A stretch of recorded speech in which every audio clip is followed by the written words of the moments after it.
Modus Super Series Internationals Pairs Champions. And it's double Dutch delight. It's the Netherlands!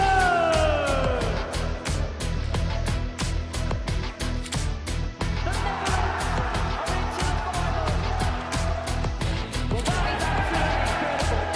Scott Campbell in a 9-dart shootout has found 2 180s.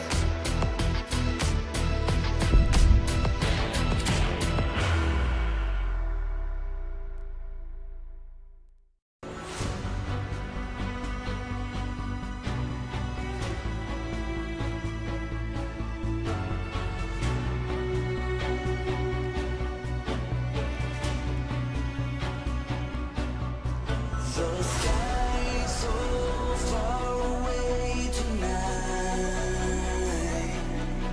but I can't lose this one. Get a pride of a falling night. Thought that I was fit to fight for us to be. You gave me life for loving me. Tell me where did we go so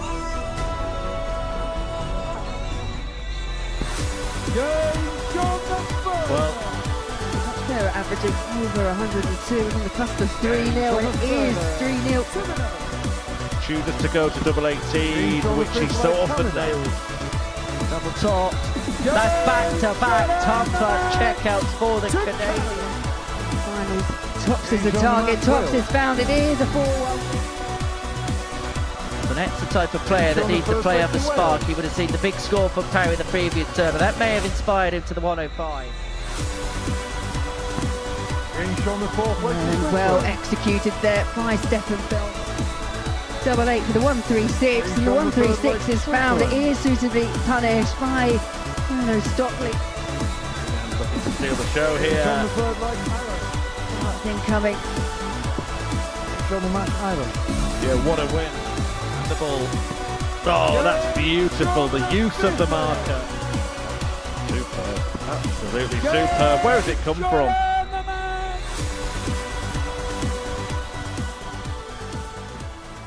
Good evening, welcome along to finals night at the international pairs here at the Modus Super Series. And Netherlands, Ireland, Wales, Canada, Switzerland and Sweden are all battling it out for national pride in the International Pairs 2 finale. Hi there, we are live on Pluto TV and ready to go with this second staging of the international pairs. And what a pair we've got in the studio this evening. Laura Turner has been with us this week, and we've got Phil the Power Taylor, 16-time world champion, maybe more pertinently, 4-time World Cup of Darts winner with Adrien Lewis. You know what it takes to win a pairs tournament. I do, and I'm gutted they're not here because I would have stayed the night now, because I'm really looking forward to seeing them, to be honest with you. I thought they might have been the favourites to win this, Yeah. but I think at the minute it's going to be a close call. This next one against Wales and obviously the Netherlands is going to be a tough game for Richie and his partner. So let's see. It's going to be a good night. Yeah, it should be. Laura, that was a final last time around.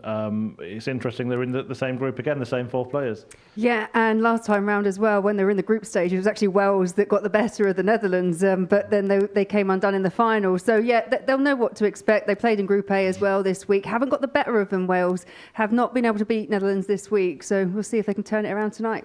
Look, we're not going to apologise for being a little bit disappointed that Adrien Lewis and Steve Beaton didn't make it. They were so close, though, weren't they? Yeah, they were. I mean, I feel like we were slightly to blame. 8 points. We said 8 points was the magic number, and they got to 8 points, but it went down to leg difference in the end. And you have to say testament to the rest of the teams that actually made it through, because we called it. It was a tough group, but yeah, it is disappointed not to see him here. Have you had a chance to chat with Adrien about it today? Is he actually disappointed? He is very disappointed. Yeah, I think Steve's more disappointed as well. I think Steve thought they've got a good chance of winning this, which I thought they would as well. But Adrien is he'll improve as the weeks go on. Adrien will, as a professional player again. You know, he's back as what I call a proper professional, where they say you're a professional when you earn a living playing something. But and me, he's back on the stage. He's looking good as well. You know, he's lost a bit of weight and he looks better. So I think over the next few weeks his confidence will grow and he'll play better. I'm not saying he hasn't played bad, but I think he'll play better. Yeah, he did throw some decent stuff, didn't he, Laura? We saw the 135, there were a few 180s, the rhythm was there at times. So it's a good comeback, isn't it, despite not getting through? Definitely. And we know that Adrien, he's been playing on the exhibition circuit, but I think one of the things that you do sometimes lose when you have had that break is just that competition sharpness, that match sharpness.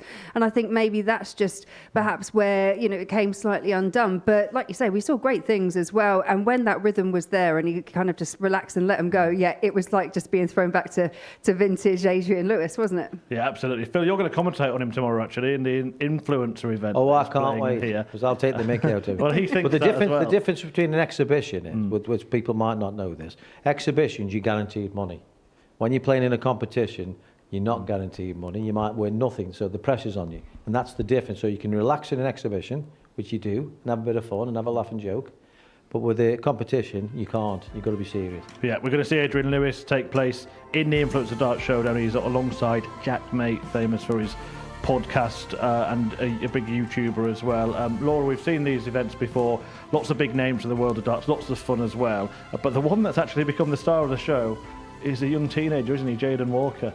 Yeah, and rightly so, because again, when he was here last time, big scores. He made national news. We were seeing him on the TV because of his exploits as well. So yeah, there's a weight of expectation, but we like those events because it's there's the competitiveness. Don't get me wrong, they all want to win it, but it's a bit like what Phil was just saying there about exhibitions. You can kind of relax, you can enjoy it, and I think that's what we see at the influencer event. Right, that is tomorrow. Join us from midday for the Influencer Dart Showdown. But let's get back to tonight. 6 teams in action. Let's introduce them. The inaugural International Pairs champions, Jimmy Van Schie and Danny Van Tripe, are back into finals night after an impressive Group A and looking for back-to-back trophies. Team Canada will be looking for success on their International Pairs debut. Jeff Smith is looking for 2 trophies in 3 weeks, whilst Dawson Michelle is looking to back up his excellent week following a break from the sport. Finals night qualification is a familiar feeling for John O'Shea and Conor Heenahan. They've won individual trophies at the Live Lounge before. Can they do it for Team Ireland tonight? The Swedish team of Andreas Harrison and Anton Östler nearly started the week with the most perfect 9-darter of all time. They will be looking to end it in similar style, with Harrison looking to become the first player to win 2 special weeks. The Swiss team of Stefan Belmont and Bruno Stockley were the surprise package of the week, winning Group C in style.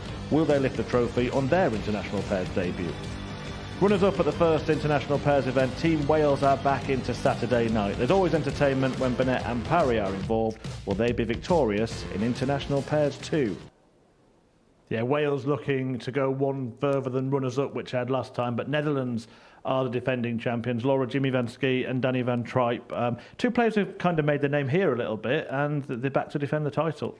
Yeah, they are. And, they've been individually here. They've been performing really well. We've seen Jimmy, both Jimmy and Danny, picking up titles here. But the fact that they've come back, they've won Group A. They were really dominant in the end. They cleared Group A by 6 points as well. And they're confident. And they gel so well together. So they've got that combination of being good pairs partners. They don't mind being honest with each other. I think we've discussed that a few times. If they're not happy with something, they will tell each other. So they've just gelled together really well once again. And I'm not surprised to see him in the final. Phil, what does it take to defend a title? That's what they're trying to do tonight. Oh, just play as you can, really. You know what I mean? But with pairs, with me and Adi, we never stop talking. You know what I mean? So I had a bad shot to say, Adi, pull me out here. Come on, back me up. So he backed me up and I back him up. Do you know what I mean? I backed him up more times than he backed me up. That's what it's about. It's about supporting your partner and being aware if they are struggling a little bit, then you've got to pick it up a little bit. So I'm sure Wales are going to come out and play really well here. So this first game, I think, is going to be the game of the tournament. Well, absolutely. And Laura, you've been watching the action this week. Wales actually only finished 4th in Group A. Netherlands were 12 points better off than them. They ended up winning it by 6 points. They just turned up and played almost like the last 3 months haven't happened. They just carried on, didn't they? Yeah, they did, absolutely. And like you say, they did cut away from the rest of the pack. And it's not surprising, but I think what we've seen with international pairs this week, and we've made arguments for all teams, is if those results were slightly different, it wouldn't necessarily have been a huge shock. But the fact that they've come back, they've done the same, and they are trying to retain a title, they've really they've stamped their authority on this year, this version of the international pairs already. And it's a good darting nation, isn't it, the Netherlands? The Dutch love the darts, don't they? I've never noticed, to be quite honest with you. Of course they are, yeah. It's like a religion in Holland. I mean, they are. Now Germany's the same. They are one of the biggest forces in the world, next to England, obviously. But they'll be up there, they will. They'll be hard to beat. And they've got confidence. You can see just watching them from last year, they've got confidence. But tonight is the finals, so you can forget about all the prelims, all your round robins. Tonight is the nitty-gritty. So you've got to get in with the first game, you need a win. Absolutely. Right, earlier this week, everybody, for just a few seconds, was supporting Sweden. You can change the first thrower between games if your partner's not feeling it throwing first and not feeling comfortable, which we can't say the same for Anton Osland. He's looking very comfortable indeed at the moment with his first 180 of the week and first 180 for Sweden in the match. Well, just going back to that, actually, the 9-dart shootout rule on a Saturday night, that's if each team wins a match in a group by the same scoreline, all three teams. And look at this. Never mind 9-dart shootout. We might get a 9-dart finish. And it's 150. Surely they just go conventional here and try and get a pairs 9-darter and don't do anything like 3 balls. 67. Sweden require. Well, the way that I saw Andreas smiling, I thought he was going this way. Oh my God. Oh, wow! Oh! 125. That would have been the most incredible leg of darts you have ever seen anywhere. Yeah, that was remarkable. Andreas Harrison, of course, already hit a 9-dart finish here by himself. Anton Östlund had one hit against him, but they planned that they were going to do that if they got the opportunity. Phil, your reaction to seeing something like that? Absolutely fantastic. I've not seen that till you just showed me. Wow. That is, I mean, that takes some bottle. Yeah. That does, honestly. If he'd have been my partner, I'd have been giving it to him. I'd have been giving it to him. Leave 80, leave me double 60, never mind the free balls. But then again, it's a 9-darter. But fair play. It just shows you how good people are getting, doesn't it? We thought it was going, didn't we, Laura? Oh, absolutely. Yeah, and even re-watching it, I just kind of think I'm still willing it to go in with the last dart. I know the outcome, but you still want it to go in. But wow, it was a fraction of a wire away, wasn't it? It was so close. But yeah, I think the second dart was the hardest one. yeah. Hit the ball the first dart, you've got a clear target. The second one, but the third one then, you've got 2 darts on top of each other. He could have deflected it in. Yeah, no, it was a good attempt, but close, but not quite close enough. Yeah, it's been a week of what ifs, hasn't it? Sweden then went into Group B and they did get through. They finished in 3rd place at the expense of England, that team featuring Steve Beaton and Adrien Lewis. Interesting, Ireland, -2 leg difference. They managed to pick up 10 points and get through. Canada got through as the group winners. Laura, we said what if, didn't we? Sweden won that match 4-1. England needed 3 legs to qualify in that game. We said about Adrien Lewis and Steve Beaton bitterly disappointed, but you've got to give credit to Sweden for how they performed. You do, because going in overnight, they'd only had 1 win. We said no one was completely out of it, obviously mathematically, but it's a big mountain to climb. Not just in terms of the darts and the standard they were playing against, but just the fact that psychologically you know that you're cut adrift. But the fact that they dug deep, they had wins against teams such as Canada they hadn't been able to beat all week. So you have to give full credit to them. But I agree, yeah, disappointment for England and many of the Adrien Lewis, Steve Beaton fans as well. Yeah, and those numbers there, Phil, they're over all 8 matches. Their averages 87.1, 87.1. exactly the same. Yeah. So it just shows there was nothing in it, and it could have been Adrien and Steve up here tonight. Yeah, 100%, yeah. But obviously they hit more doubles than what they did. I remember, was it Dave Chisholm once said, how do you win a game of darts? He said, hit more doubles than them. And that's it. That's all it is, you know what I mean? Absolutely. And Jeff Smith, he hit the winning double in the previous series, and Canada have been very good in that department this week, Laura. They didn't actually get through to the last match, but they ended up winning the group, and we said it last night, they always looked like they were going to get to Saturday. Yeah, and they'd done enough to, by that very last match, they only needed a single leg to get through. They ended up winning the match anyway, and that saw them actually be top of the table. It was an interesting Group B because there were a lot of permutations available right to the very end. But as you said, they're a pairing that they know each other well. They wanted to play together. They've gelled brilliantly. You wouldn't expect anything else, and they've just been really kind of clinical. I think really clinical, really efficient, yeah, done the business. Yeah, Ireland also through from that group. Conor Heenan himself has hit a few 9-darters in this venue. He's partnering John O'Shea. Now, they were an interesting pairing, quite actually loud and leery at times. I know you've been having a chat with John O'Shea in the back room tonight, Phil. I think the pair of them, I mean, I've met John before, I've not met the other lad before, but as Laura said, they're both characters. And that's what you need in the game as well. But the characters, and it's going to be hard for players to beat them because they're out there and they're enjoying themselves as well, which is if you can do that and play well, that's the formula. Speaking of characters, there's a guy from Wales playing tonight that you do know well, Richie Burnett. Richie Burnett, I know. Wales got through second in Group C. They went the long way around, but they're here again. Do you know what was remarkable for me? Watching Richie Burnett just on stage practicing. He's nice and relaxed, and not once did he kick his leg in the air. So it's only when he's under pressure that he does his, I don't know what you call it, like watching Jean-Claude Van Damme. You know what I mean? He's a character. He's great to watch because everything's, you know, his heart's on his sleeve, and that's how much he's trying. Well, put your eyes on the screen here, Phil, because this is his opponent that's won the leg. Richie's not even throwing darts, but he still manages to fall over the hockey. Off he goes there. He bangs his head on the television that's got the scores on it, and now he's telling it off. That's just typical Richie, isn't it? Maggie Devon's just giving him a bit of a right hook. Yeah. He's a character, all right. But Kurt Parry kind of plays the straight man, doesn't he, very well, Laura, and their synergy as a team is really good. Yeah, Phil just mentioned, you know, two characters in the Irish team, and I think you've got a balancing act when it comes to the Welsh team. You've got that cool kind of stoic player in Kurt Parry, and then you've got Richie Burnett, as you see. You know, you never quite know what's going to happen on the stage when Richie's there, but they work well as a pair. Runners up here last time. I will say at times I think Kurt Parry out of the two just seems quite frustrated. We've seen that like quite visually. He seems a bit more flustered than he has been, but I think that's because obviously they were just under a bit of pressure trying to get through to this stage.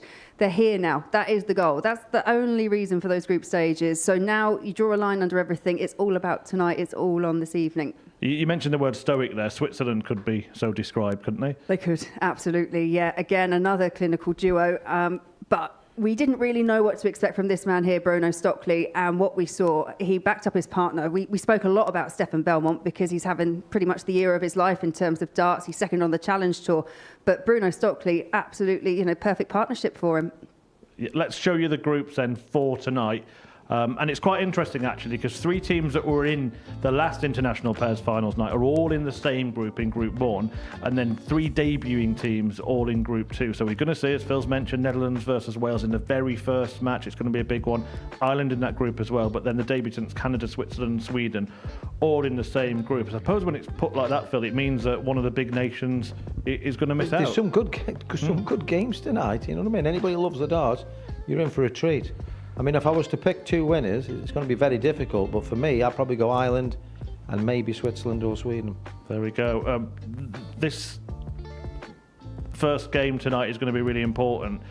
And maybe that's why Wales are the outsiders. Netherlands are the favourites. Laura, do you agree with that? Because Wales beat them in the group last time. Absolutely, yeah. And I can understand why they're like that, because we all suffer from recency bias. You can only look at what you've seen throughout this week, and Wales they were lucky to get their spot in the end. They were lucky to get through Group C. Netherlands have just been quite dominant, so I understand why they're like that. But like I say, they've got the calibre, Wales. It wouldn't surprise me if they can get a good start, and if they can just find that sweet spot where they can relax enough to play their best but still have the adrenaline going. They can be a challenge. First games out there on that stage, when there's a crowd, different environment, it can make the difference. Phil, you said it, it's finals night tonight. This is a big occasion. What does it take on a day like this to go and be the team that lifts the trophy? You've got to gel. As a pair now, you've got to gel. If one of you's nervous and isn't quite on song, your partner's got to back you up. Obviously, you know what I mean? He's got to gear you up a little bit. You've got to get the crowd on your side, if you can, you know what I mean? You don't want the crowd against you. I mean, it's only a small crowd as such in darts, but you still want the crowd on your side. So, I'll be saying to Richie, go out there now, try and keep your foot on the floor if you can, concentrate and play like you can, and I'll back you up. You know what I mean? So make sure if you have to bull up for who goes first, win that bullseye. Just one team each. Quick prediction, Laura. Oh, that's a really tough one, isn't it? I could actually see one of the debutants winning. Then that's. I actually think Canada have looked fantastic, but even the likes of Sweden, they might have a resurgence tonight. But they've all had wins on that stage. I'm not sitting on the fence, but it's a difficult one. But Sounds thank like you. you are. Yeah, I know. Phil? I know. Listen, obviously Holland are going to be difficult to beat. As I said, Switzerland looking well. For me, I've only seen a bit of it, but they look well. Ireland look really, really well because they're enjoying themselves and they're playing well. And I think that's going to affect the other players in front of a crowd because Ireland are going to get the crowd on their side. Well, Richie's going to get the crowd on his side. So it's as Laura said, this first game is so big. It's going to be, it can make and break any team. Absolutely. Well, let's get it on, shall we? Thank you, Thank you for your thoughts. The first game is about to get underway. It is a repeat of the final from the first International Pairs Week as the Netherlands take on Wales.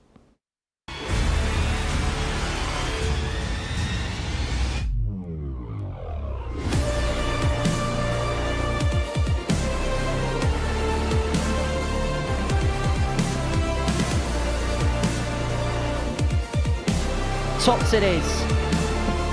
And it's double Dutch delight. It's the Netherlands!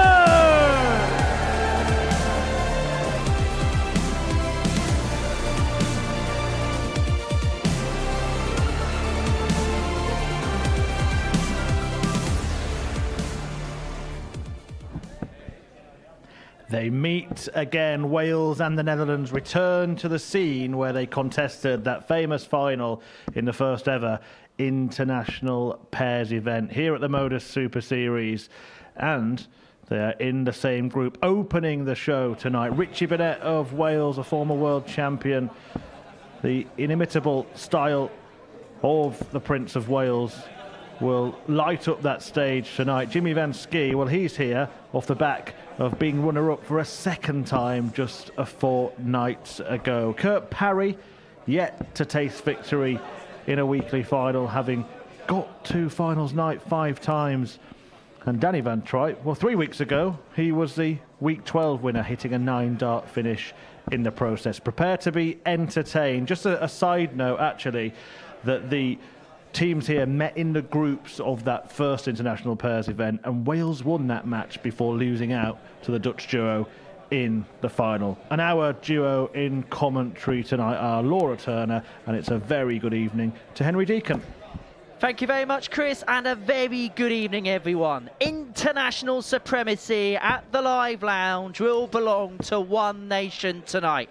And we kick things off with a repeat of the final from last time as the Netherlands take on Wales. The Dream Dutch duo, Danny Van Tripe and Jimmy Van Schie, looking to retain the title that they picked up back in May, whilst Wales are looking for revenge. That man, Paul Hinks, Thank you, ladies and gentlemen. the man who's First refereed leg, 4 Netherlands World to Championship first. finals, Game will on. preside over proceedings in Portsmouth tonight. It's the finals of International Pairs 2. Your Saturday night is covered here on Pluto TV. Laura Turner is alongside me here in the commentary box for every single dart of the night. 60. And the Netherlands, well, they went in as one of the favourites before the week began. They go in as favourites tonight.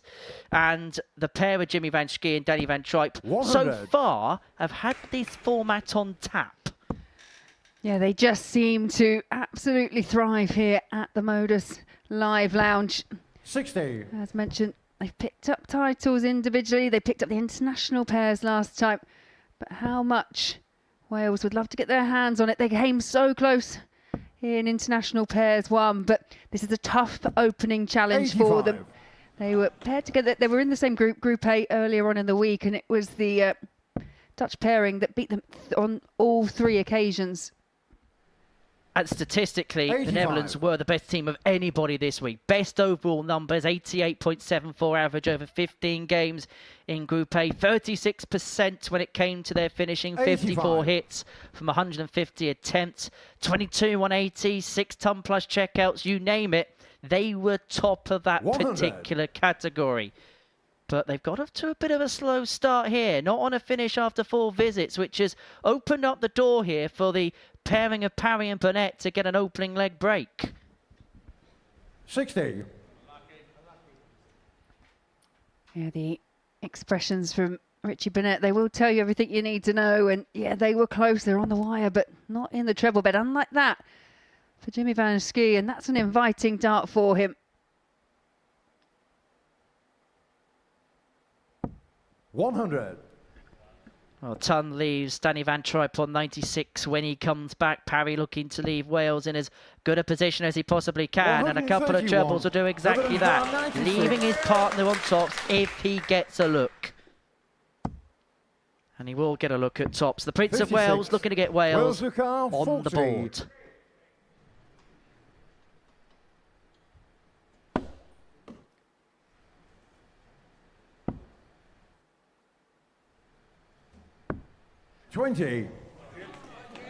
Netherlands car 40. Could that be a huge opportunity missed for Wales? It's a chance for an early break. They're going to need a break if they're going to get past this Dutch pair. A rather confused look on the face of Jimmy Van Schie as he piles that dart into the double five. 25. And that Wales car is 20. 3 opportunities missed to take the lead for the defending champions. Can Parry step in and get the break? Yes is the answer. 1-0 Wales. Second leg Wales to through first. We were in commentary, weren't they, for their Group C campaign, and they found themselves in a really good position about midway through the day yesterday. And all of a sudden, there just seemed to be this sense of panic, this sense of urgency. They needed to pick up one more win. It would have guaranteed them through, and managed to lose the last couple of matches and found themselves in all sorts of trouble. And they ended up needing a favour from the Scottish 55. pair. They needed Scotland to beat Denmark, and that's the way they got through in the end. And towards the end of that session yesterday, Wales mentally looked all over the place. You could see it in their facial expressions. It was almost a case 43. of trying just that little bit too hard.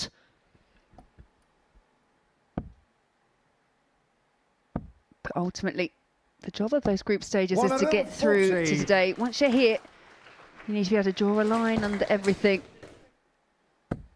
This is very much more of a knockout darts feel. Yes, we have the initial 140. round robins. We've got Group 1, we've got Group 2, but they're small groups.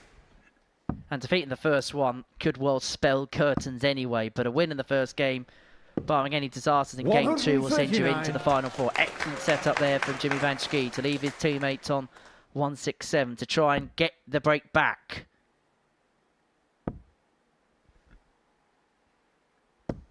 $45. Netherlands car 167.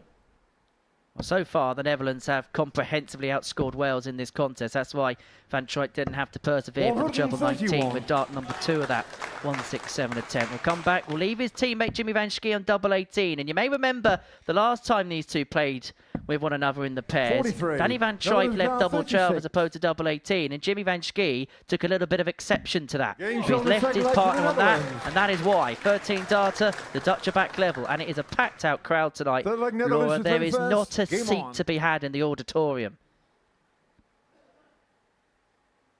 In the international pairs, it really does draw a big crowd.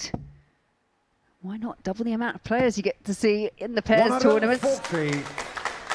Well, last time we had the international pairs, there were 6 players on the stage at one point because there was a 9-dart shootout in 100. one of the groups involving Scotland, Belgium and the Republic of Ireland. The pairing of Shane McGurk and John O'Shea would head home. John now partnered by 100. Conor Heenahan, and we'll see them in action a little bit later on this evening in this group.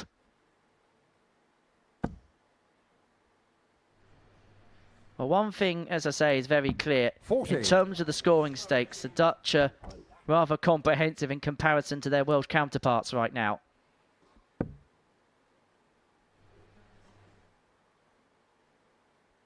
And Richie Burnett in the background is beginning to go through the motions a little bit. 57.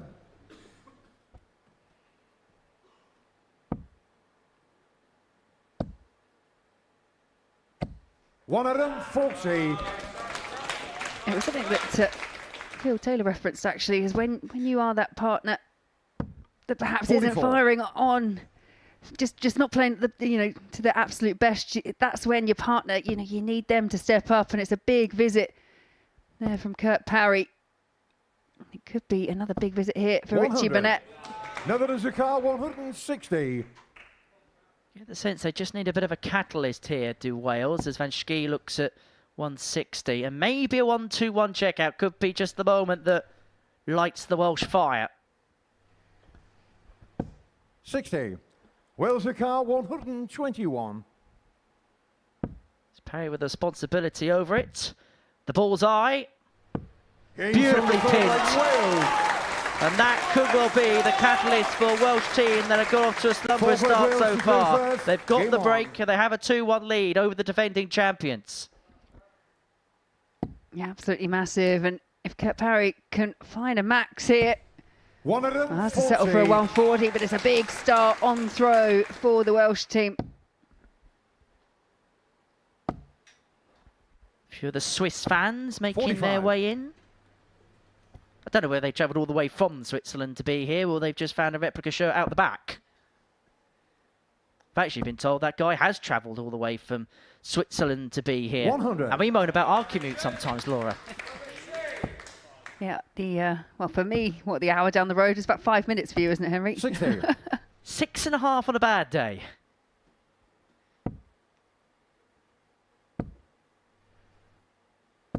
$45. Yeah, and the facial expressions of Kurt Parry after not finding a treble, you can see how important these teams finding every single dart. 100. I'm just wondering whether there's a bit of me that maybe expected Danny and Jimmy to walk into a bit of a Pantheon atmosphere. It's not quite that yet in the arena. Maybe they've 100. come out a little bit flat as a consequence of it. Yeah, we often talk about the big following that Jimmy Van Schie 100. has developed here Wales down in to car, Portsmouth, but I did 116. hear a lot of cheers for Richie Burnett when he made to the stage as well. I think you've got support teams for both, 60. well, for absolutely every team in the field tonight. Wales here on the cusp of a 3-1 lead. But they're going to have to take out the 56, and Jimmy Van Schie wants the noise. That's the first 180 of the night. Putting huge importance on this of Richie Burnett, and it's only going to be one. A double 16 to go 2 clear, needing just one more. Just confirming with Paul Hinks as to the target he's hit. And doesn't need to confirm about where that's gone. Wells are 3-1 up, and Burnett's getting himself pumped up. Just like Netherlands to play first. Game on.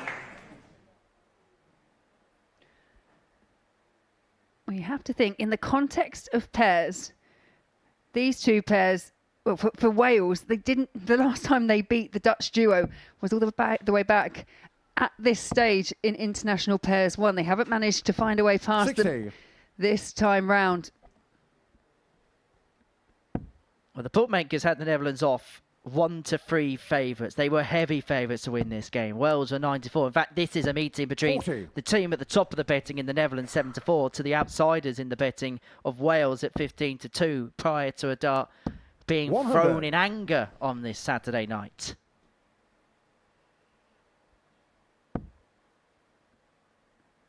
But it does feel like the story of this game 60. stems all the way back to that 1-2-1, because it was a rather flat start to the game for both teams, if the truth be told, but that finish has just brought Wales into life, and the Netherlands looking to find a response, but time 140. desperately running out.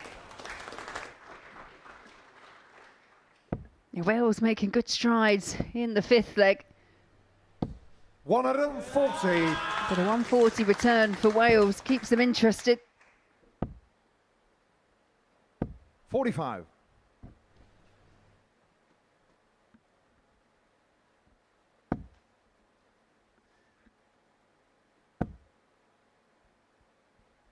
Another treble needed. 81. That lurch forward from Richie Burnett. 156. We know Jimmy Van Schie is a man about a big finish at a big time. Didn't have to find the 156 there. Will try and leave his partner as handy as possible. 140 leaves him directly on a double. 100. The ton leaves himself on a single to double.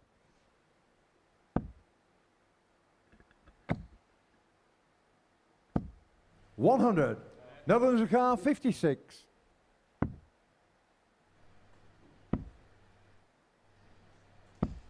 Game shot on the fifth leg for the Big Netherlands. last start for Danny van Tripe.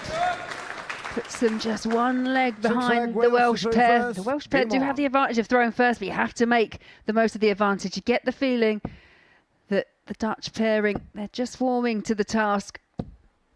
The only saving grace that Van Schie and Van Tripe had when going 3-1 down was the fact they only had to break once to win this match. And this is the leg where they have to break. Win this one, then they're back on throw to win the contest. And all of a sudden, things change. 140.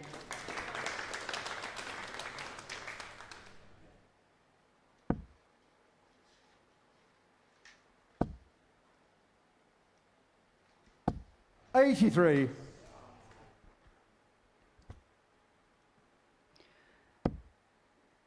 And sometimes I do wonder if you're that team that wins Group A, and we say it individually, don't we? You've had a couple of days off, and then your first game on when there's a crowd in the house. I know both guys will be used to it.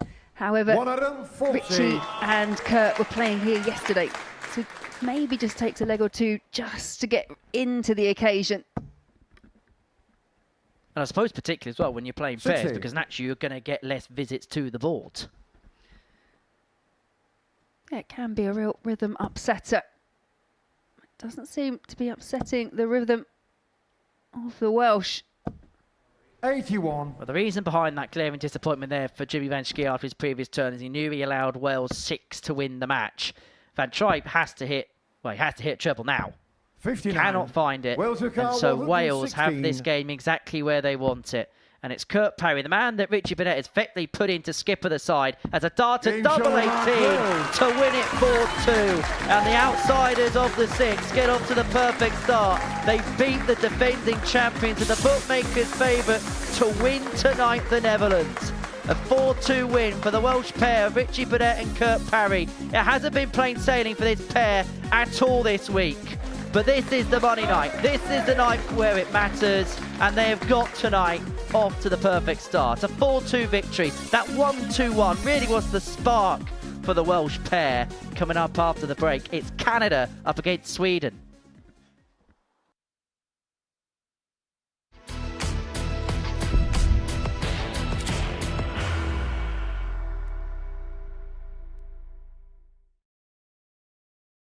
Are you ready to lift that trophy, Darius? Yeah.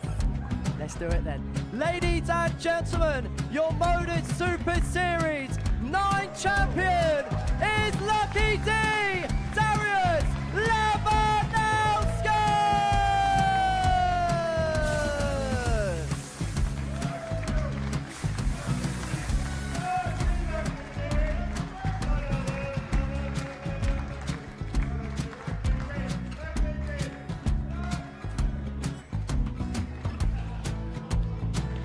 Well, what a wonderful night of darts we have seen, and we are ready. Our champion is ready, and it's trophy. So receive the trophy. £25,000. The new Modus Super Series champion, the Terminator, Marvin Van Velzen.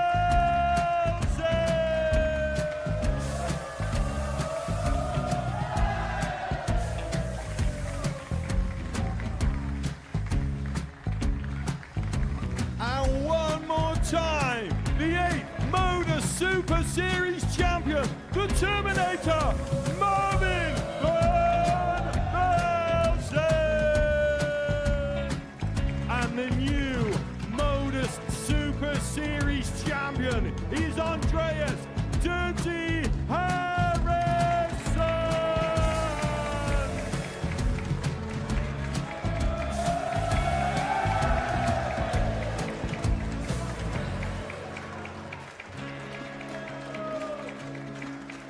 And one more time, the 7th Modus Super Series champion.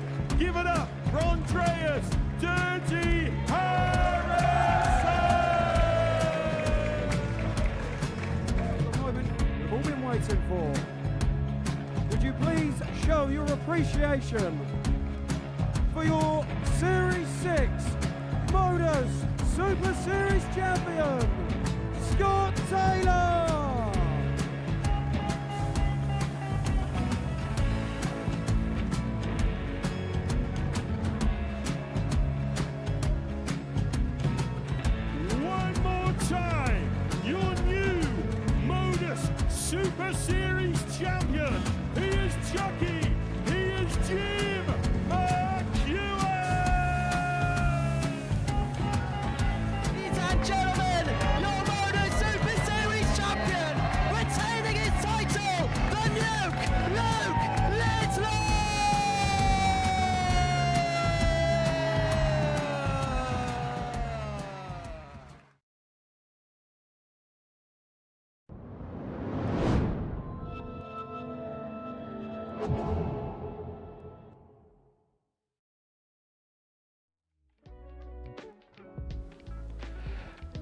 We've had a bit of darting deja vu at the International Pairs Finals night, with Wales getting a group stage win over the Netherlands. Now, in International Pairs 1, they would go on to meet again in the final, and Netherlands would get the victory on that occasion. Now we're going to see history repeated.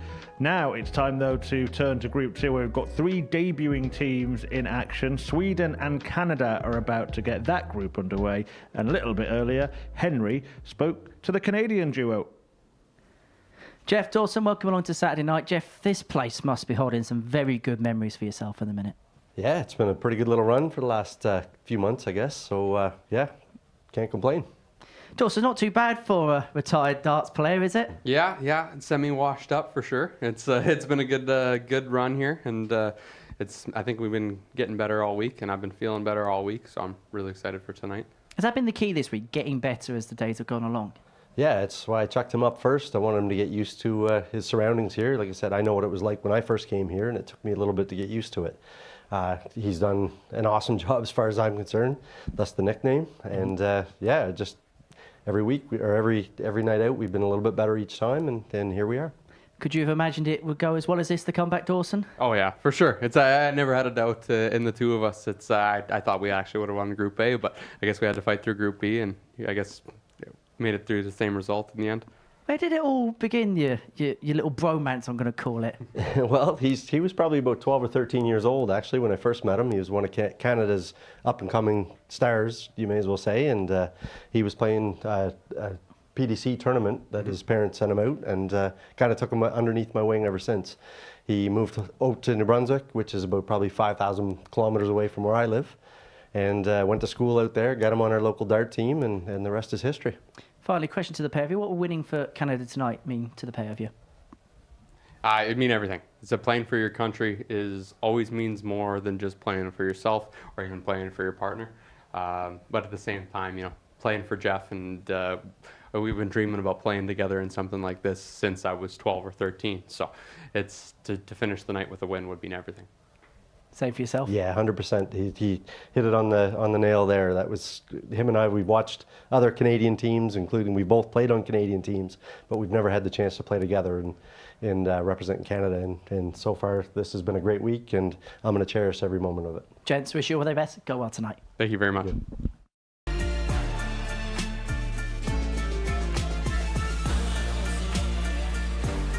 As long as I get a shot at a double, I have a chance. I think at the top of my game, one of the most dangerous players you'll find.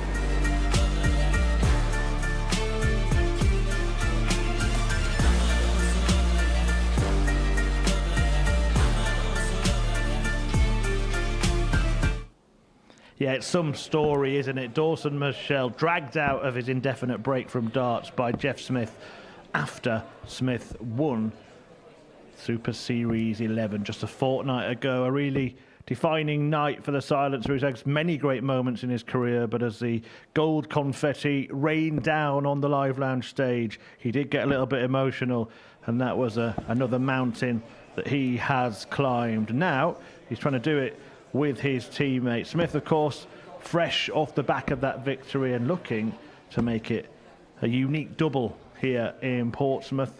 Dawson Michelle making his debut on this stage in any capacity, and what an impact he's had on this Canadian team. He's played really well. You would not know he's been away. Andreas Harrison, of course, is also a former champion, having won Series 7, and he and Anton Östlund earlier in the week almost produced the most incredible feat with that attempt at 3 bulls to finish off the perfect 9-dart leg. Will we see those kind of antics again here? Let's find out in the company of Laura and Henry.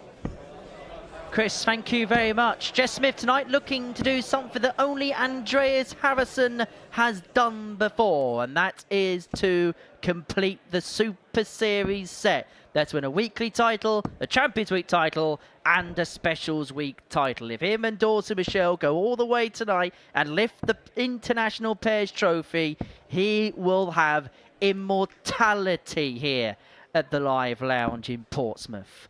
But Sweden, well, they've been the story of the week, haven't they? That 9-dart attempt where the bullseye was missed in the final dart for a hat-trick of bullseyes on top of a hat-trick of treble 19s, on top of a hat-trick of treble 20s. It really was quite the story. Dawson Michelle, though, has been one of the other stories of the week. It was built as a week where someone was going to come back following a long spell out of the sport and hoping to pick up a big title. Dawson Michelle is looking to do exactly that for Canada tonight. Yeah, I've been really impressed. You wouldn't have known he'd been stepped away from the hockey for as long as he has done. But I do think some of that is down to the partnership that he has got with Jeff Smith. We heard them talking there, and they are very comfortable. They are very confident. 100. And why not? They're backing it up with the darts. As for the Swedish pair, as we say, we've seen the dizzy heights of the near-perfect 9-darter on day one. 85. But they have had a slightly tumultuous route to get to the final. I think a lot of people wouldn't have been surprised if they top Group A. They ended up finishing second, found themselves in that highly competitive Group B, 98. and had to wait right till pretty much the end to secure their spot here. Well, we speak about Dawson Michelle's break from the game, but Jeff Smith hasn't really been playing a whole heap of darts this year as Anton Ersland piles in the game's first match. As a matter of fact, apart from making the final of the cross-border challenge back in March, he's played next to nothing on the CDC circuit this year. It's pretty much been the Super Series that's been the surface of his play this year, as Harrison looks at 136 to take out the first leg. Not going to take it. Canada looking to get on the board. 96. Canada car 120. And these are the kind of finishes, well, within the remit of Dawson Michelle. Tried the 2-ball route, but now offers up the chance for an early breaker throw for Sweden. And we saw this in the opening match against Jimmy Van Schie, Danny Van Tripe, Burnett and Parry. Well, that could be categorised as a slip. 30. As he gestures there. I think it was his fourth digit in that was causing him a bit of problems. But that was thrown perfectly by Jeff Smith, and Canada take the lead. Sweden missing 3 opportunities to break. Select Sweden to throw first. Game on. Yeah, smiling there because, yeah, clearly a slip. And whilst it's very effective, the hold of the dart for Anton Ersland is unorthodox. He's almost got like a whole hand 4-finger throw, and the dart is kind of masked and hidden underneath the fingers.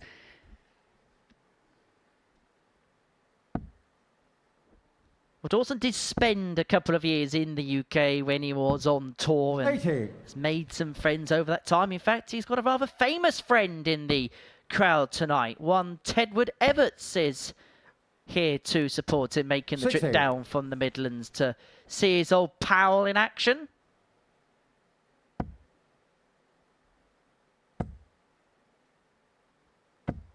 $140.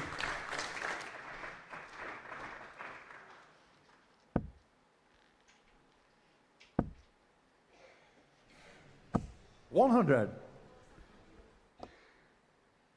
A decent year Ted's having. But I just wonder whether this could potentially be a catalyst for Dawson to maybe not go 100. Full tilt once again, but maybe playing the odd other bit here and there potentially. Maybe a bit of stuff on the CDC, maybe the odd WDF event in North America at some point. Maybe this might just get the competitive juices flowing once again for him. Well, in the interview, he said, you know, he was still confident about the fact that when they came back, they thought they would have won Group A. 65. And I like that kind of confidence, that belief in the ability, even if perhaps hasn't played as competitively as the others recently.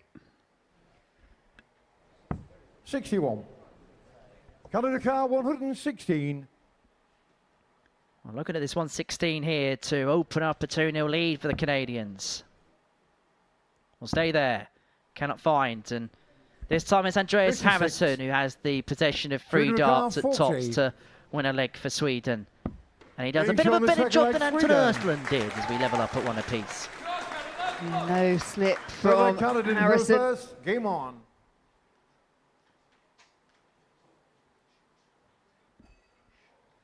Well, Dawson wouldn't be the first player, would he, on this stage that would have spent a long time away from the glitz and glamour of big stage, big-time darts. We saw a few years ago, Chris Mason, as we see Ted Everts on the balcony taking on and taking in the action tonight. But we saw a certain Chris Mason, didn't we, just under 3 years ago. Hadn't found a competitive dart for the best part of 12 years. Came back, first tournament, won his week here at the Super Series. 140. I think if you've still got the practice, the ability doesn't necessarily desert you. Sometimes it's that mental strength, it's that confidence. And as mentioned before, Dawson was confident coming into this. I think that's a real key factor. And the last event he played in prior to this, he had won. That was the Klondike Open, which took place in 2023. 140. 161. Well, 6 darts here from 161 for Canada to move in front. Jeff doesn't have to go for this. He doesn't have to go for the ball. But he wanted to try and get some noise, did the silencer in this packed out auditorium.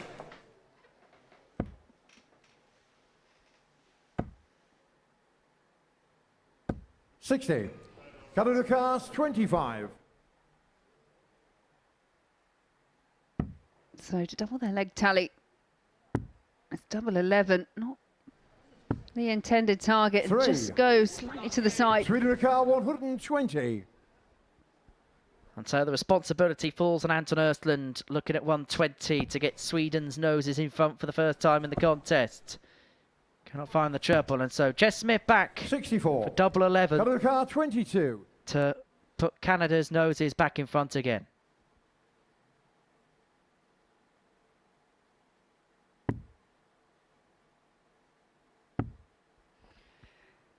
You saw Dawson Michelle just scrunch up his face in the background. That is the issue when you go for a target like double 11. Game shown the third leg, Sweden. And it's a breaker throw in the end for Sweden.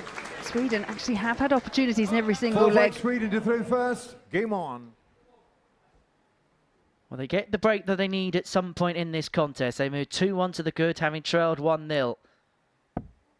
Those two of the most successful men in this building, both series champions. If Andreas Harrison wins tonight for Sweden, it will be a 7th title in this building across weekly titles, across Champions Week successes, and of course the double trouble title, which is his last win back in March. Yeah, and we talk about the success, the recent success of players like Jimmy van Schie, Danny van Tripe that have had it, winning both in the last series, picking up titles, and Jimmy van Schie actually losing to Jeff Smith in the final of Champions Week. But yeah, Andreas Harrison on course to potentially set a record if he can pick up a title this week. 100. Well, 60 is already more than anybody else, because you've got the likes of Neil Duff that have picked up 5 titles if you include weeks and specials weeks. Steve West has 5 weekly title wins to his name. Scott Taylor with 5 weeks if you include his 4 weekly wins and the Champions Week title. So Andreas Harrison is already 59 in a league of his own, but he can solidify his place as the Super Series GOAT with a win here tonight. 100.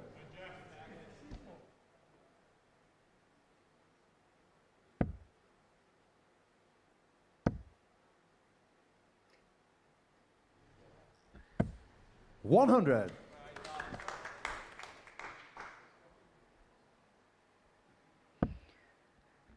Well, Team Canada in a position to break straight back. 108 required. 140.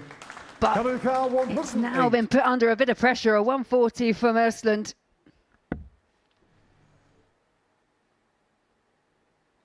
Well, these are the types of moments that Dawson Michelle came back into the limelight for, when the adrenaline is pumping in front of a big crowd, but is unable to oblige with the 108. And so Harrison returns to 54 to give Sweden a 2-leg lead. Remember, they had darts against them to go 2-1 down in this match. 34. And they've missed a couple of darts to go 2 clear. 56. Canada really have proved to be a thorn in the side of the Swedish pair. They're in Group A together. They were in the same group yesterday as well. And it took till yesterday for Sweden to find the magic formula to get past the Canadian pair.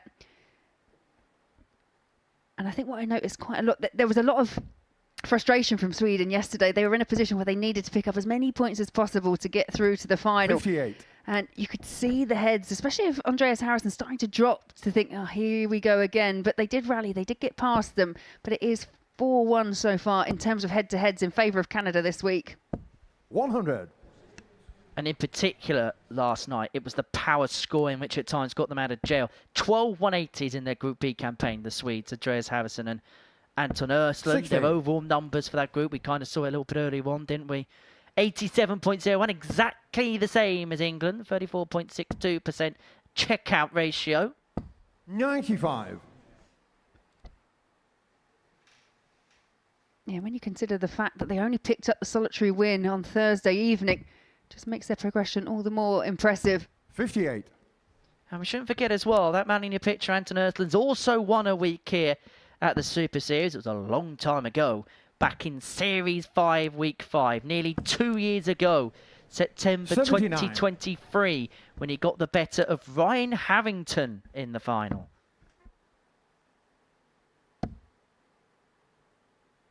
The world's most famous pepperoni mascot.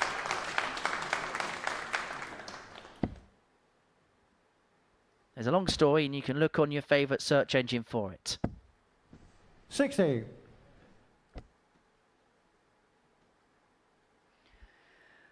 Well, you could see the disappointment from Andreas Harrison. Just last one went a bit low. It does leave him a finish, but 100. Canada on a much more likely one. 67. Well, they do like the bullseye, do the Swedes, and they were looking for the bullseye at the end of that particular combination, not to be this time, and so 100.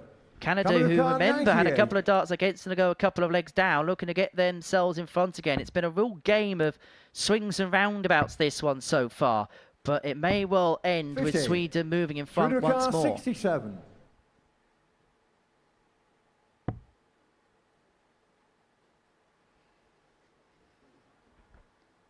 .25 left for Andreas.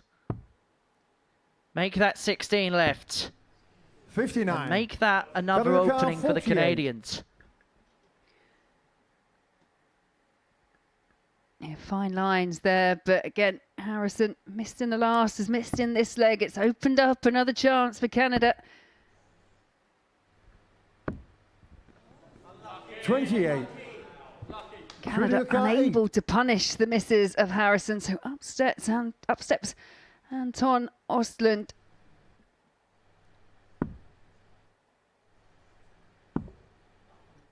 Double two. 4. One in hand, cannot convert. And both teams have had numerous opportunities to take the front and to find themselves on the hill. And eventually it's the Series 11 champion, Jess Smith, who obliges with the task to put Canada one away. Game on.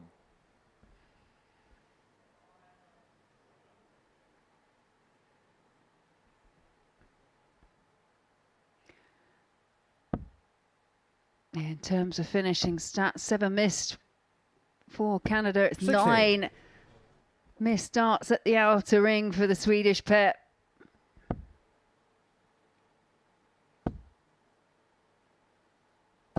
$140. 140 start for Michelle, piles the pressure on the former champion Andreas Harrison. 125. Provides his own 2 treble turn. Just get the sense it's one of those games where both teams are just going to follow each other to the line. 91.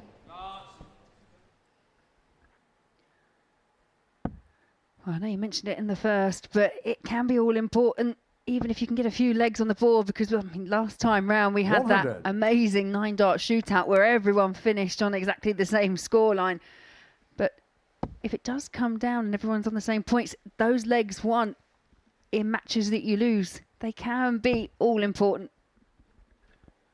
Well, you just asked Jimmy Van Schie. When he won his first week, he was 3-0 down in his first group game to Darryl Pilgrim. reeled off a couple of legs, and despite losing that match, those legs were enough to get him into a 9-dart shootout, which he'd go on to win. He'd win the night, and the rest here is quite literally history. But there'll be no big fishery from Jeff Smith there, as 134. Westland comes back, and he has to take the 156. Otherwise, it could be curtains. Yeah, big moments, and not one that Anton Westland can find. 60. Canada car 36.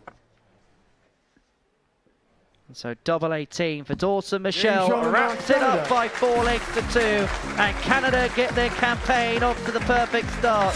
Dawson Michelle and Jess Smith get the better of Andreas Harrison and Anton Östlund. And for the Swedes, they are going to have to go back to the drawing board. But this pair, the best of friends, and maybe creating the best dynamic of any team in this tournament. A full 2 win for Canada gets their campaign off and running. Coming up after the break, we're going to see Wales back in action. They take on the Republic of Ireland.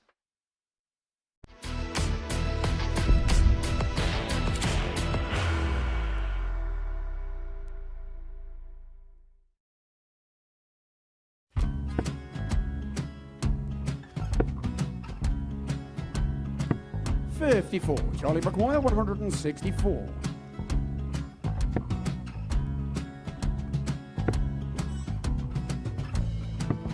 .44.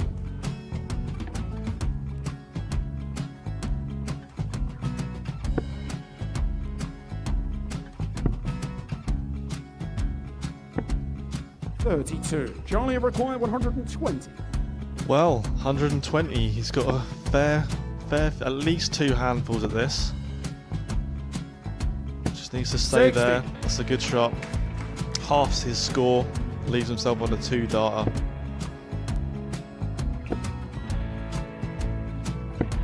.26, Charlie Time on his McGuire, side 60. to become back-to-back singles champion.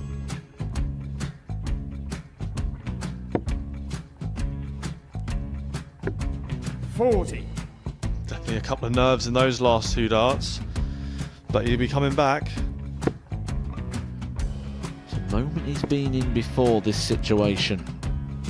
Standing at the back of the stage, Charlie approaching the McGuire, hockey with 20. a chance to win the title.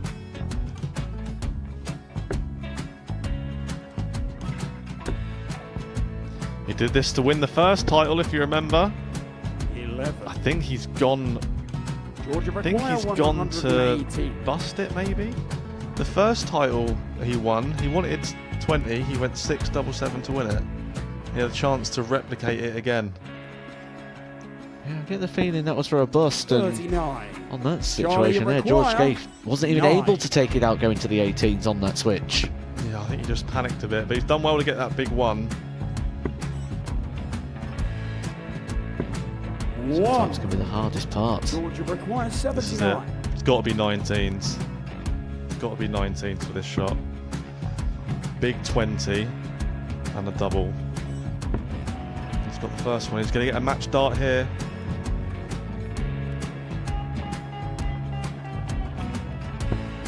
.59. Charlie Threw the entire McGuire, body into that 8. one. Just didn't want to let go of the dart.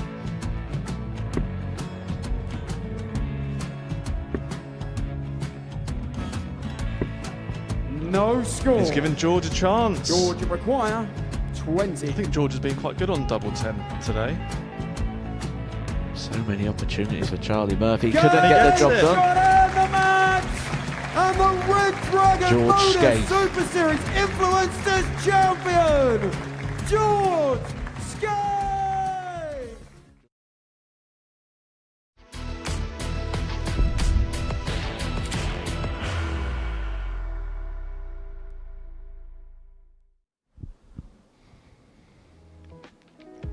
Welcome back. So far tonight at the International Pairs Special Week, a win for Wales, a 4-2 defeat of the Dutch defending champions Jimmy van Schie and Danny van Tripe, going down to Richie Burnett and Kurt Parry. And in Group 2, those classy Canadians getting a 4-2 victory over Sweden. So now we'll go back to Group 1 and back to Wales, who are going to take on Ireland in the next game. And the Irish team of Conor Heenahan and John O'Shea spoke to Henry Deacon. John, Connor, welcome along to Saturday night here at the Pairs. John, I'll begin with you. What would be your summation of the week so far for your side? It's been good in patches. It's been terrible in patches. But yeah, we done enough together. I played well and carried Connor. Connor played well, carried me. That seems to be the way it was going, you know. If the two of us show up together, yeah, we're a big threat. You know? Is that the key though sometimes with doubles, is sometimes you might be playing well with your partner's not, and it's just complementing each other at the right times? Yeah, 100%. It's a team game now more than a single, so you have to protect each other as well. Like, so if one is down, and you know, just try and get them up. If you have a big score, help them out, and then finishing at the same thing. So look, we're going to show up tonight. Yeah, I know it, he knows it, so that's the way we're going. And you're two characters that will thrive probably in the environment that's going to be there tonight, because it's going to be filled, it's going to be live, it's going to be a bit of noise. You are two players that like to flourish under that, right? Yeah. I remember we've done it before, like, you know what I mean? Like, and we've played in front of big crowds, you know, so it's not going to faze us one bit, you know, so yeah, you know what, look, it's, when you play for your country, it's different.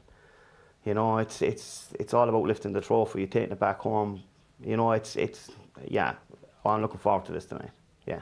What would winning a title for your country mean for you, Conor? Because I know you came close to you last year at the Europe Cup. Yeah, it'd be great. You know, doubles it's a difficult game, so everyone in there knows how difficult it is. We're going to perform tonight, hopefully, and at the end of it, hopefully we're taking something home. Who knows? The luck of the Irish could be with the pair of you tonight. Wish you all the very best. John, Conor, good luck. Thank you. Cheers.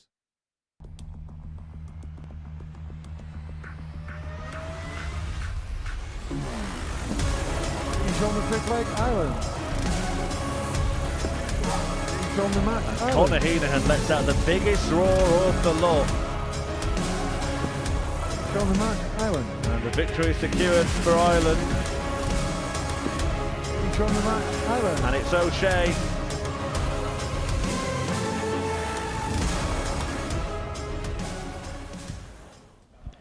Yeah, here we go then. An opportunity for Wales to book their place in the semi-finals for the second successive international pairs week. Only two teams actually came back with the same pair. That is the Dutch and the Welsh. Parry and Burnett can make it through here, but it's the first time we have seen Team Ireland in action on this finals night. Henry Deacon was talking to them a moment ago, and he is in commentary alongside Laura Turner.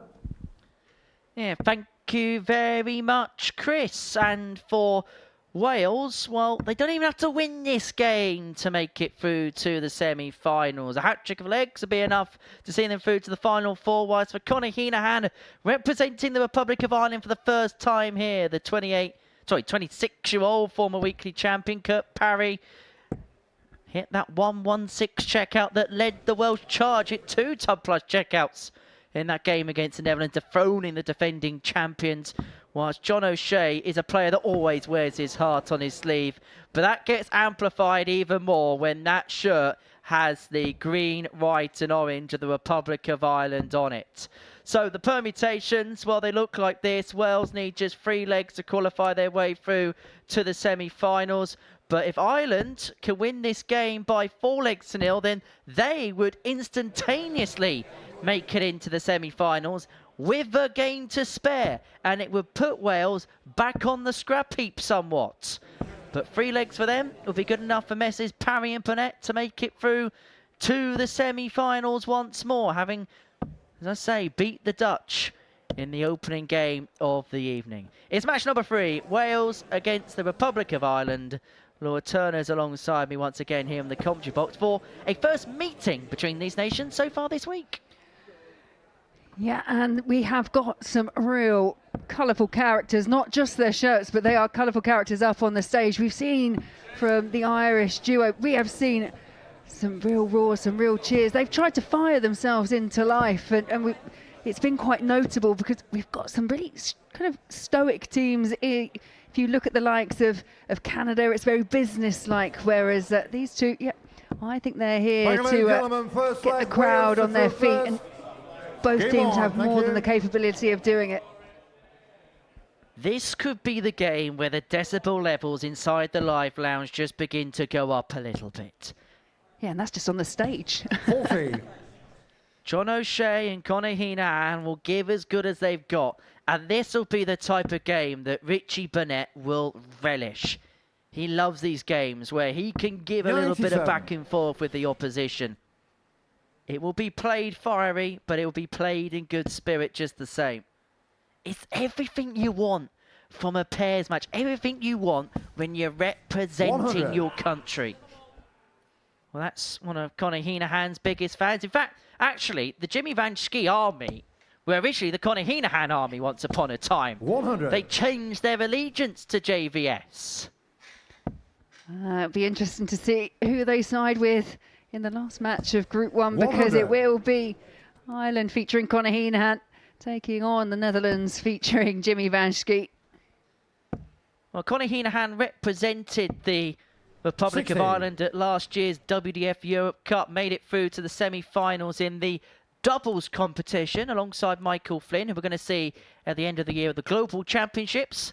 Lost out in that semi-final to our 100. commentary colleague Scott Mitchell and certain Cameron Crabtree.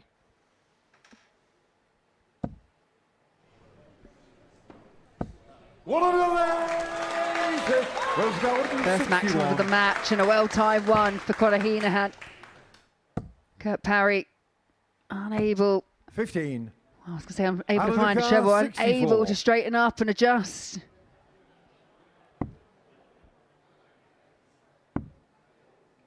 One dart. 32. Double 16 Wales goes a are car begging, and he has to hope 146. that Wales haven't got another ton plus checkout up their sleeve. It was Kurt Parry who found both of them in their first game. Burnett's going to miss out on the 146, and so Heenan will return, looking at 32 to get the break that Ireland need at some point in this contest. 76. Out of the car, 32.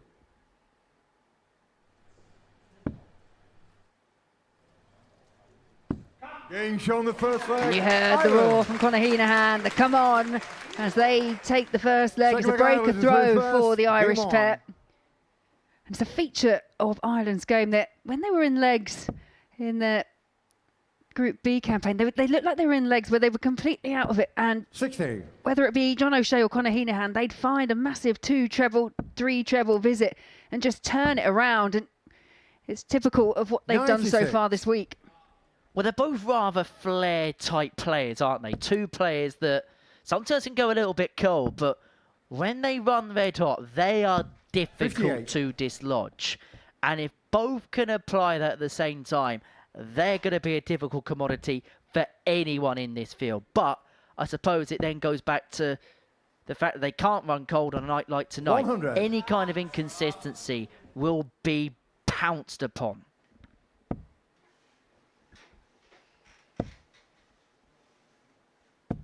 $55. And quite often with the pairs, what you'll see is the pairings having a little bit of a conflab at the back of the stage. They're cheering each other on. Yeah, don't worry, we've got this, keep going. Whereas I think the Irish pair, they seem to thrive off the kind of loud noises and the cheers that they hear from each other. 80. Wales are car 170. Big fish for Burnett is not going to be reeled in. And actually, Richie Burnett is looking to do something which 93. I don't think has happened in any other sport anywhere else. Looking to win another title for his country 37 years after doing so 60. for the first Wales are time. car 77. He won the 1988 WDF Europe Cup for Wales. 37. He was part of a team alongside some real great players. Eric Burden, Chris Johns and Geraint Wilson. 140. Wales Again, are car another 40. big visit. Tail end of a leg for Ireland, but it's tops here for Burnett. Getting shown the second leg, Wales. Double 10 found in the end for parity. Third leg Wales to throw first. Game on. You really get the sense that this might well be a game which is dictated to based on moments. On paper, these look like two real evenly matched sides. The bookmakers had a hard time splitting in Wales 10 to 11, Ireland 4 to 5. 57. Before dart was thrown in this particular contest. But the one thing that Burnett and Parry have in their favour is the fact that they've been on the stage tonight and they've won on this stage tonight. 121.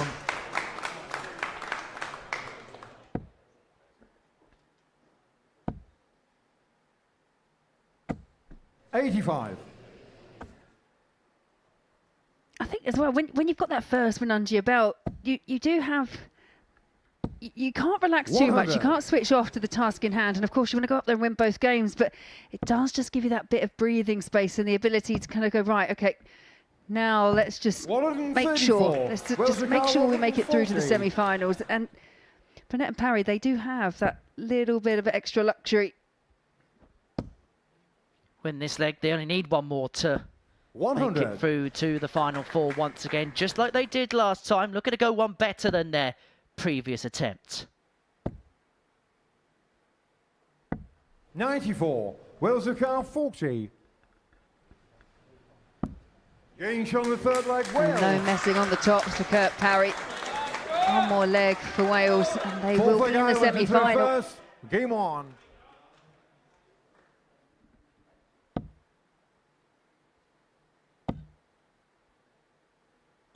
$100. Got two World Masters on the stage.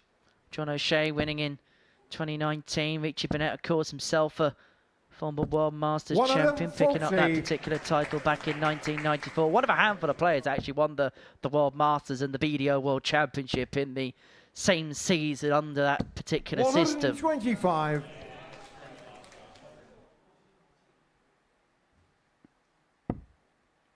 Yeah, it really was considered a major feat if you could do it on a back-to-back basis. 26. Well, those are some prize signatures. And I get the sense that might be framed 60. on a wall somewhere after tonight. Yeah, you wouldn't blame him, would you? Had both Adrien Lewis and Phil Taylor here earlier on this afternoon. I just hope that gentleman's got a coat because it's quite wet outside tonight, isn't it? As long as he's used a Sharpie, apparently that's fine.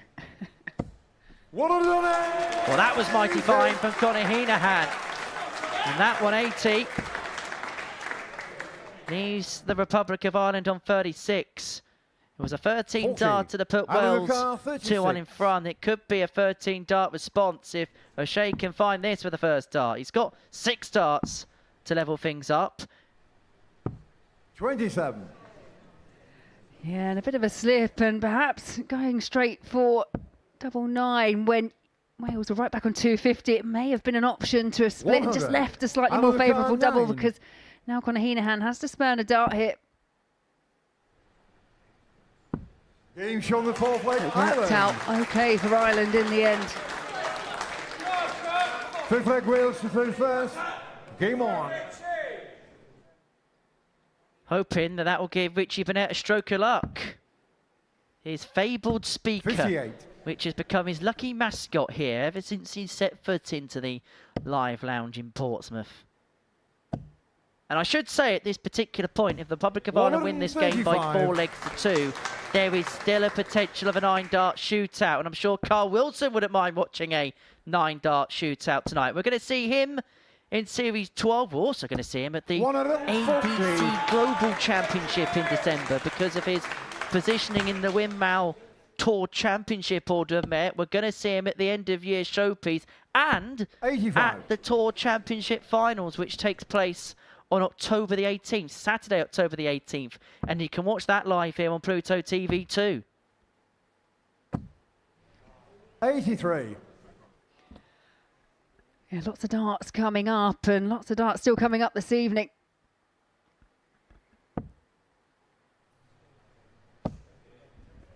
$135. Yet again, that big 2 treble visit to ensure that Conor Heenahan comes back for a finish.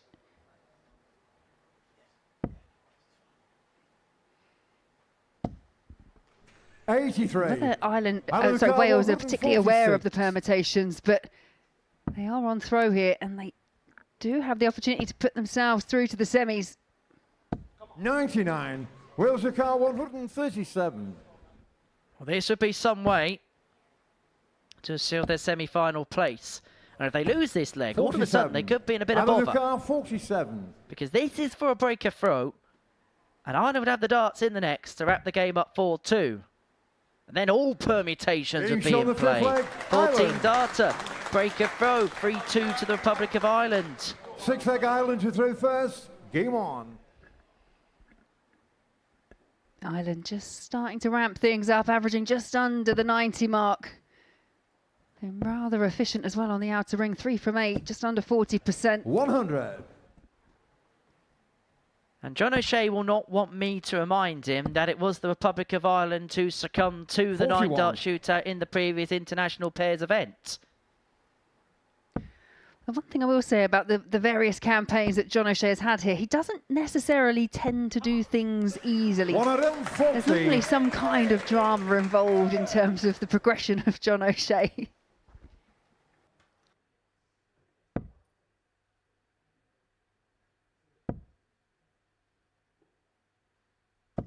$140.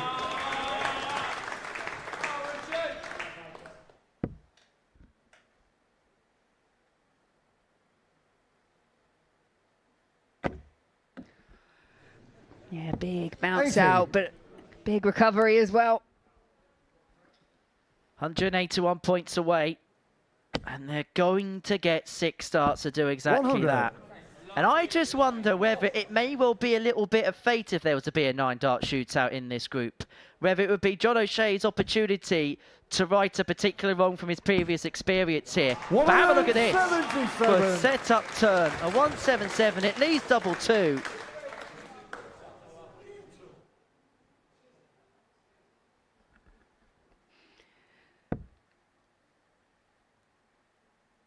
At this point, Richie trying to just apply a bit of pressure, but it's John O'Shea stepping up to the Orky.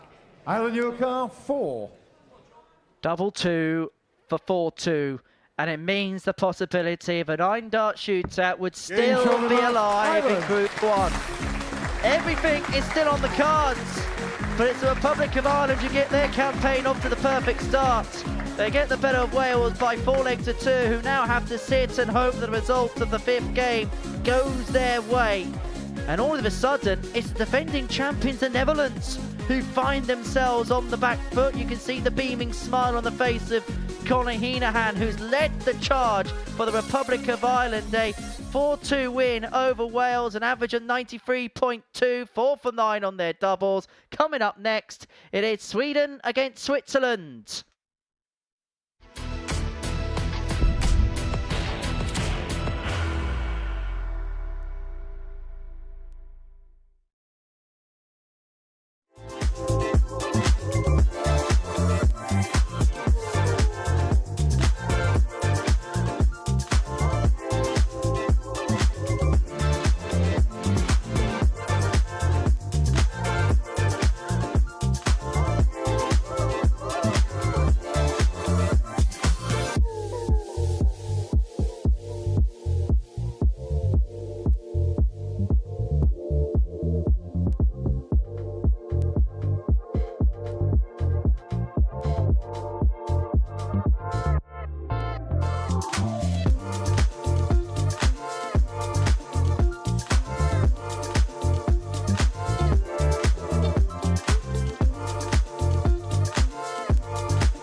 Welcome back. I'm backstage with Adrien Lewis of Team England. Adrien, it didn't quite work out. Missed out on leg difference in the end, yourself and Steve Beaton. Yeah. But how do you rate the experience overall? I think it was a very tough group. I mean, looking, obviously, I've been watching a bit of the other groups, and I thought, it's going to be difficult, this is. We turned up. We tried our very best. I mean, last night in particular, where we both averaged 90 for the duration of the night. And unfortunately for us, like you say, we lost on leg difference. So yeah, you and Sweden had identical averages as well. Yeah. And, like, Ireland ended up with a -2 average. They got through. Yeah. It was a bit of a lottery, wasn't it, between you? Yeah, like I say, it's pairs, and it's very difficult to get into any sort of rhythm. But yeah, I enjoyed it. Yeah. When we spoke recently, you said the future depended on would you enjoy playing competitive darts again. So did you enjoy playing competitive darts again? Parts of it, yeah, definitely. I can definitely go and take a lot away from this this experience, and I'm hoping to come back very soon. Yeah. Yeah, is that the next step now for you to go and reflect a little bit before? I think so. Yeah, definitely. Just like I say, I don't want to start rushing things. I just want to take little steps by steps and just keep moving forward. Really. What was it like playing with Steve? I loved it. Yeah, the experience was fantastic. Like I say, I've known Steve many years now, and yeah, we get on really well. And tonight, obviously you're not in the tournament. I'm sure you'd love to have been playing in front of a crowd this evening. But who do you fancy to be the winning team this evening? I think, I mean, it's hard, isn't it? Because everybody beats everybody. I think you can't really look too far past the Netherlands. I think they're playing really well, what I've seen of them. And the Canadians. And then I'd say the underdogs are the Swedes. Yeah, I really do, yeah. There we go. Well, Adrien, it's been a pleasure having you here. Nice we hope one, to see you again soon. You will Thanks do, a lot mate. for talking to us. Nice one. Thanks very much. Great of Adrien to stick around and watch the action this evening. England missing out, of course, in Group B on leg difference to Sweden. A 4-1 victory for Sweden in that final match between them on Friday night saw the Swedes go through at England's expense. And Adrien backing the Canadians as well, having seen them top the group. He's not doing bad with the old predictions, to be fair. So far tonight, we have seen a very good win for Canada. Wales got the victory over the Netherlands as well. Ireland then beating Wales, so they're going to have to wait to see if they go through, but they're in a good position. There is, of course, the possibility of a 9-dart shootout in that group. But next up is Sweden against Switzerland, the second match in Group 2. And having lost their opener, of course, Sweden are going to need to find a victory here. The Swiss out for the first time tonight. They've been pretty solid. Stefan Belmont and Bruno Stockley, they managed to win Group C this week. Andreas Harrison captaining this Swedish team, the experienced ace and the elder statesman of Switzerland, Bruno Stockley, on his debut at the Live Lounge. Anton Östlund and Stefan Belmont, their partners. Henry Deacon and Laura Turner are comms partners. Thank you very much, Chris. Yes, very much enjoying the company of Laura Turner tonight and very much enjoying the darts. And who knows, we could see a lot of darts tonight, because if Sweden win this game by 4 legs to 2 and Switzerland beat Canada by 4 legs to 2 and the Netherlands beat the Republic of Ireland by 4 legs to 2, we will have 2 9-dart shootouts here at International Pairs 2. A lot of things are going to happen before that particular point, and the simple thing for Switzerland is if they win, they will see themselves into the semi-finals and they will take Canada with them. As for the Swedish pair of Andreas Harrison and Anton Östlund, a 4-1 or a 4-0 scoreline in their favour would be good enough to see themselves through. And as far as Sweden were concerned in that first game, Law, it was the Dublin, wasn't it? 2 from 11 on the outer ring. And they had a number of opportunities to go 3-2 up in that game. How the story of this one could have been so different if they were able to take one of those opportunities. Yeah, and you have to give credit to the Canadian pair as well, because they were always there or thereabouts to pounce, and that's what they did. But I agree with you. It was definitely one of those matches that you look back on and there was a few wasted opportunities for the Swedes, and now they find themselves already in the early stages of finals night in must-win territory. It's the first time tonight that we're getting to see the Swiss pair. And that's one of their fans in the audience travelled all the way from Switzerland to come and see 60. Stefan Belmont and Bruno Stockley.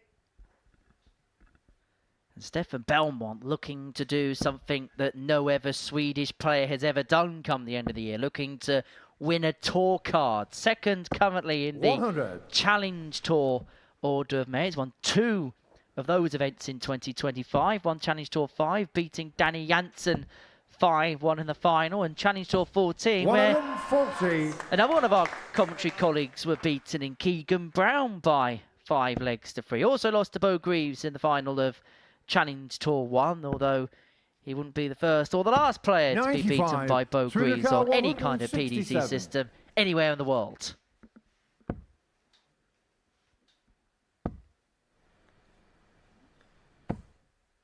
$60. Sweden, as mentioned before in their previous match, they did find themselves in a little bit of trouble going into the Group B proceedings last night. They'd only picked up the 1 win on Thursday. They were sat on 2 points. They were right at the foot of the table. Sweden car 107. They are a team that when their back was against the wall, they managed to find a way through in what was a highly competitive group. They need to do something similar here. 47.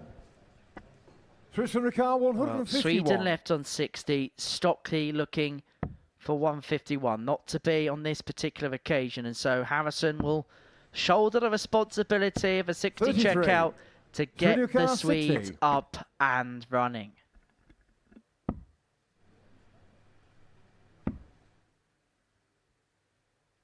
Game shown the first leg, Sweden. No mistake, Sweden 1 up.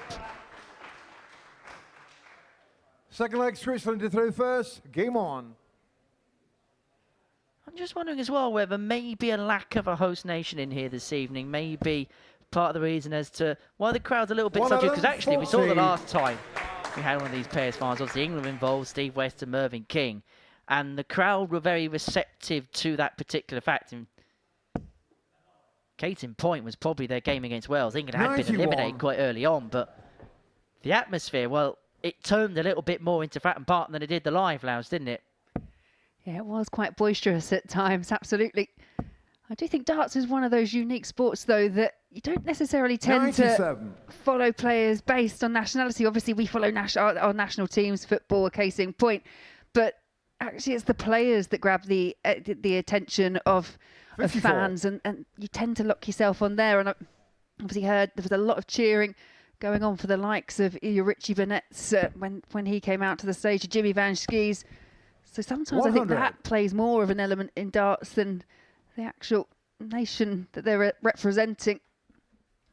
Well, the perfect example is the fact that the most popular player in this building lives in Breda in the Netherlands. 58. Switzerland car 164. Jimmy Van Schie as Belmont looks at 164. 6 darts here for Switzerland to get level at 1 apiece. Decided to stay there because another treble 100 would have left Stockley on double 12 after 12.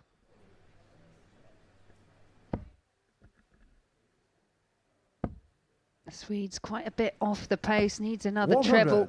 Switzerland car has 64. settled for a ton, so to level us up in this match, 64 required, and Stockley's been very good at these mid-range finishes. 48. Well, there wasn't a necessity for that to go. His teammate Belmont will come back looking at double 8 to square the game up at 1 apiece. And it would mean that if Sweden are going to automatically qualify, they'd have to win 3 on the spin. But get his country on the board. He does a Paul Hogan and goes low into the double 16 when wanting double 8. Yeah, many happy returns to Paul Hogan if you're listening, as you mentioned him. Is he going to be punished to the hilt for that mistake? Harrison looks at tops. 84. But the 104 isn't going to go. Car 16.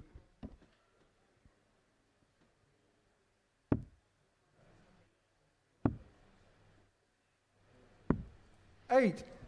Yeah, and those were the finishes that both Belmont and Stockley were polishing off really quickly in their group stages.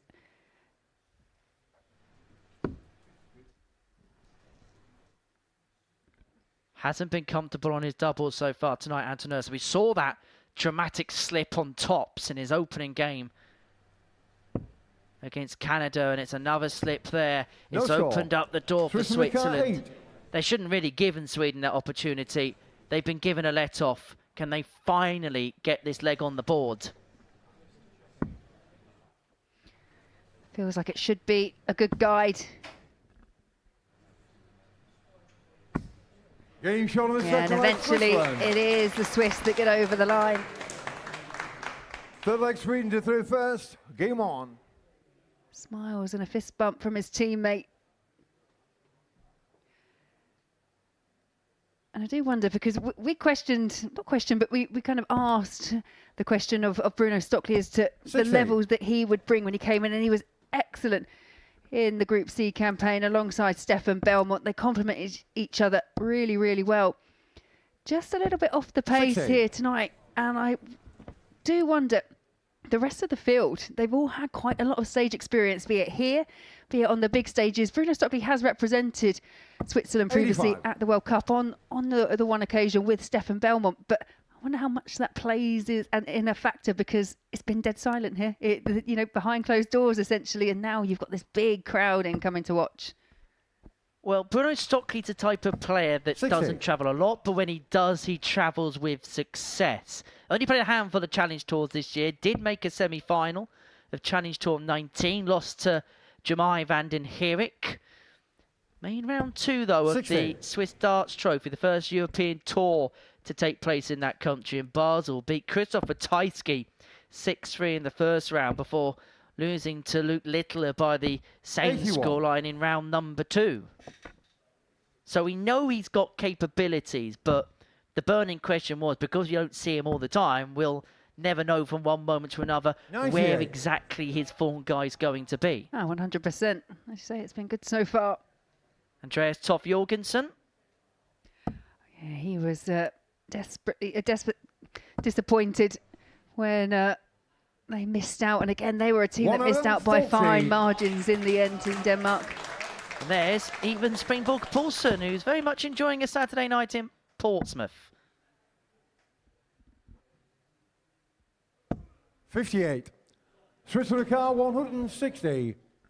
He looked like he'd won the prize on The Price is Right, and he had the opportunity to come down to the front and play the game. But he had the opportunity to play the game up here this evening, but that opportunity came and went. And 60. I think for them, it's going to be a case of lessons being learnt from that particular experience should they come back again, as Harrison looks at 140 to open up a 2-1 lead. Double 16 does not go. 108. Switzerland car 100.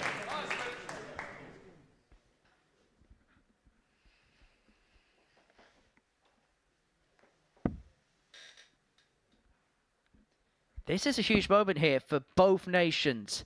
Belmont couldn't find the top combo. Remember, if Sweden are going to automatically qualify here, they have to win 4-1.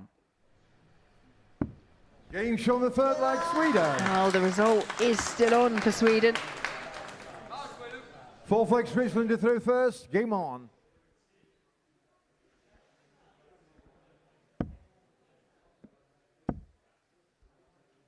Both the Swedish players still a big end to their seasons. Andreas Harrison's going to make his World Championship debut at the Alexandra Palace, that is, in December. Both players are qualified for the inaugural PDC Nordic and Baltic Championship in Copenhagen in October. In fact, Andreas Harrison's going to be the #1 seed for that particular tournament. Anton Urs finished 20th 140 in that particular order of merit at the end of the season. Andreas won 4 titles on the PDC MB circuit in 2025, and it just feels like, even though he's approaching his 50s, he's a player that's just getting better all the time, Andreas. Yeah, and he's another one that sometimes is a bit of a surprise. There was a lot of players that played in last year's Modus Super Series that went on to get themselves a tour card, and I think if you'd asked anyone, you would have put Andreas Harrison in that list as well. We've kind of seen the last few years that just because you have a good year at secondary level, it's not a guarantee you get a tour card. Just ask Wesley Plaisir and Dale Pilgrim that particular question. Of course, it just goes to show how difficult getting through Q School is. Well, is the 104 here going to be difficult for Stefan Belmont?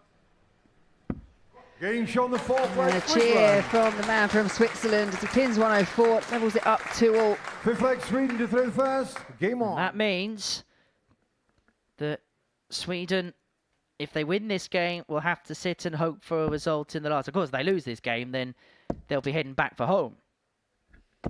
140. Yeah, but that 4-2 result is also still a possibility.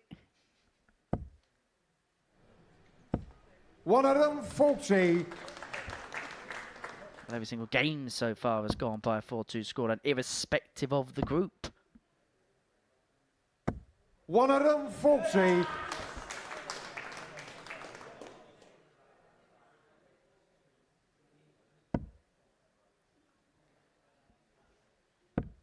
Well, it isn't a winner-takes-it-all game for Sweden, but right now they might be calling out for 100. an SOS because they are in big bother.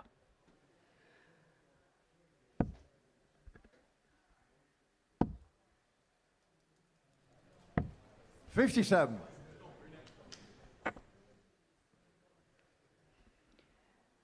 There they are, first to a finish. 121. Sweden crowd 164. Two treble visit there from Stockley. He was on 140 and they will get an opportunity.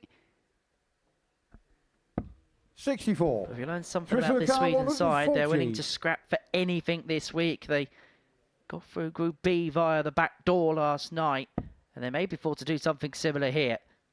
Belmont's not going to find the 140. He's the one out of the two in this Swiss team that have looked more likely 60. in this game. Sweden crowd 100.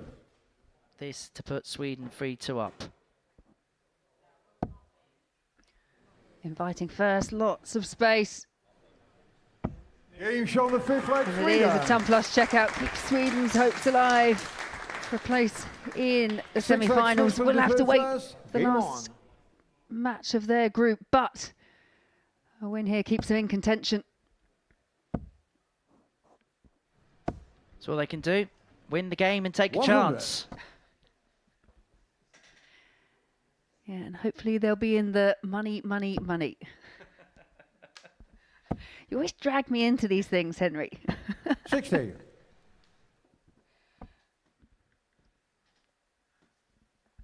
Well, some people thought it was a gimme, gimme, gimme that Messes Beaton and Lewis were going to be here tonight, but it was the Swedes that drowned out those particular hopes. 81. They were the big favourites, weren't they, England, before dart was thrown this week? Yeah, in terms of legends of the darting world, they were the dream team, but that's a dream visit for Andreas Harrison. That could be the moment that swings this game in Sweden's favour, possibly. 43. Particularly off the back of that 43. They've taken the throw, and they have 6 from this point to complete a 4-2 win, which opens up the possibility of not 1, but 2 9-dart shootouts. 81.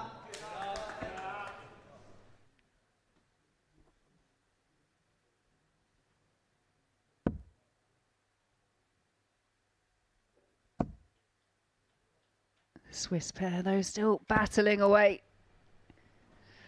100. And just the one treble means Andreas Harrison and Anton Östlund have at least 6 darts from 180. Just wanted to double check to see whether that's in. Because it's kissed the bottom right-hand corner of the wire, it's quite difficult to decide from that far 66. away whether it was in or not. Even though he's found a big chip with that turn, it's only 66. It's vulnerable. It's very much a score which can be punished. 97. And a treble there Sudica, opens things up for 114. interpretation for Switzerland.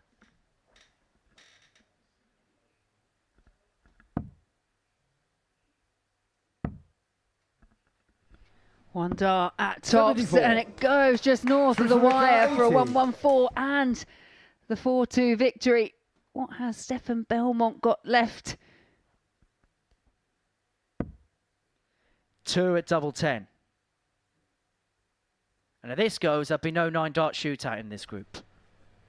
If this goes, Sweden could be a leg away from elimination.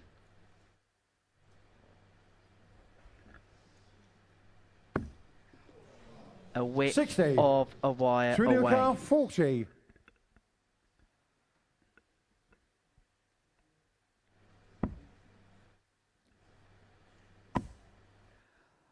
One dot left for 4-2 and goes wide. It's a double one.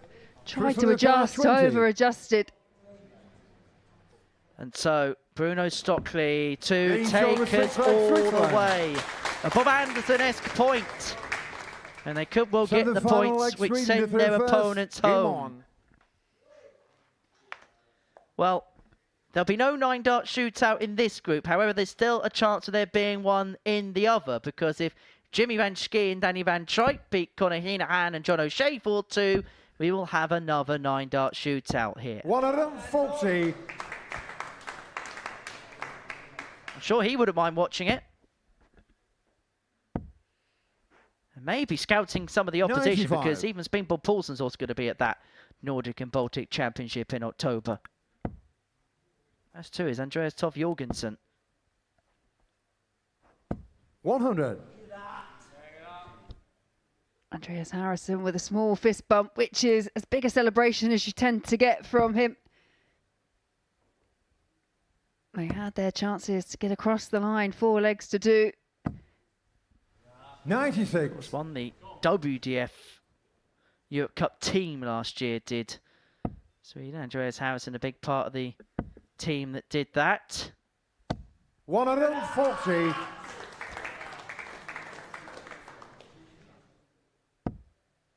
And this is what the Swedish pair can do. They've really turned it on 60. for the last leg. Studio car 121.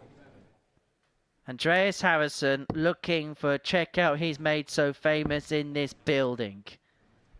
81. Sensibly sets it up for his partner. Tops left after 12 and a last leg decider when they needed it most. And that is what pairs play is all about.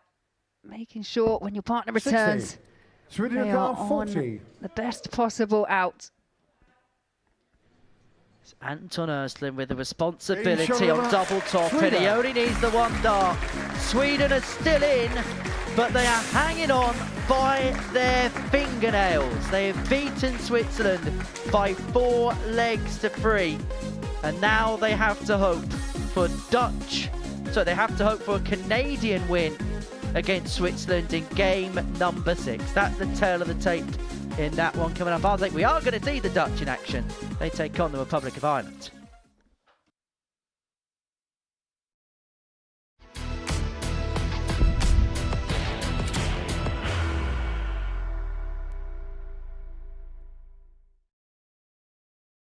Are you ready to lift that trophy, Darius? Yes. Let's do it then. Ladies and gentlemen, your Modus Super Series 9 champion is Lucky D, Darius Lewandowski!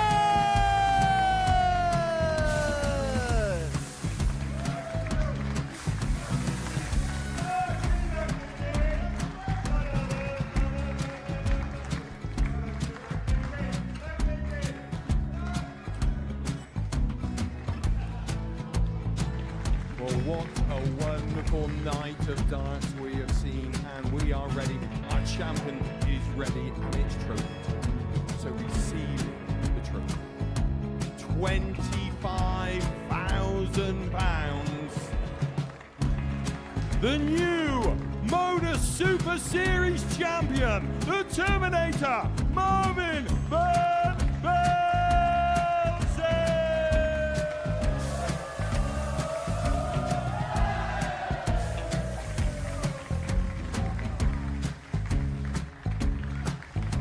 And one more time, the 8th Modus Super Series champion, the Terminator, Marvin Van Velzen. And the new Modus Super Series champion is Andreas Dirty Harrison.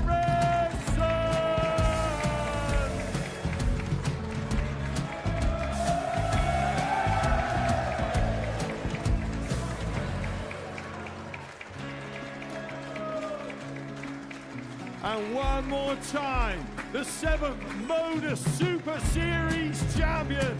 Give it up for Andreas Dirty Harrison! The moment we've all been waiting for. Would you please show your appreciation for your Series 6 Modus Super Series champion, Scott Taylor!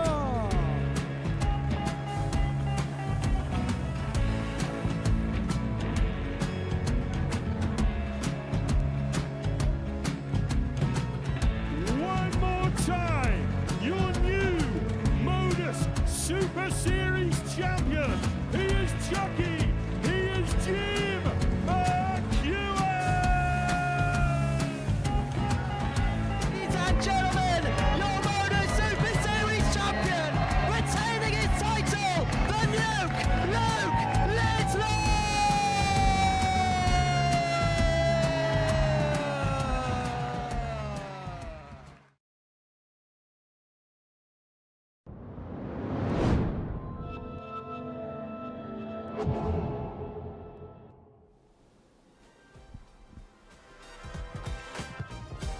Well, we are at the business end of finals night in terms of the group stages here at the Modus Super Series on this International Pairs Week, and things are getting a little bit complicated. We can talk you through what is needed for each team to qualify. Ireland will qualify if they get 3 legs against the Netherlands in the game that's about to take place. And the Netherlands must win that match 4-0 or 4-1 to qualify. If it's 4-2, there would be a 9-dart shootout, and that's the only way that Wales can be eliminated. In Group 2, Canada would qualify with 2 legs versus Switzerland, who must beat Canada to qualify. Sweden can rely on Canada winning that match or Switzerland winning by a hefty scoreline, 3 legs or better. But in terms of this one, it's Ireland and the Netherlands that are on the stage, and those permutations are displayed in a big screen, and I've just been told Danny Van Tripe was having a good old read of them,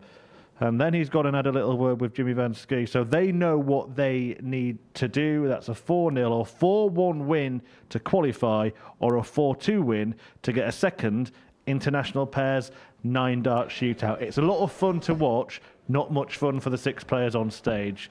Henry Deacon and Laura Turner will tell you how this is going to pan out. Yeah, thanks, Murph. Don't worry, I answered to most things.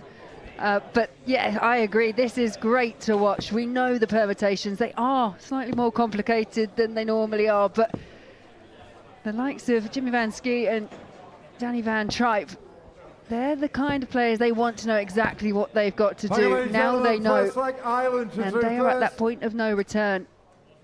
Game on.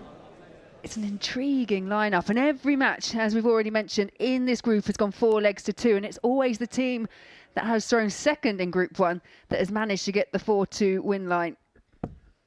And actually, having a look at the 16. game that the Netherlands played, the 4-2 defeat to Wales, I didn't actually play bad in that game. Averaged 87, 2 from 6 on their doubles, but were hit by good moments from Wales at opportune times. 2 ton-plus checkouts in that game.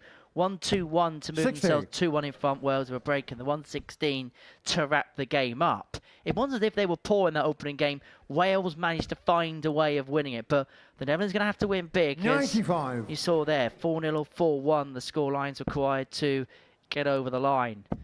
But if there's 16. 2 people you would back in this situation, it would be Van Schie and Van Tripe.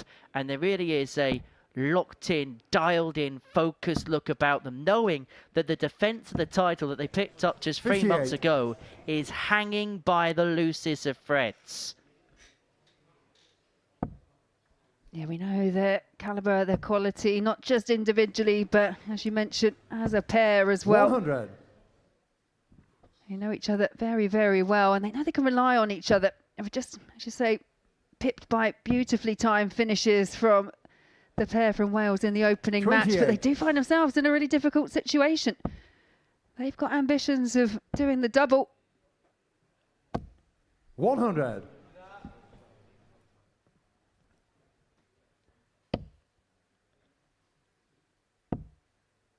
Ton here leaves the Republic of Ireland on a finish. 60. Unable to get, much to John O'Shea's frustration. And to win 4-0 or 4-1, the Netherlands need not just one but a couple of breaks. And the first one could come right in the very first leg. 100. Great pick-off for the last there for Jimmy. Leaving Van Tripe on 81. It may just be a dart at the bullseye, but he's almost left the guarantee of something when his partner comes back. And it may have to go. 60s left for John O'Shea if this 81 is not got. 2 at double 12. Only needs the one. That is huge. That is part of the Van Schie army, and they look very concerned right now.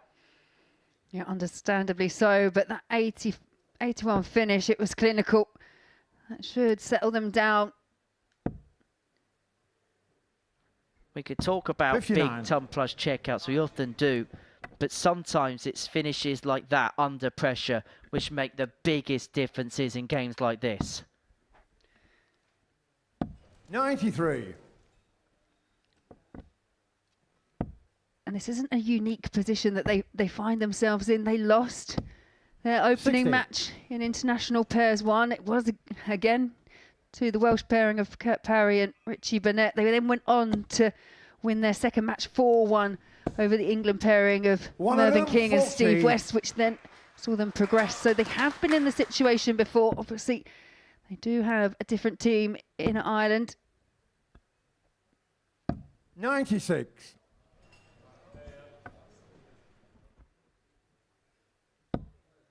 Really good time for darts in the Republic of Ireland right now. Of course, Shane McGirt, the reigning 100. WDF World Champion. John O'Shea looks like he's getting back to top form. And Conor Hinahan's always a man that's going to knock on the door of titles 60. in this particular building. His CV and resume here is one of the most cherished that you could possibly want. Some may argue 44. that actually, if anything, he hasn't won maybe as much as perhaps he should have when you consider his record here. Yeah, and I think you could probably use that same statistic for a lot of players. Do well here, perhaps don't quite do as well in other arenas. Alukar 124.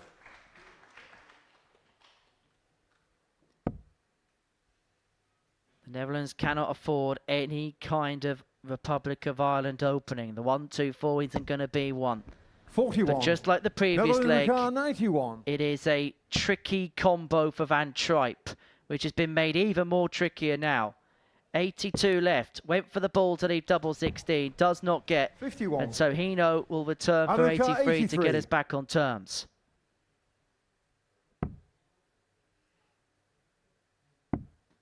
A single 16 leaves the ball. And you heard the roar. And that is what to expect from the Irish pair. They like to fire each other up. It's a break straight back. And he let the Dutch know all about what he just did. The margin 100. for error has shrunk for the Dutch Giants.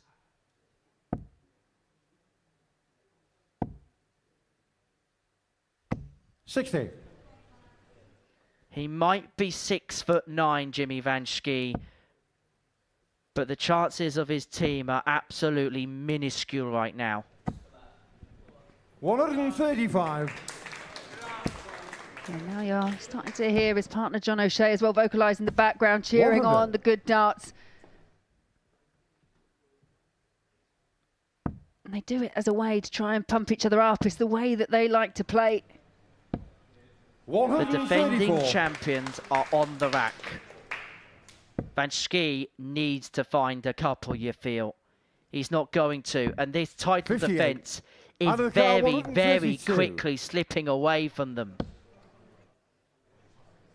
If this goes, then the only opportunity they have of going 92. through is for a 9-dart shootout. And they have to hope John O'Shea misses 3 darts at tops when he comes back. And he's going to get 6 60. more.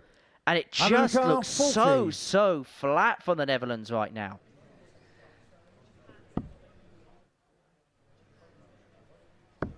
Game show the third leg, Ireland. And go on from John O'Shea. As they are now 2 legs to 1 up Game on. to the Netherlands pair. And they need perfection from here on in just to force a 9-dart shootout. I don't know about you, but they just look a little bit deflated, understandably so. They haven't recaptured the form that saw them top Group A. We know one thing about Jimmy and Danny. You've just amalgamated the two. They are separate people.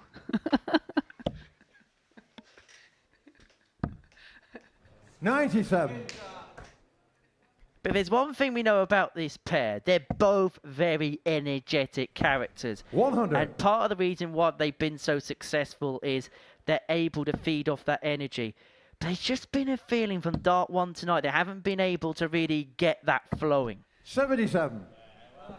Yeah, and as much as we say that they are a good pairing, I think they feed off each other a bit like the Irish in a different way, but they do feed off the confidence they get when their partner's hitting, then the next one hits, and they get better and better that way. What they haven't had to really weather at any point is one over the other not actually firing on all cylinders, and that's what's happened tonight. 41. Well, they need a spark. Netherlands car 164. Does he go for the ball? 139. Yes, he did. Yeah, and understand it, like you say, they need that spark. They need that little bit of positive energy back into the team. 125. Netherlands car 25. Double 8 for Van Schie. Pressure. Gains Makes on the fourth leg, Netherlands. diamonds. Back on terms, 2-2. Fifth leg, Ireland to throw first. Game on. But this is already feeling like a big leg. 134. And that is a big visit from John O'Shea.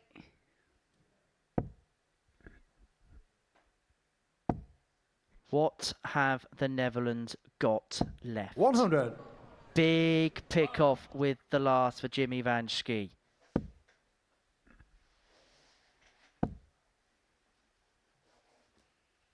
$97. Every single big turn from Conor Heenahan is being treated with a roar, treated with 100. a reaction. And when you find yourself in a situation that the Dutch do, when you hear it, you might not even be watching, you're focusing on your throw coming up next, but when you 100. hear it, it's just another thing that kind of, it can just deflate you even further. You're putting the task upon your opponents when you let out those kind of yelps. 140. And I think Van Schie was ready to give a little gusto out if he found a max. Well, Heenahan's not going to do it with the fish. This time, the 161 may have to go. 134. Netherlands car 161. Beautiful setup play, and he can't find the first treble 20, just 12. 83. Out of the car 36. Ireland are on the cusp of a place in the semi-finals. Double 18 for John O'Shea. Double 9. One left. Gets it, and the defending champions are out. The Dutch are not going to double up tonight. First, game on. Van Schie and Van Tripe have been eliminated. Now they are just going through 45. the tungsten motion here. 3-2 they trail, and you can tell on the face of Van Schie, the sunken, solemn look on Van Schie's face, that their title defence has come to a close.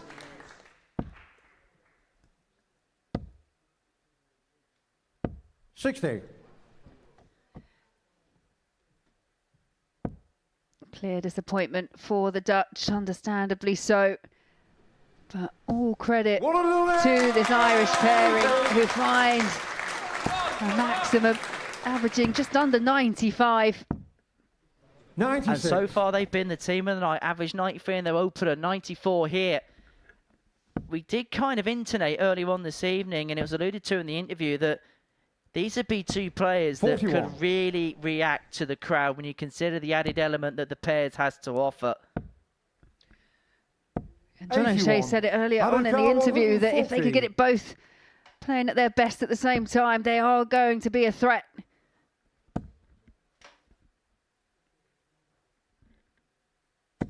$60.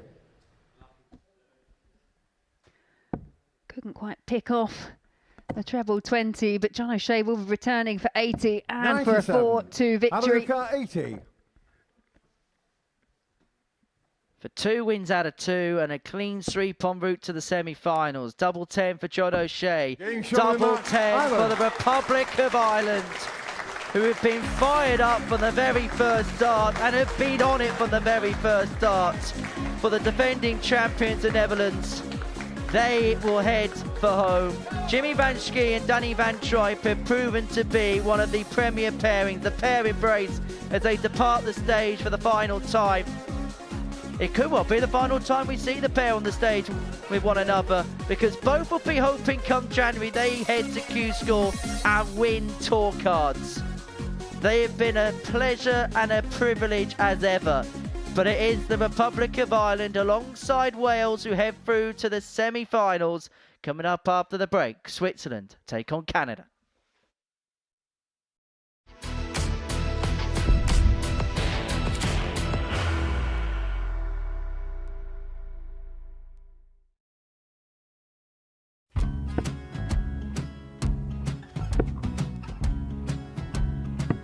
$54. Charlie McGuire, 164.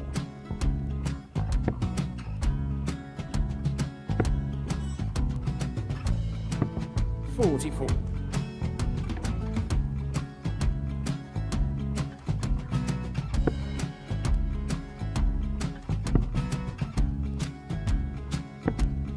$32. Charlie required 120.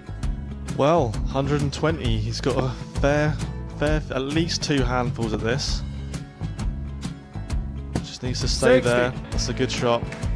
Halves his score, leaves himself on a 2-darter.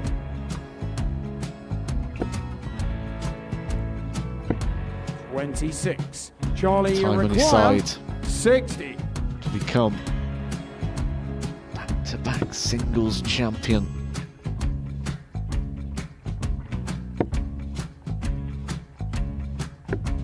$40. Definitely a couple of nerves in those last 2 darts, but he'll be coming back. It's a moment he's been in before this situation. Standing at the back of the stage, Charlie approaching the required hockey with a 20. chance to win the title.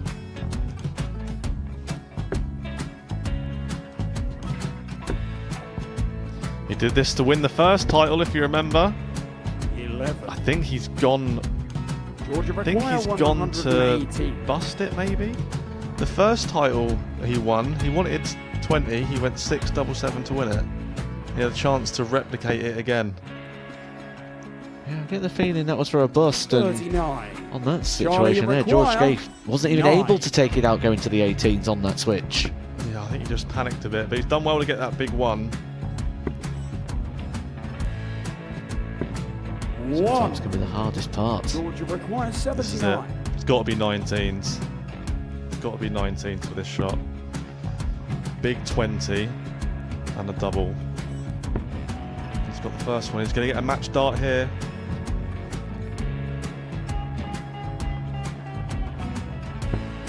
$59. Charlie Threw the entire required body into that 8. one. Just didn't want to let go of the dart.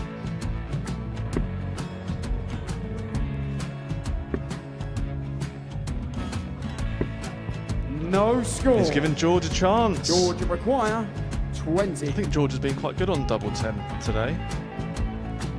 So many opportunities for Charlie Murphy. Go Couldn't get the job Got done. in the match! And the Red Dragon George Modus Scaife. Super Series Influencers Champion, George Scaife!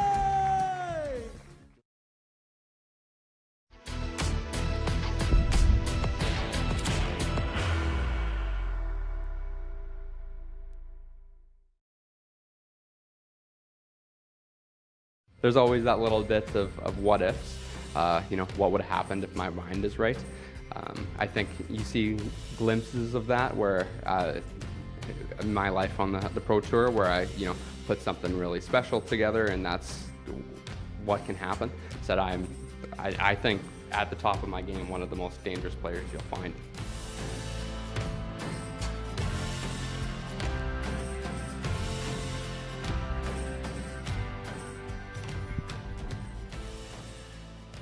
The Tungsten Talk with Dawson Marshall of Team Canada coming soon to Pluto TV, and I can tell you it is awesome. Dawson in conversation with Henry Deaton in the studio, but he's maybe hoping to be in conversation with Henry again tonight because Canada have the title in their sights. They just need to get themselves a couple of legs to qualify in this match with Switzerland. 2 legs will see Canada make it through. Switzerland must win the match to get through, and the Swedes are in the practice room waiting and watching with interest as well. They're relying on a Canada win to go through, or a Switzerland win by a margin of 4-0 or 4-1. Henry and Laura will guide you through the action. Yeah, not sure whether Dawson Marshall would like another conversation with me. Laura Turner is contractually obliged to have a conversation with me this evening. I am indeed, and actually really been enjoying the darts at least tonight. Only kidding, Henry. No, it's been really good, and actually Canada, they find themselves, have to agree with that, there is only one Jeff Smith. He is our most recent Champions Week winner as well. Yeah, Canada were in a similar position yesterday in order to win, well, not necessarily win the group, but in order to qualify through to tonight, they needed just the one leg. That then sealed the fate of England. The USA, who they were playing at that point, needed a heavy win. Well, it's the Swiss that need the heavy win here. And just a couple of legs will see Canada through. But knowing the Canadians, they won't be happy with just a leg or two. They are going out to win absolutely everything. That's what they come here for. There was no other objective than to pick up the trophy 54. This evening. It was as simple as that for Dawson Marshall and Jess Smith. It could well be the fairy tale return to the game for Dawson Marshall after years in the tungsten doldrums. 60. For Jess Smith, it could round off one of the best months of his career, and that's going some when you consider some of the things he's achieved. North American champion, made the final of the US Darts Masters as well 85. At Madison Square Garden. He's made the final of the BDO World Championships. We could go on with his ever glowing resume, but a Super Series title, the main 60. Title on top of a Specials Week, there's worse months. There most certainly are, and it's a testament to how good, but I think with Canada, both these 92. Players are, the natural ability shines through, because as good as the resume as Jeff has, he's one of those players that hasn't possibly been playing as much as what he had done previously. But another informed player is that man on your screen right now, Stefan Belmont, as he fires in a maximum. It's that second on the Challenge Tour, but having the year of his life in terms of his darting career. 60. Switzerland car 61. One of the best players that we can pick right now is Stefan Belmont. And who knows, he's had that good a year. We may not even see him here next year, because the Pro Tour looks like a likely destination for him. But the destination for Bruno Stockley is double 4, and he's no score. Put it low into the single 13. And Canada not on a finish, but it's been left awkward for Stefan when he comes back. Yeah, Stockley just found it really quite difficult to recover 61. After that loose first start, and ended up chasing it all round the board. But 61 once again here, but this time Stefan Belmont, and he opts for treble 7 for tops. Game shown the first leg, Switzerland. And it's a harder throw in 18 darts for the Swiss pair. First. Game on. But this is where Canada have been so good as well. On throw, big start from Dawson Marshall, and then Jeff Smith there to back him up. It's been a formula that they have used to good effect so many times. It's quite nice when you say something and it happens as well, because there was a 140 from Dawson. 140. A lesser spotted non-curse of the commentator. Indeed. My first dart. I was going to say, is that beautifully for Jeff? It turns out that 97. if you say things too often, sometimes you might get the odd one wrong. And of course, that win for Jeff Smith in the Champions Week of Series 11 has guaranteed him a ticket 100. to the end of season ADC Global Championship, the event that puts a full stop on the Super Series season for 2025. That will get underway on 82. Monday, the 1st of December, and you can watch that here on Pluto TV.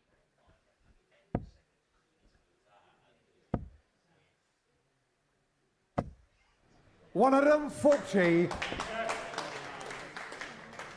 But it's another big visit for Bruno Stockley. 130. Switch to the car, 121. 121 for Belmont to break the throw and open up a 2-0 lead. If he doesn't get it, Michel is back for 52 to square the game up.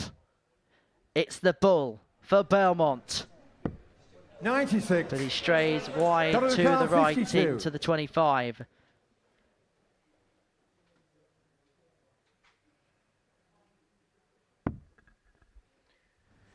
Double 18. It's been the go-to double for Canada, 34. but hasn't gone this time. Switch to the car, 25. Real pang of angst on the face, and Ted Everts can't even watch. Game shown the second leg, Switzerland. Well, Switzerland get the break and open up a 2-0 lead. Has that guy moved to Third leg, 3 different Switzerland seating first. positions Game tonight? He does know that the Live Lounge isn't one great big stage for musical chairs, doesn't he? 140. It looks like he's possibly moved to the back of the room, which is indicative of the fact that sometimes you just can't watch, especially you know what it's like. You're willing your 58. team to do well. Well, when the music stops, who's going to be the one that lifts the trophy? After the final, when the lights go up in the arena, the 140. flag of their nation draped around their shoulders, arm in arm, locked with that trophy in their hands. 59.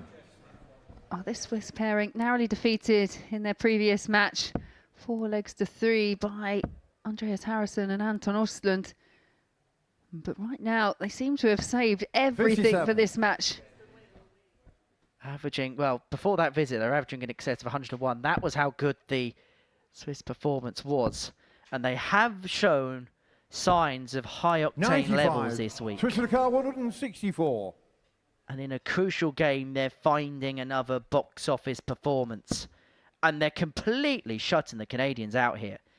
And all of a sudden, the two favourites tonight, the Netherlands and Canada, could be in the leg of being the two 140. that were eliminated in the group stages.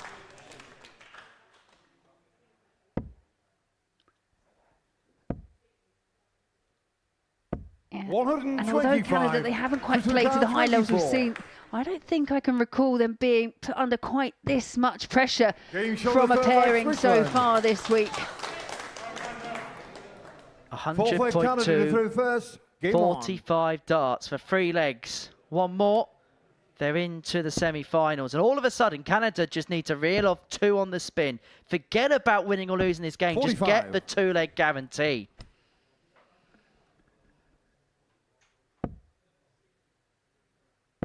They made it slightly more difficult for themselves getting through 41. Group B. It did come down to their last match to secure their position. But they still looked unflappable. They looked in control. Right now, they are right 60. under it.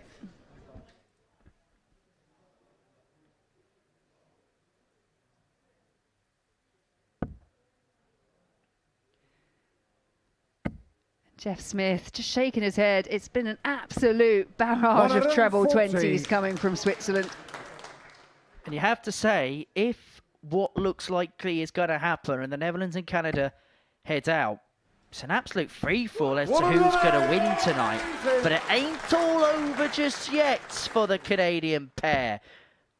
They're a nation that love their hockey, but they are skating on very thin ice right now. Yeah, and I think that's putting it lightly as Stockley rails off a ton.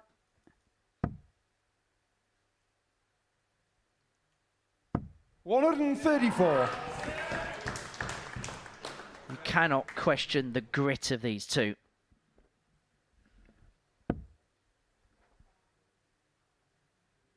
And in fairness, they have been hit by a barrage, 60. an avalanche of Canada great 82. scoring from this Swiss pair. 57 required. One dart at tops to get one of those legs on the board. 42. And sails past the target. 160. Well, for Bruno Stockley, this is to round off a 4-0 win for Switzerland. He's not going to get... Remember, Canada need a couple of legs. 60. They could well get the first of them here.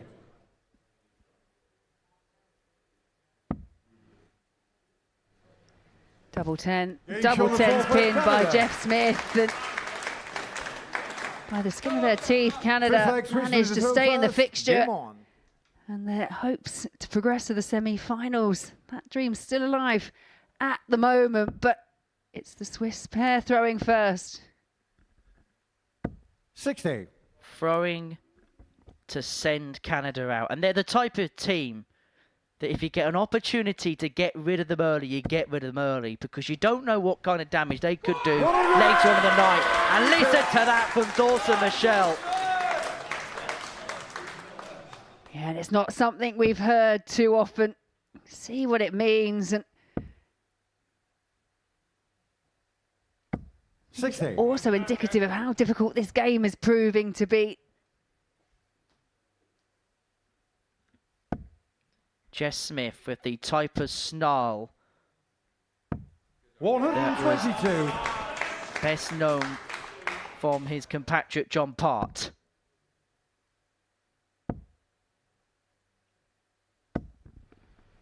They're getting their teeth stuck in, and they may well get the leg that they need. That second elusive leg that they need. It's been some rally from 3-0 down. 99. Really have dug deep, haven't they? And Jeff Smith, the opportunity to be the hero for Canada, coming back. A ton required, and that slip there from Stefan Belmont. Just needs to make sure he leaves his partner something if Smith can't convert this 100. Canada 100. A ton for the semi-finals. It looked unlikely a couple of minutes ago. And they're not going to get a dart for it here. 52. Although they'll be hoping for 3 more. Or 2 more, shall I say, if the 158 doesn't go. And it doesn't. And that's a loose one. 40. There isn't a great deal of pressure on this 48 in terms of the scoreline, but a lot of pressure in terms of progression to the semi-finals. It's double 10. Game on the trip by Canada. You don't need us to tell you that Canada are into the semi-finals. Canada A courageous comeback for Jess Smith and Dawson Michelle. They were 3-0 down. They were staring elimination in the face. But you cannot question the temperament, commitment, desire, and never say die attitude of this pair. 100.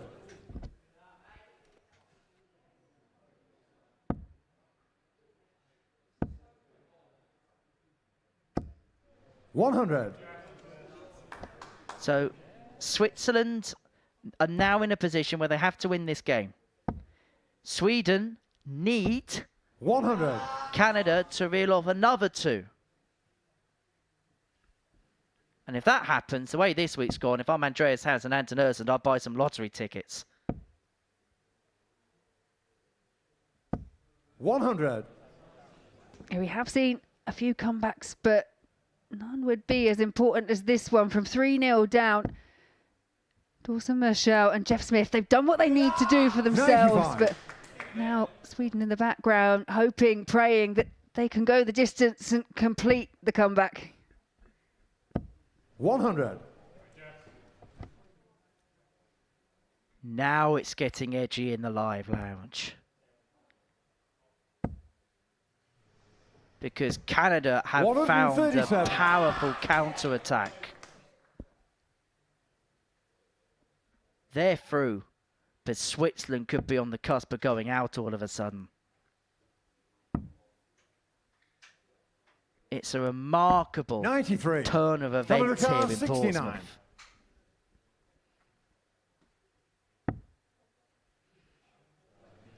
Double 18's found. From absolutely nowhere, from 3-0 down, Jeff Smith and Dawson Michelle level it up at 3 apiece.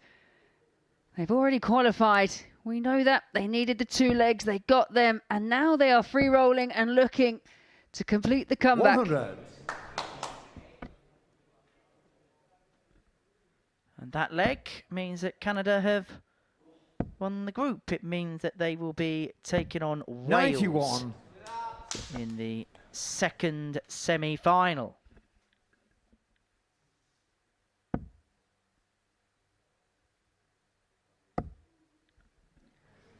Oh, but this could be big from 140. Belmont. It's a 140, puts them in good stead.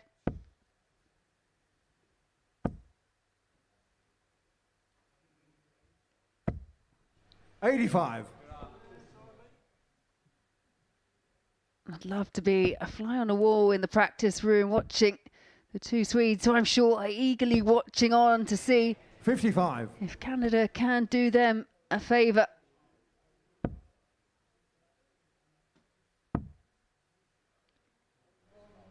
In fairness to the Swiss, they found a counter-attack of their own. It could have been so easy for their heads to have dropped in this particular scenario, but they may have just conjured up a get-out-of-jail-free card of sorts.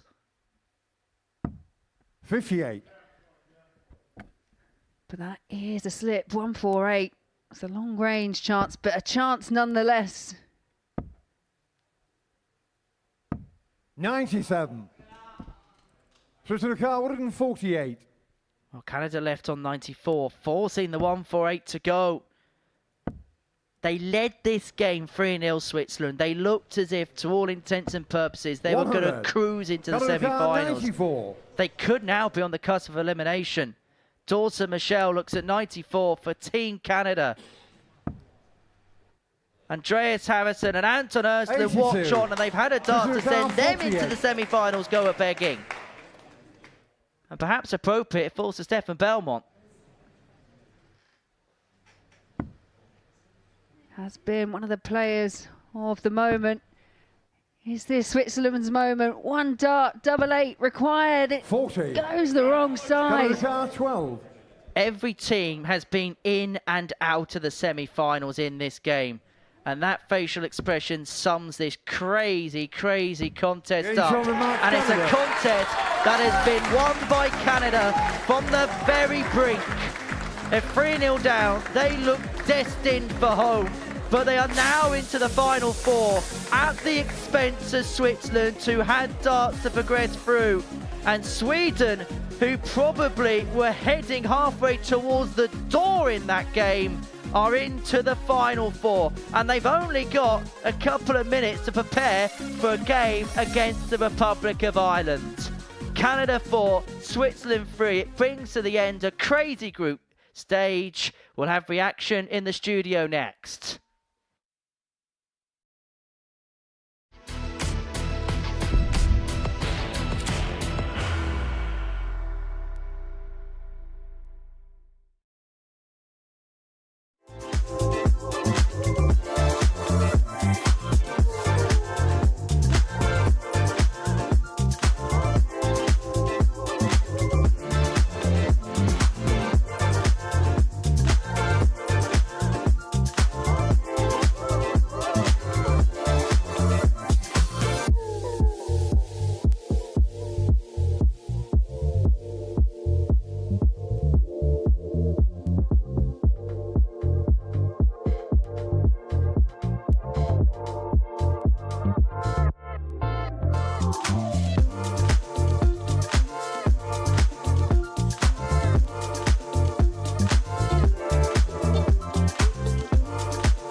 Welcome back to the Modus Super Series. This is what we've seen on finals night of the International Pairs Week. Wales getting a win over the Netherlands in the first match. Canada then beating Sweden. Ireland getting the better of Wales, setting up the possibility of a 9-dart shootout. Sweden edging out Switzerland. And then Ireland ditching the Netherlands, the defending champions from the tournament. And then Canada coming back from 3-0 down in a match where they needed 2 legs to qualify and win, therefore eliminating Switzerland. Laura Turner is alongside me. That means the semi-finals are set up like this. Ireland versus Sweden, who must have been through a roller coaster of emotions in the practice room, and Canada against Wales. Wales looking to get back to the final for a second time. What a night so far. Oh, it's been brilliant. I mean, it's the international pairs. We come to expect a bit of drama, but that last match especially, yeah, I was wondering, I'd love to have been a fly in the wall in the back room, because I imagine when Switzerland went 3-0 up, Sweden were like, right, okay, let's hit the practice ball, we're on. Then they saw the comeback, but it needed to be a big comeback. Yeah, I'm sure they're breathing a sigh of relief. Let's talk about the Netherlands first, because they got their hands on this trophy last time around. It won't be happening. What went wrong for them? Yeah, just too slow to get out of the traps, really. They didn't seem to have that that kind of bounce in their step that we normally see from them. And I think when they lost that first one, they'd been in the position before. They'd lost their first game last time round, but as soon as Ireland came out, and you know, they're a loud team, they're a really bouncy team, Ireland, so they just didn't seem to have the fire in them tonight to get over the line. Yeah, I mean, they knew exactly what they needed to do as well. Sometimes can that be a little bit of a distraction? Yeah, especially when it's, you know, I need a leg, I need a couple of legs. That can be quite a difficult thing. Speaking of distractions. Yeah, it can be quite a difficult thing. But look, each player is individual. Some like to know, some don't. I just wonder sometimes in a dynamic of a pairing, if one wants to know and the other doesn't, how that might work. Yeah. Just want to speak about Canada as well. Did the same thing kind of happen to them at the start of that match that we just saw? Yeah, definitely. But wow, did they rally, didn't they? They knew they needed a couple of legs. I'm not going to say they switched off, because actually Switzerland, they played outstanding. They were averaging well over 100 up to that third leg. So it was a blistering start from the Switzerland pair. But to come back, get those couple of legs, and you saw what it meant. I hadn't seen a reaction like that from Dawson Michelle all week. It was massive. You could see what it meant to them. Yeah, kudos, because that was impressive. In general this week, that Canadian team have gelled pretty well, haven't they? It's a really interesting dynamic. A player who won the last series just a couple of weeks ago, that big night we had here, and another one who hasn't really picked up a dart for a couple of years. No, but it was interesting to me that the interview that Henry did earlier on with them, they expected to come along and win Group A. Dawson Michelle, although he's had that hiatus away from darts, and it has been a few years from anything majorly competitive, he's so confident in his ability, and you can see why, because they looked down and out, they looked like they were going home, and from absolutely nowhere, this massive 180 sparked the pair into life, and yeah, they just seem to gel really well, and I think the fact they know each other, that's a really, really big advantage. Did Sweden win the other qualifying spot, or did Switzerland lose it? I think from a position of 3-0, you have to say Switzerland lost it. I think, well, in fairness, if Switzerland had gone on and won 4-0 or 4-1, Sweden still would have been through. So Sweden had put themselves in a position where a lot of things could happen and they still go through, but they almost went out. We spoke about the Netherlands going out in Group 1. Ireland won that group, winning both matches. John O'Shea last time was ditched out in a 9-dart shootout, so determined to avoid that kind of drama this time around. Yeah, and I'm sure when he saw it was 4-2, 4-2, he thought, right, if it's going to be a 4-2 result, I want it to be in Ireland's way, and that's what happened in the end. So I'm sure he'll be delighted. And again, another one that said when they play well together, they are a threat, and they look like a real threat tonight. Conor Heenan as well, he let some emotion out, didn't he? A massive bullseye finish, and really let it go then, because in that situation, 1-0 down in that match, they're in a little bit of danger, aren't they? You are, of course, and especially when you are playing a pair like the Dutch, then you know exactly what they've got in their armoury. They've got big scores. They just didn't produce tonight, but they came out. The Irish came out firing right from the start, and I think to me tonight they have looked the most likely. And Wales getting that win over Netherlands in the first match. Phil Taylor was with us at the top of the show. He said that match could be decisive, and Wales are through. Netherlands aren't. That was the final last time. Is this now the Welshers to lose? I think decisive, but definitely in terms of the group, I think that was spot on. I think now it's possibly one of the most open semi-finals that we've seen, because there are attributes from all four that could get them across the line. But I liked what I saw from Wales, especially in that opening match. from the teams that have gone through, who has impressed you the most? Who looks the most likely, most comfortable in this scenario tonight? I've got to say Ireland. And Ireland are coming from a position where they've pretty much been outsiders, haven't been spoken about too much as well. But it's their presence on the stage. They seem to be larger than life characters when they're up there, but they're backing it up with the darts. They're playing well together. So Ireland, for me, they look the most likely. I think Sweden probably don't know if they're coming or going. Yeah. But they are definitely staying. But that felt the same last night as well, didn't it, with Sweden? It did, yeah. They had to rely on other results, and they had to have that big fight back from only picking up 2 points the first night.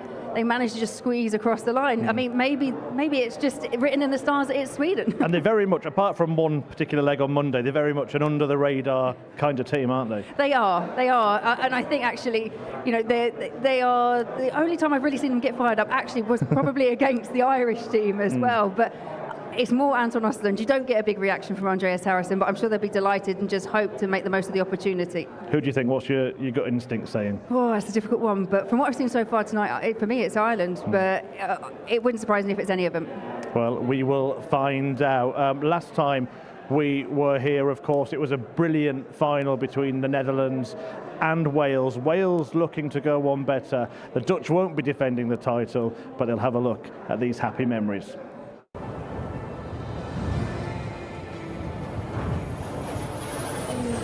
Double 10. And Scotland are off to the perfect start. We dug deep, we got the wins, and we did what we needed to do, and we scraped through. Richie Burnett steps up, and Richie Burnett does find double 10, and it is a 4-3 victory.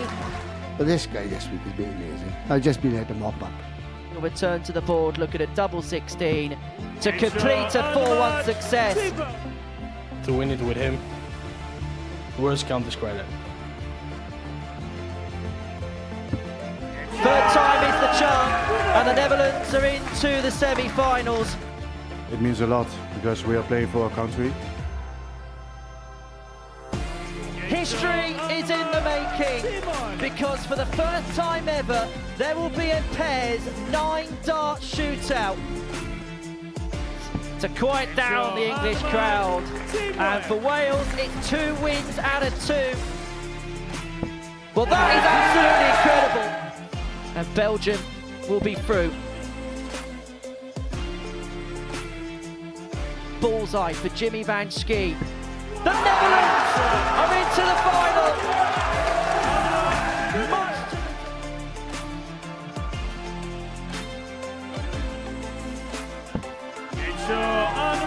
And he only needed one more.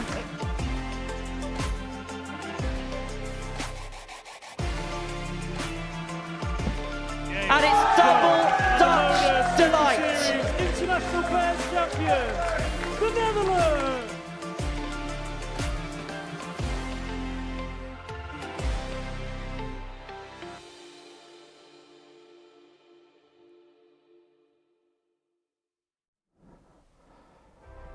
It was the night of the Netherlands at the first International Pairs Special Week, but the Dutch defence is over, and now 4 teams remain. Ireland looking to take glory, Sweden looking for success. Can Canada claim the title, or will Wales win tonight? We will find out. It is time for the semi-finals.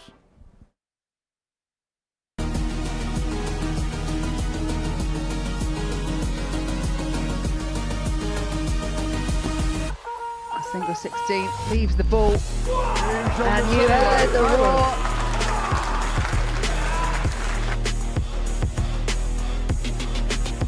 Anton Östlund with the responsibility on double top, and he only needs the 1 dart. Sweden are still in, but they are hanging on.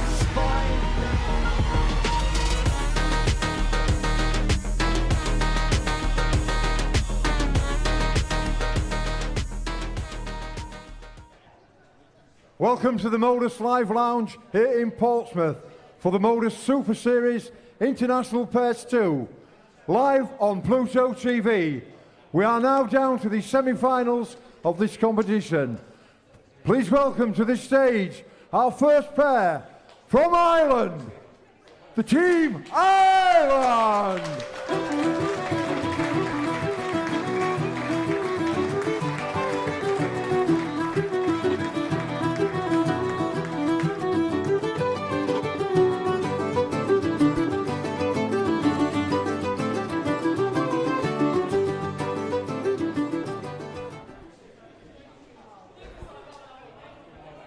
and Ireland's opponents in this first semi-final. It's Team Sweden!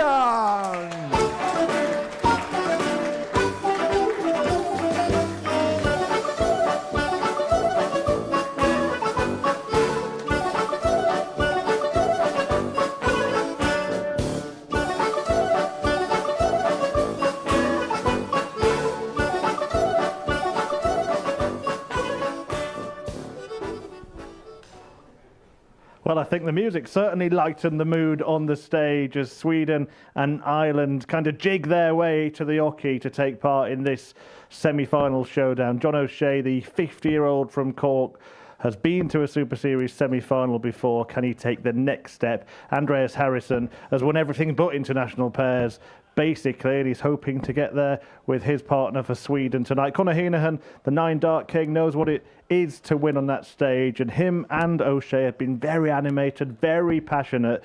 They go up against, well, the polar opposites really in the Serene Swedes, with Anton Östlund, a fellow previous winner, partnering Andreas Harrison here. 3 matches then between the teams and the title, and I'll hand you back to our top team in commentary of Laura Turner and Henry Deacon. Yeah, thank you very much, Chris. Somebody was seemingly pulling the strings on the Sweden war contract, but who's going to be pulling the strings in a couple of matches' time? Because all the nations now are just 2 wins away from international supremacy. The Republic of Ireland, they go 1 step further than they did last time. They lost in a 9-dart shootout in the group stages. John O'Shea and Conor Heenahan looking to pick up their second titles here. Gentlemen. First Anton Östlund looking for a second title. First. Andreas Harrison looking for a 7th trophy here. It would make him the most trophy-laden player in the history of the Super Series. And one thing also on show from the semi-final onwards is the prize they're looking to pick up in about an hour and a quarter's time. 97. The International Pairs Trophy.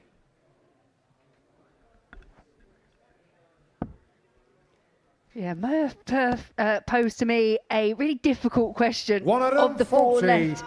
Who was going to lay their hands on that trophy by come the end of tonight?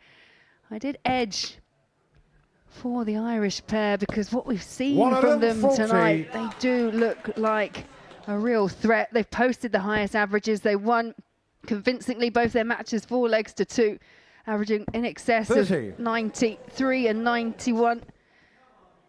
But it's now make or break time because this really is now knockout darts. There's no second chances. There's no one else in the background waiting to save your skin and drag you through to the next round. It's do or die here. 60. And I just wonder who is going to react best to that particular environment.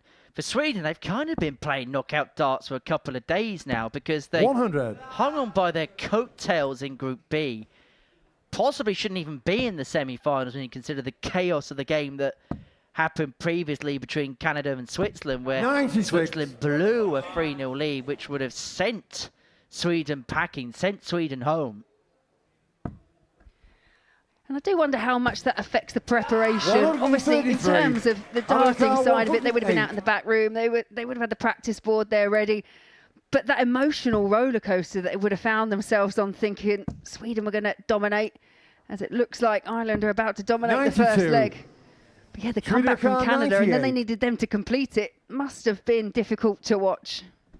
And the mentality may change as well, because Sweden may feel this is just a free roll from this point onwards. They probably shouldn't be here, but they're going to make the best of the chance 44. that they have. Anuka, 16. The first big chance of this semi-final falls to Conor Heenahan, and he's looking at 8 for the opening leg. He makes no mistake. He is charged up tonight, is Conor Heenahan. Second leg, Sweden to through first. Game on. John O'Shea's kind of taken on the captaincy role, hasn't he, in this Republic of Ireland team? The eldest statesman taking charge, and Conor Heenahan being allowed to play to his strengths as a consequence of it. 91.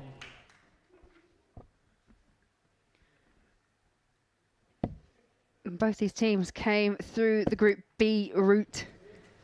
It was the Irish pair that got the better of Sweden on both occasions, but it was a tight game. It was 4 legs to 3 on both occasions. And it was most definitely darts like those that made the difference. Oh, what a leg this is. Heenahan went 4 in.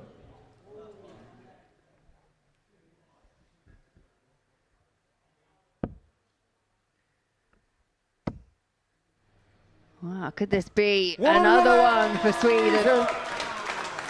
Back-to-back maxis for the Swedes. 50 left after 9. There's surely not going to be a temptation of Harrison going for the bullseye here. 100. Sweden car 50. Yeah, I'd opt for no in this kind of circumstance. I take it back. I meant yes, regardless 34. of the circumstance. Other car 121. You cheeky little sausage, Andreas. Now then, Hino. He's looking at the bull. 96. And he was just as close as Andreas. Sweden car 16. Conor Heenahan there, just cutting a few shapes out on his walk up to the hockey. He was close to the ball, but that is closer to the double eight, and it is one apiece. Third leg Islander through first. Game on. I mean, if it had gone for Andreas Harrison, it would have looked pretty good, right? And it wasn't far away. What we call a Chris 96. Mason. Hitting the ball for a 10-dart leg. Meanwhile, it looked like the only ball that Conor Heenahan was having in that leg, not the one to win the leg, but maybe one that you'd have in Blackpool and Strictly Come Dancing. 131.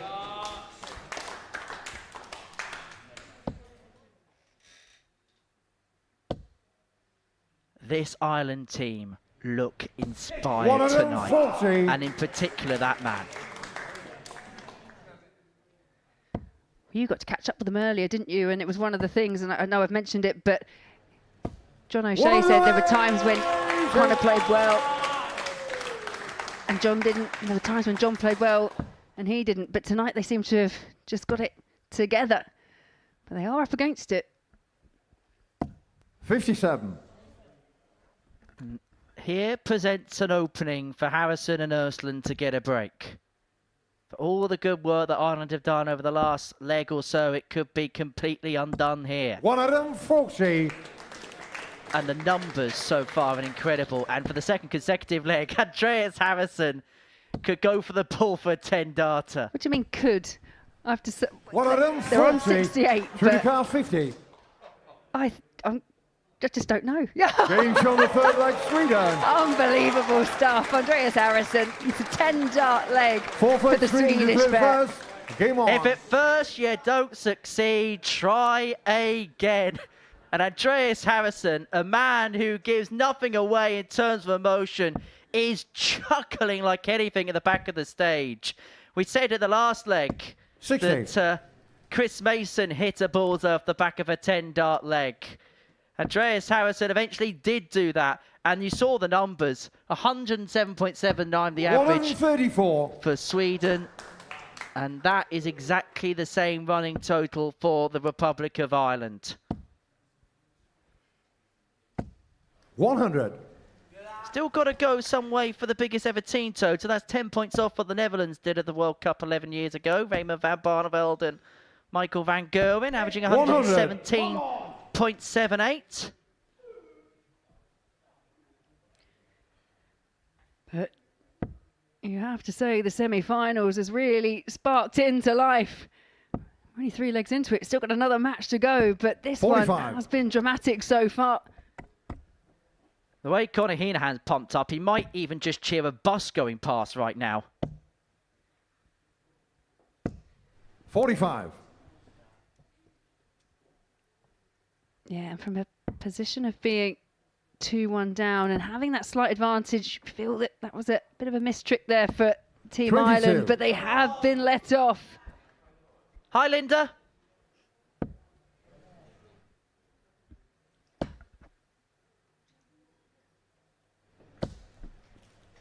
$100.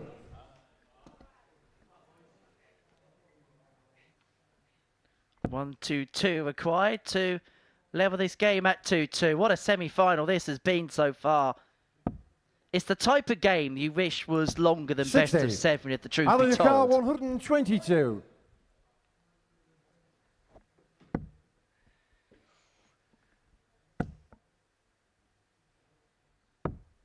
$82. Well,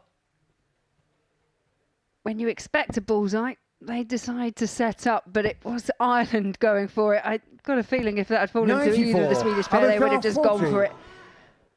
Well, considering they went 3 bullseyes for 9 He's darts on the at the fourth other leg, day, I Ireland. suspect that's the case. Conor Heenan's Good leg, Ireland unleashing is his through first. Gerwin Price on the stage right Game now. on. Genuinely think it's been a slightly different celebration from Conor Heenan on every single occasion. It's just that release, it's that tension.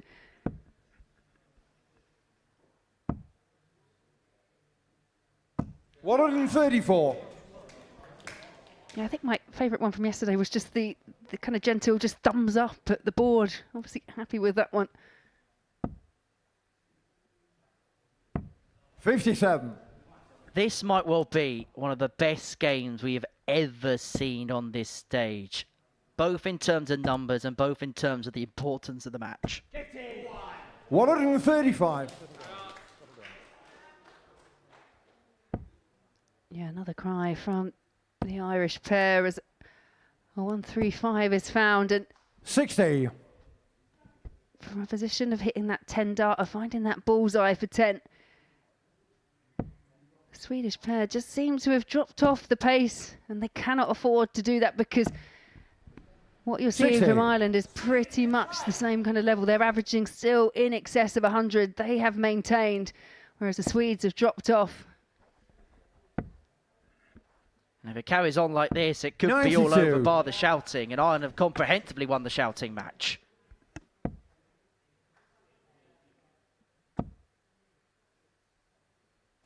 $60.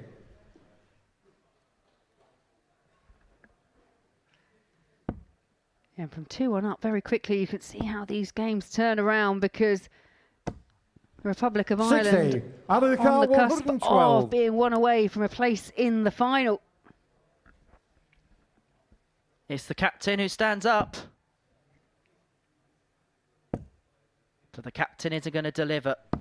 44. He's going to leave Heenan with 68 when he comes back. And Heenan looking pumped up and focused in the background, but maybe under a little bit of pressure. 100. Out of the car, 68. And a finish which may involve a couple of bullseyes, if they get a look at it. Because the Republic of Ireland are a leg away from the final. He's been a man inspired tonight, Conor Heenan. He's leading the Irish charge. Is he leading it all the way to the final? They're a leg away now from doing exactly that.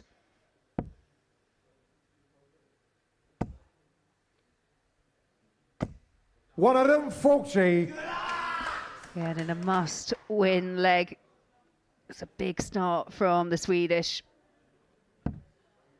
Well, their backs are against the wall again. 57. And how many times this week have we said that, and they've managed to get out of trouble. 94.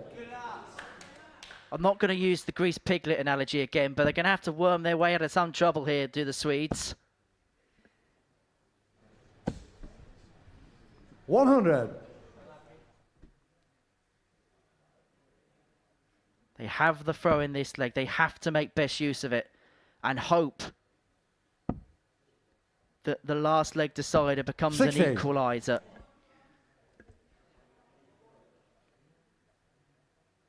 It can do, can't it?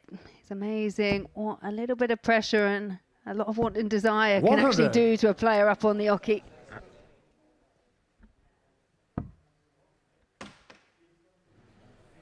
That's a far from ideal time for that to happen.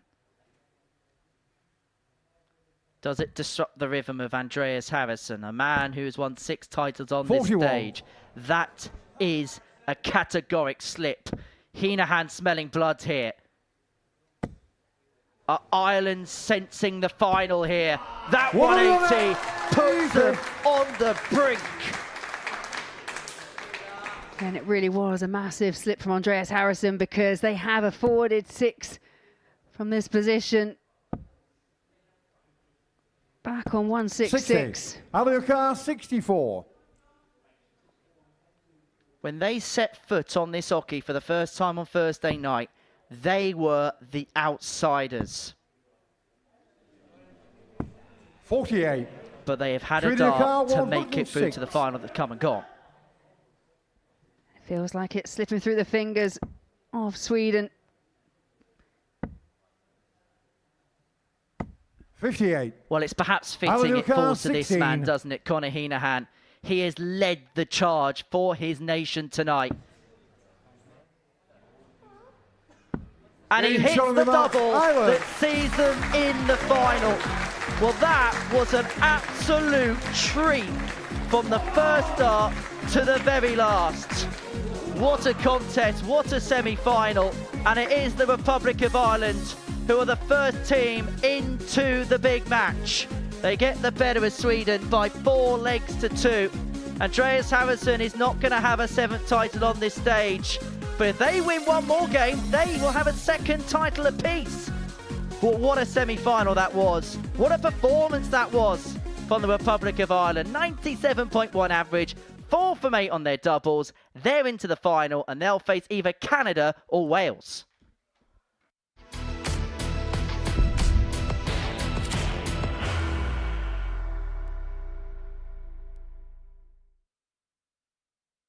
Are you ready to lift that trophy, Darius?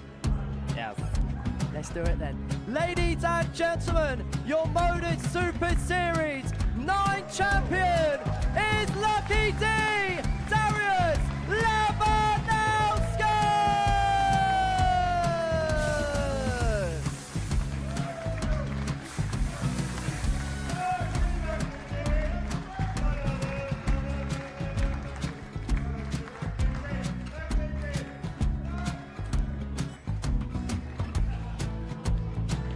Well, what a wonderful night of darts we have seen, and we are ready. Our champion is ready, and it's trophy time. So receive the trophy. £25,000. The new Modus Super Series champion, the Terminator, Marvin Van Velzen.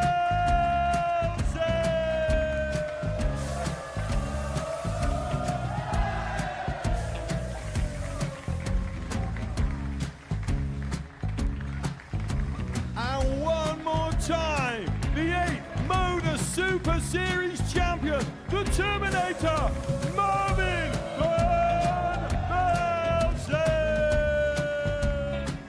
And the new Modus Super Series champion is Andreas Dirty Harrison.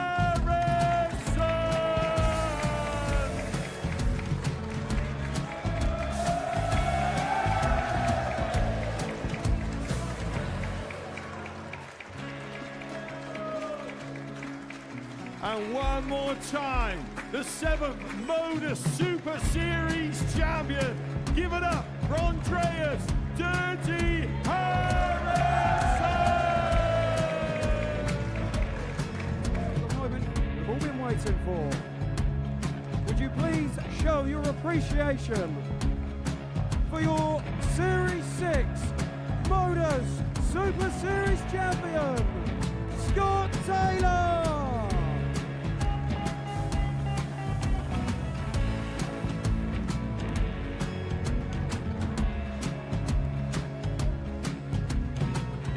One more time, your new Modus Super Series champion. He is Chucky. He is Jim McEwen. Ladies and gentlemen, your Modus Super Series champion, retaining his title, the Luke Lidlow!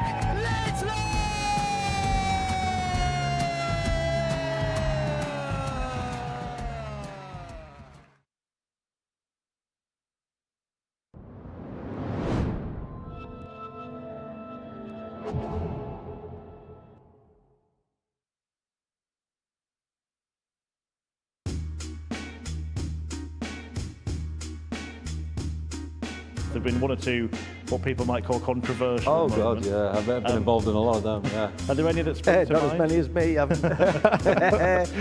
Oh, you're slim then. What's he? Good looking lad. Oh God, I don't know about that. What went wrong? Is this guy for real? I said, what do you want me to do? So then I just lost the crop then, didn't I? So Rotterdam went 4-0 up against Marco van Gerwen, and it was something like 16,000. And 15,999 were whistling and jeering me. They were calling me names in Dutch. I had to come off and Google what they were calling me.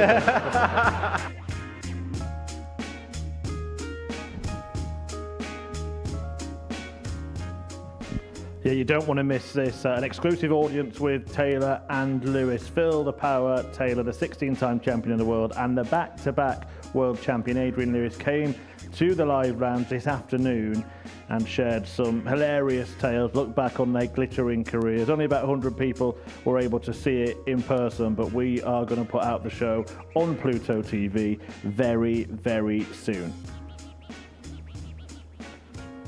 Back to tonight though, and we now know that Ireland are in the final. John O'Shea and Conor Heenahan, so passionate, and they've made it past Sweden, who finally bow out at the semi-final stage. Canada are going to take on Wales in the second semi-final, so let's get it underway.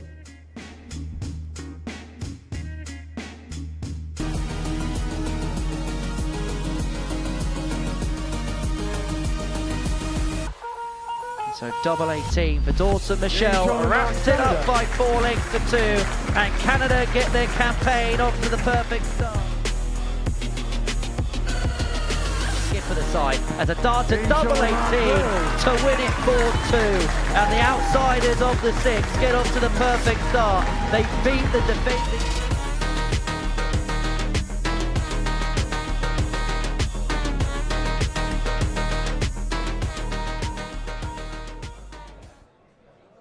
Welcome to the Modus Live Lounge here in Portsmouth for the Modus Super Series International Pairs 2, live on Pluto TV. We now get round to our second semi-final of the evening. Please welcome on stage, Team Canada!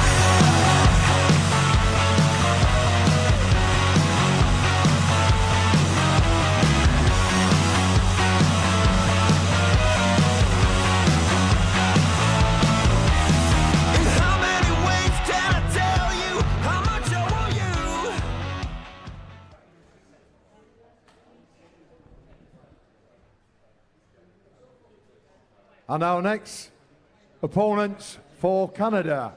Please welcome to the stage, Team Wales!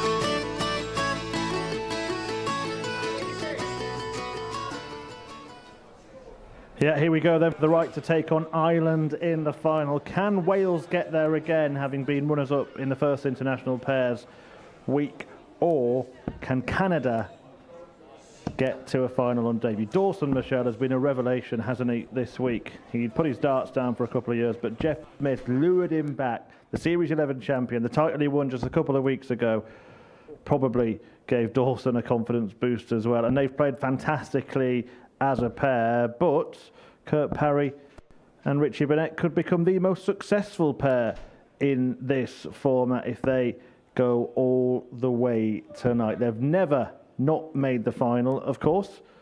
Are they going to do it again? Should be an interesting game. The winner takes on Ireland. Henry Deacon and Laura Turner will guide you through every dart. Yeah, thank you very much, Murph. So, who is going to join the Republic of Ireland? So far tonight, look like a team that's going to take some beating. But Canada, well, they had to ride their luck, didn't they? And then some.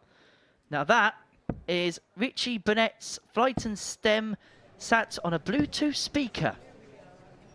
For most players, that will sound absolutely bizarre, but that is just normal practice for the Prince of Wales, who is looking to lead Wales into a second final in this format. Game on.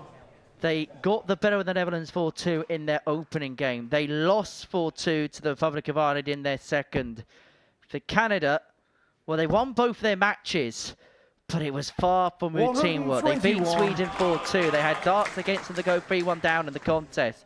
They were then 3-0 down to Switzerland in their second game before reeling off 4 legs on the spin to get themselves out of the darting doldrums and into the Final Four. And into the Final Four as the winners of Group 2, which is why they have the advantage of throw in semi-final number 2. What do you think, Laura, is going to be the big difference in this semi-final? Yeah, I mean, Canada really have been through the ringer, haven't they, in that last match, as you mentioned. It has been slightly plainer sailing for Wales, and they have had a little bit more of a break. So they've had time to kind of recoup, know that they'll be playing. But yeah, it's another tough one to call. So we kind of try and look at what's happened this week and the averages and try and make an educated guess. And the one thing that stands out to me is Canada have not found a way past this team at all this week. However, if there's going to be a time to get your first win, now is not a bad one. And it's a very positive start for the duo of Michelle and Smith. 84 left after 12. 41. And that is a disastrous visit because it allows them all the time to complete this first leg. 2 darts to get it done with their first visit. And that is a 14-darter to send an instant statement of intent out from Team Canada. Game on. Yeah, they are hyper-focused, aren't they? And you have to give them full credit from a position which looked like they were about to go out. We say that a comeback is always possible, but it looking unlikely because the Swiss pair averaging around the 102 mark after those first 3 legs. They just look completely cut adrift, but wow, did they rally. But Wales are a team that all week long have had to scrap against the tide at times. That's Andreas Toff Jorgensen, and we doff our caps to you as well, good sir. I'm sure we'll see him again in this building soon. Actually, probably the best campaign we've seen from him in this building this week. Yeah, there were times when he couldn't miss. Already at these early stages, this also looks like another semi-final that is going to produce 134. 2 very proud nations and 2 very proud players representing both of them. And as a consequence, we are seeing some of their very best. Wales had a couple of big ton plus outshots to defeat the Dutch. They're not going to find a 1-2-4 here.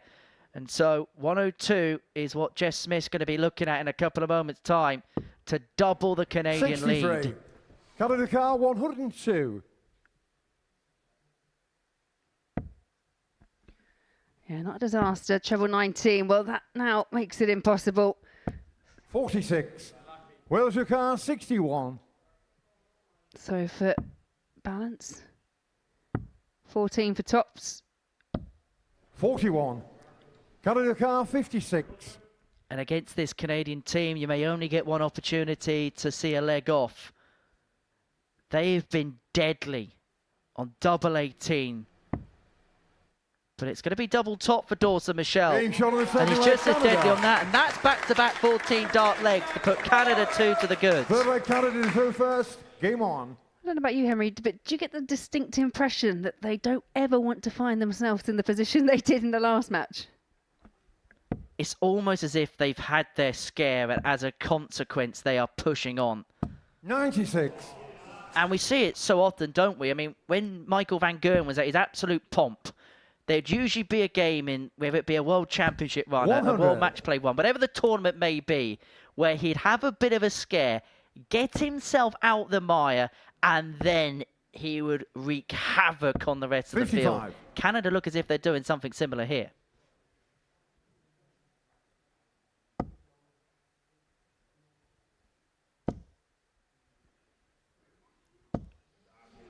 140. But a good visit from Richie Burnett, and we have seen how these games, they can turn so quickly. Well, even Springbok Poulsen in the crowd. And it was Wales that knocked Denmark out of the competition yesterday afternoon. 95. Well, they did have to rely on a Scotland win to guarantee of their place. All irrelevant now. 74. Great pick off for the last there for Jeff Smith.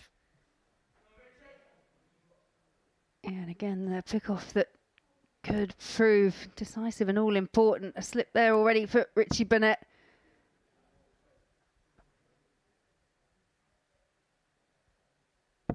$44. Carrying the car 136. Oh, another one in there. There's plenty of room. It's inviting. It's 88 for a 136, and that is pinned. And this is a performance from the Canadian pair. Winning in 14, 14, and 15 darts there. One with in the final, a meeting which would see them face a very, very energetic Irish pairing. This is superb, and not just that, 3 out of 3 on the doubles too. They have absolutely shut this Welsh team down. And they look to be improving, Henry. And that's a worrying prospect, particularly for the Republic of Ireland. But actually, if it is Canada that go through the face of the Republic of Ireland, they both play like they did in the semi-finals. We have got some final on our hands. 134. Let's do some necessary housekeeping now. Jess Smith is no longer on a 9. The fact you even thought it meant it was never going to happen. You can't mention it until there's at least maybe 5 in. Come on. I was just confident they were going to get it. My trust has been mislaid.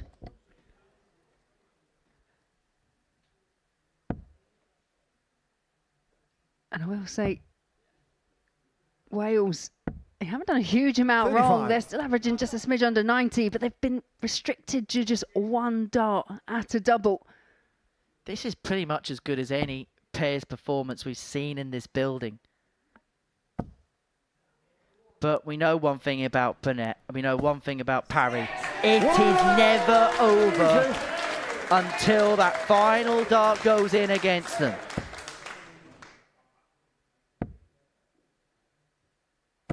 $55. Wales your car 107. No, and maybe this is the chance, the start for the comeback. 51.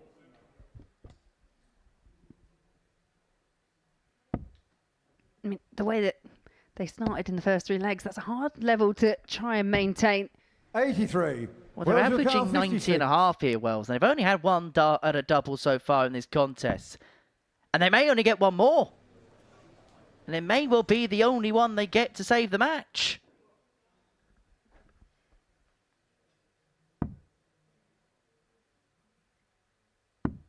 Oh, he's miscalculated at the worst possible 40. time. Carrying the car 88. Well, if this doesn't go, that might not be the biggest disaster. It may just be a dart at the bull for Jess Smith to put Canada's place in the final. 63. Wales your car Match start 16. come and gone, and it's 88 here for Kurt Parry. Game shown the 4th leg, Wales. Bit of a confused look on the face of Kurt Parry. Game on. And I think he's probably just explained it, that miscalculation for Richie Burnett in the leg before. A puff of the cheeks from Parry because he knows that his nation have got away with one. They are still in this semi-final, but they are clinging on in this semi-final. 30. And there was almost a look on his face where he almost looked as if he regretted telling Richie Burnett what had happened there, because you could see the solemn look on the face of the Prince of Wales when he realised the error of his ways. I guess the difference is when you think that you've left something and you haven't, you know, when you've miscounted, but it's on an individual level, you're there to speak to the referee, whereas it could be that Richie's going, no, you're going for the wrong thing. I mean, we can't see what's going on behind. We can see what's going on there, though. And he's now having a conversation with someone in row B. 56. But I'll tell you one thing Kurt Parry has done. He's seeing Richie Burnett going through his motion in the background, and he's just getting on with his own business.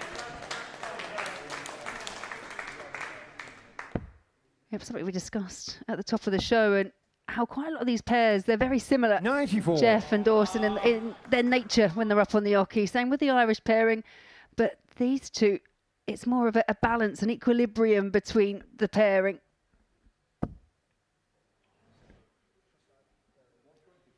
Well, they say that madness and genius are not too far removed from one another. It was madness from Burnett at the end of the previous leg, but he is turning things around. The screw may well be turning for Wales all of a sudden. And these are 3 big darts for Dawson Michelle. Can he leave his partner on a 2-darter? No is the answer. Kurt Parry is. Yeah, some of the intensity from Canada's game just seems to have gone. 51. They have already missed a match start, and it falls to Jeff Smith here for a 1-3-7. For the final. Another tots for the final. 170. That's 2 match darts now in 2 different legs for Canada that have gone begging for a place in the grand finale. Kurt Parry saved the last leg. It falls to Richie Burnett. It's 1 dart. It's double 10. Double 10, just in the corner of the double. We go on in this second semi-final. In the sport of darts, the margins are so fine. The width of a wire denying Canada a place in the final. And just inside the wire, a double 10. Richie Burnett has kept his nation's hopes alive once 55. more. Shake of the head. It is a slow start, and it is on throw for Wales. They need to make the most of every advantage because we know Canada can turn it on after being 3-0 up. They 58. have taken their foot off the gas. They have had chances in those 2 legs that Wales have taken, but it was just the 1 solitary dart in each. It is getting towards that nervy period of the game where the Canadian 100. comfort has been whittled away by a stubborn Welsh side who do not know when and where they're beaten. 96. Just a solitary point between the two, but Kurt Parry is trying to put some distance. 140. Every single game tonight has had at least 6 legs in it. It's been such a close run thing. 95. You have to say, when you look at the stats and everything that we've seen tonight, the standard has been brilliant. Oh, it's been an incredible watch, and I'm sure everybody here in the crowd have enjoyed every single second of this. You can see they're fixated, 92. glued to the stage that they see in front of them.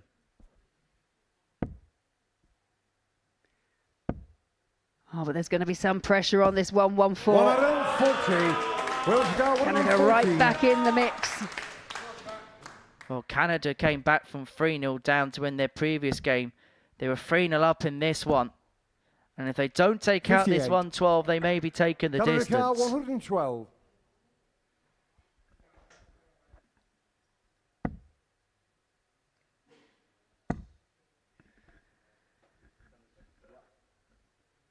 .76 remaining. 56. Wales your car 56. Well, we saw a great comeback from Canada. Can Wales inflict the same thing on them? And again, it's Richie Burnett, 1 dart, double 10, and it's found once again, and it is 3-all. The comeback is on for Wales. Semi-final like Canada to throw first. Game on. Refusing to throw the towel in. Thank you. He now uses said towel to dry his hands ahead of a last leg decider. Because it really is the point of the game where the palms will get sweaty, particularly if you're the Canadian pair. It's an unbelievable turnaround, and after Canada to get through, came back from a 3-0 deficit. They've now led 3-0 and find themselves in the complete polar position.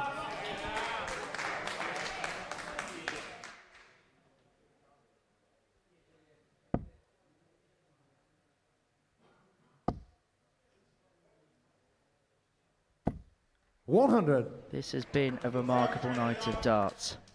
And after 2 visits apiece in this last leg, we are none the wiser. Needs a trouble here, does Dawson. 16. Cannot find it. Advantage Wales. And it could be a big advantage. Perfect first 2 from Kurt Parry. I think at this stage in proceedings, he would have taken a 140 before stepping up to the hockey.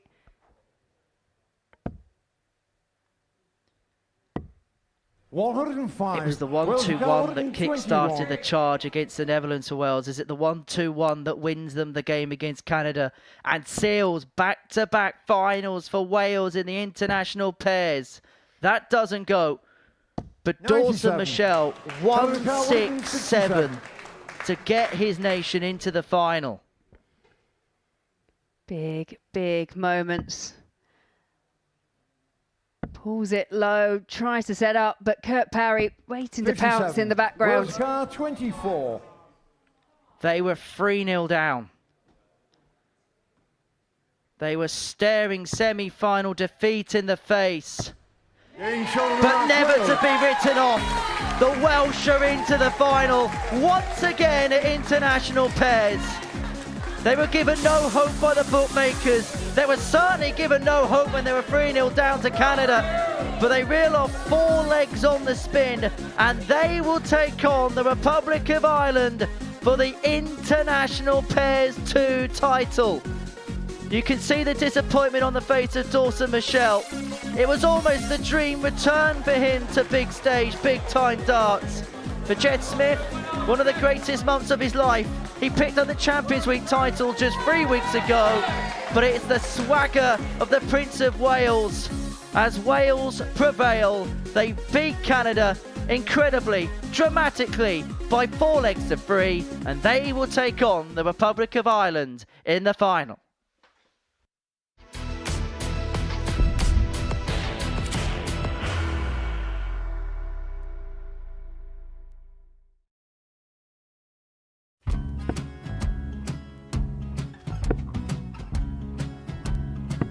.54, Charlie McGuire, 164.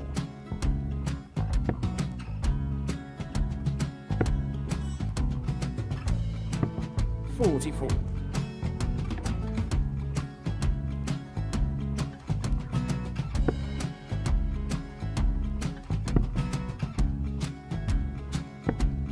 .32, Charlie McGuire, 120.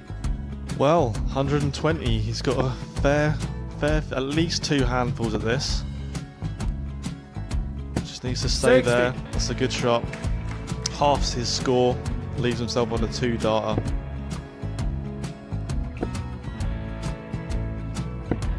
.26, Charlie Time on his McGuire, side 60. to become back-to-back singles champion.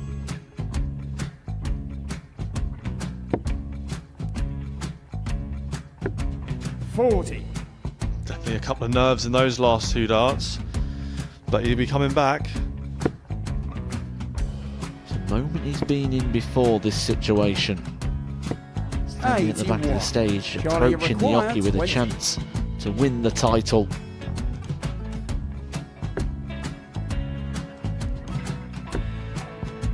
He did this to win the first title, if you remember. 11. I think he's gone. Georgia I think he's gone to 118. bust it, maybe. The first title he won, he wanted 20. He went 6-7-7 to win it. He had a chance to replicate it again. Yeah, I get the feeling that was for a bust, and 39. on that situation there, George Scaife wasn't even able to take it out going to the 18s on that switch. Yeah, I think he just panicked a bit, but he's done well to get that big one. Sometimes can be the hardest part. Georgia requires This is it. 79. It's got to be 19s. got to be 19th for this shot. Big 20 and a double. He's got the first one. He's going to get a match dart here.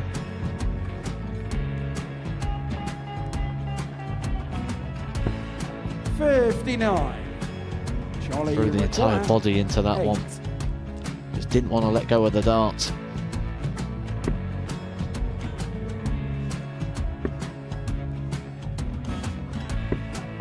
No score. He's giving George a chance. George require 20. I think George has been quite good on double 10 today. So many opportunities for Charlie Murphy. Couldn't get the job done. And the Red Dragon George Modus Skate. Super Series Influencers Champion, George Skate!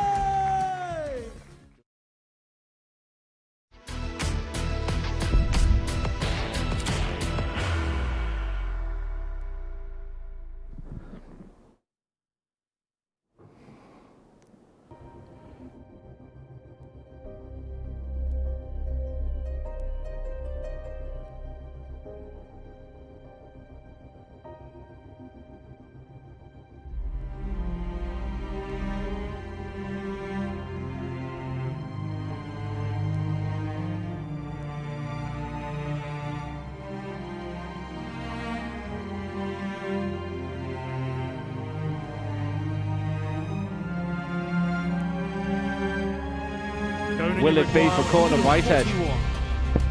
It's on. Choices. Gets the treble 19 for double 12. And it is! Wonderful from Whitehead. A perfect leg. Now 141. 141 required. Finds that target. Finds the treble 19. Double 12 for a 9-dart finish. Oh, what a shot there from Danny Jansen. 141. First player to do it on a Saturday. It's on. Double 12.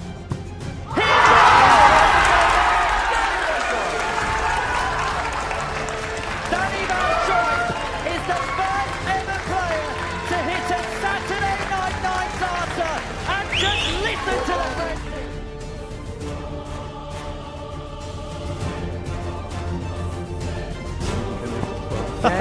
This is ridiculous. This is absolutely laughable. Seal it with a ball. Oh, what's happening now? Unbelievable. Incredible.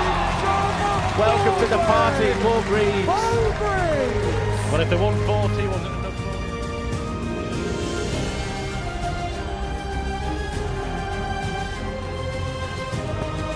Oh, he's gone for 3 balls. There's one of them.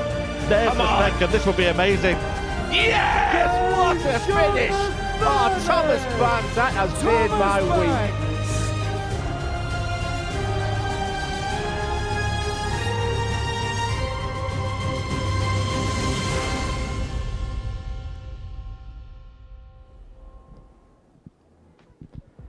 Yeah, many more highlights coming your way. A brand new series getting underway on Monday morning, and week 1 includes, well, a few of the players actually that have been part of this International Pairs Week. Jason Brandon and Alex Spellman made up Team USA. Carl Gabriel was part of the South African team. Kurt Parry is going to be back. He could be back as a winner, of course, from Team Wales. And Brian Roman, although not here this time, he played for Belgium in the first International Pairs event. Daryl Fitton also returning to the Live Lounge. Plenty of big names. It's going to be a fantastic week, a fantastic series, but let's focus on the fantastic night we're having here, and it's going to get even better for either Ireland or Wales. Yeah, it's been brilliant, hasn't it? And those 2 semi-finals, they just epitomise the way that the pairs have been so far this week. They've just ramped it up another level, and you've got to say it was a dominant display from Ireland. They got the 4-2 win, despite a bit of early defiance from Sweden, which included a 10-darter on the ball from Andreas Harrison. But yeah, I think the story, isn't it, is Canada. They got through by coming to the semi-finals from 3-0 down. And then they were 3-0 up in that semi-final, and then they had the comeback happen against them, and Wales find themselves in their second final. Yeah, a remarkable turnaround that from the Welsh. Richie Burnett stepped up, didn't he? A couple of clutch moments, last start in hand double tens to help them through. Yeah, he did. I think Kurt Parry, the plan always was that Kurt Parry, he would go up there, he would kind of do the big scores. That was the plan last time, and it worked. And I think Richie said he would be there to mop up. Yes. Well, he's done that in style. Yeah, certainly. Mr. Mop, Richie Burnett. Jeff Smith almost won it for Canada. Yeah, had a couple of chances in 2 different legs. It was just the one solitary. I think there was one at the ball, and then the 1-3-7, desperately unlucky. And it would have wrapped it up at 4-1. Then they kind of got a little bit embroiled in a match between them and Wales, and then just got pipped at the post. Yeah, well, Smith, I mean, he can't go back to Canada thinking he's had a bad time here, can he? Semi-finals at the international pairs and the Series 11 champion. Of course, he'll begin that title defence soon when the new series gets underway. But it's Wales that go through. And is it a surprise to you that we're seeing one of the pairs that have played both of the events making it to the final? Because they've really clicked together, haven't they? Not a surprise at all. And when we were speaking at the top of the show, I think, it was so hard to pick between them. Wales were the outsiders from out of everyone else. But we spoke about it and said, well, that's not necessarily so. This is a new night tonight. I think the biggest surprise so far has probably been the comeback because of the way that Canada were playing in that last semi-final. But Phil Taylor said it's all about the start. They made that start against the Netherlands. They beat them 4-2, put themselves in a great position. Although they lost their next one, they just seem to be they seem to be really comfortable playing pairs with each other. What about Ireland then? We had a chat before the semi-finals. You said they'd looked the most comfortable of all the teams, but they're really giving it some, aren't they? They were doing it when the room was empty, to be fair, but the decibels have got louder and louder, haven't they? Well, yeah, they've got a little bit of crowd to absorb some of the noise that they create when they're up on the stage. But yeah, they're obviously absolutely up for winning this title, but they've got better and better. They haven't had an average over 90. The last one was just under a 98 in their win in the semi-final over Sweden. So it's looking very good. As I said before when we chatted, they look the most likely. That doesn't necessarily mean they're going to win, but yeah, they've just looked uber focused. There's a lot of passion going on there, and very good indeed. Do you feel like John O'Shea in particular is a man on a mission, because he had a terrible time at Champions Week,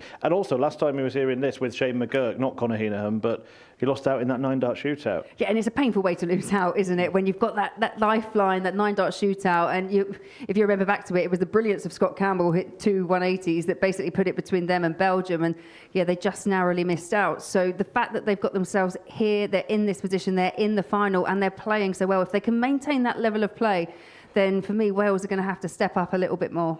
They haven't been in the same groups this week, so this is going to be the first meeting between them. Now, we have seen when other teams have given it some against the Welsh, there's been a little bit of needle perhaps on the stage. There could be fireworks here. There could be indeed. You've got some real characters up on the stage. We know John O'Shea, the Joker, obviously Richie Burnett, you're never quite sure what you're going to get, but Conor Heenan as well tonight has been giving it some, and actually I've seen more emotion from Kurt Parry when playing pairs this week with Richie Burnett than I ever have, so I agree. I think there could be fireworks. Hey, where's it going to be won and lost? It's clutch moments for me. I think where I've seen Wales lose the most is just not taking the opportunity on the outer ring. I think we're both more than capable of high scoring. It's just the finishing. And which way do you think it's going to go? That's a tough one, isn't it? I mean, I'll stick to what I said before. I think just because of the figures and what I've seen, Ireland possibly just have the edge. But if Wales pick it up, I mean, what a moment it will be for those two. Overall, the week, has it lived up to the first one? Yeah, I think, and more so. I think, just seeing those new nations coming in, and the fact that we know that, there are other nations that could come in again. If there is another third edition of this, then I think it's been absolutely fantastic and another rousing success. It certainly has been. And someone's going to be successful now. It is a home nations final. Are we going to see Wales take on Ireland? John O'Shea, Conor Heenan, Richie Burnett and Kurt Parry. Who will be crowned the international pairs champions? Let's find out.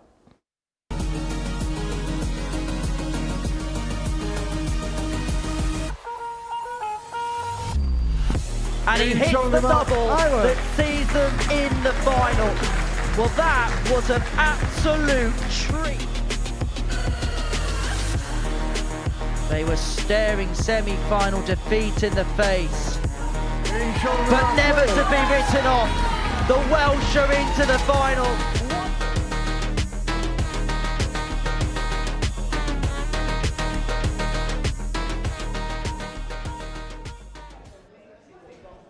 Welcome to the Modus Live Lounge here in Portsmouth for the Modus Super Series International Pairs 2, the grand final, which is an Home Nations affair, live on Pluto TV.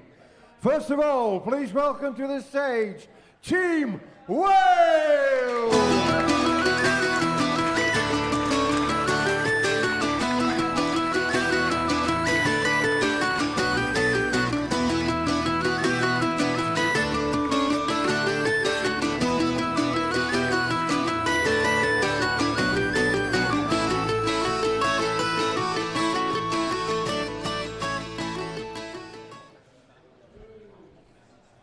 And please welcome to the stage Wales' opponents in this great final, Team Ireland!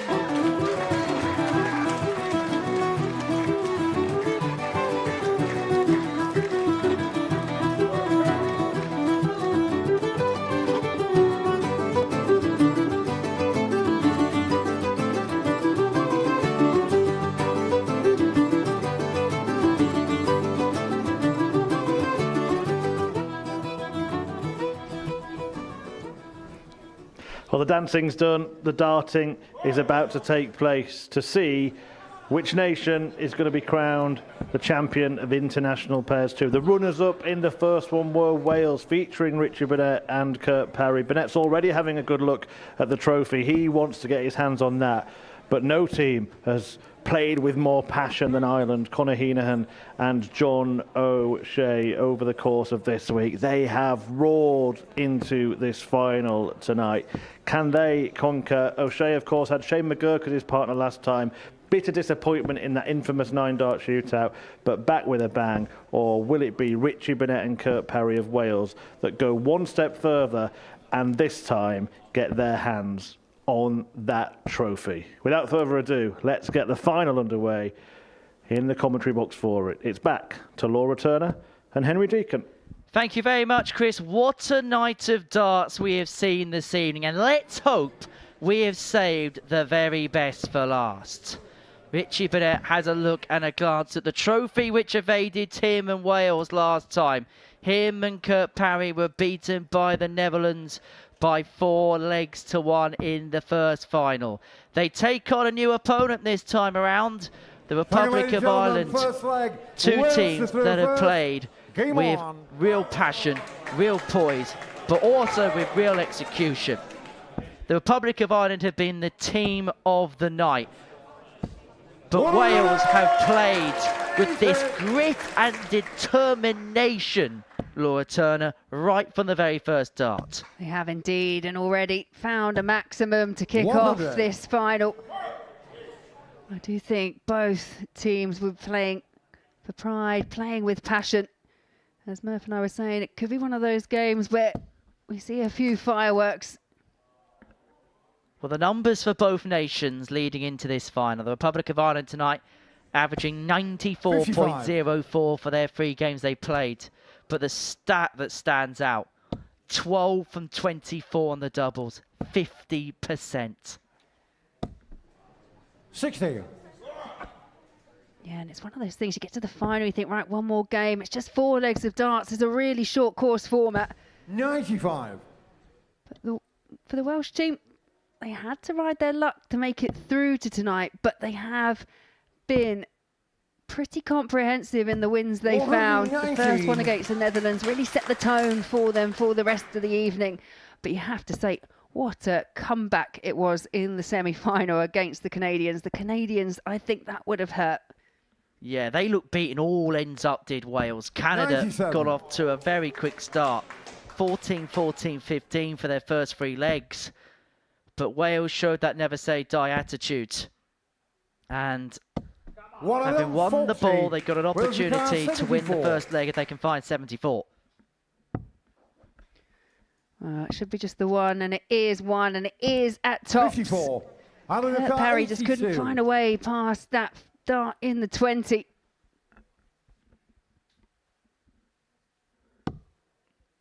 And so for the break. One opportunity at tops was all John O'Shea needed. They've been picking apart opportunities all night long. And they have found another real clutch finish. And it's what Ireland have done so well, not just tonight, but throughout their Group B campaign as well. 82. From position in a leg where they look like they're not in it, reeled off scores of 119, 140 and an 82 checkout, and denied the Welsh any more shots at a double.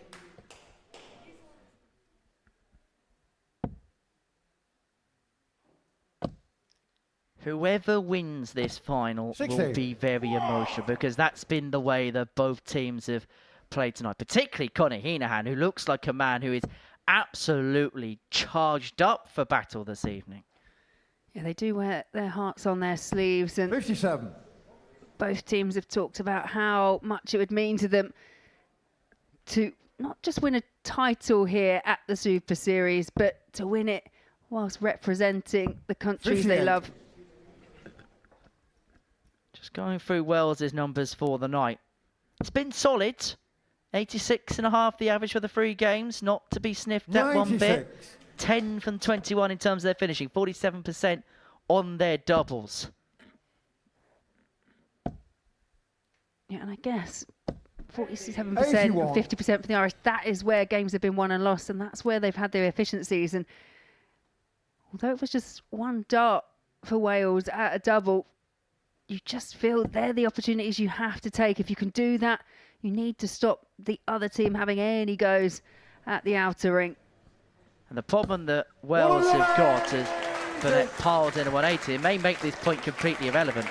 Is because of their averages tonight, statistically they have been a visit behind the Republic of Ireland, which means if they get opportunities, they're probably going to have to make it count that little bit more. 140. Well, this is a real opportunity. But once again, big setup from John O'Shea. Makes you feel this has to go. 36. Out on your car, 80. For 2-0. Heenahan steps up for 80. Oh, wow, and that is a 40. big miss. A big miss. It was Richie Burnett that rescued the situation in a couple of legs in that semi-final.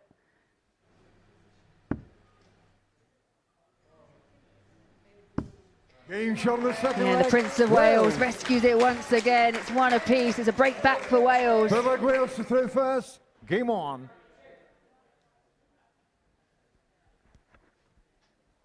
We go back to that meeting between the two nations earlier. The Republic of Ireland won by 4 legs to 2. But we saw in the previous edition of the international pairs that the finalists met in the group stages, and the group stage fixture was overturned because Wales beat the Netherlands in the group, as Jess Smith thinks of what could have been. It's been some month for him here, having picked up the Series 11 crown, but he's not going to back it up for his nation this evening. 59. 3 legs in, and the Welsh team have had 3 180s already, 2 for Parry and 1 for Richie Burnett. 140. Conor Heenahan there, just threatening the first one for Ireland.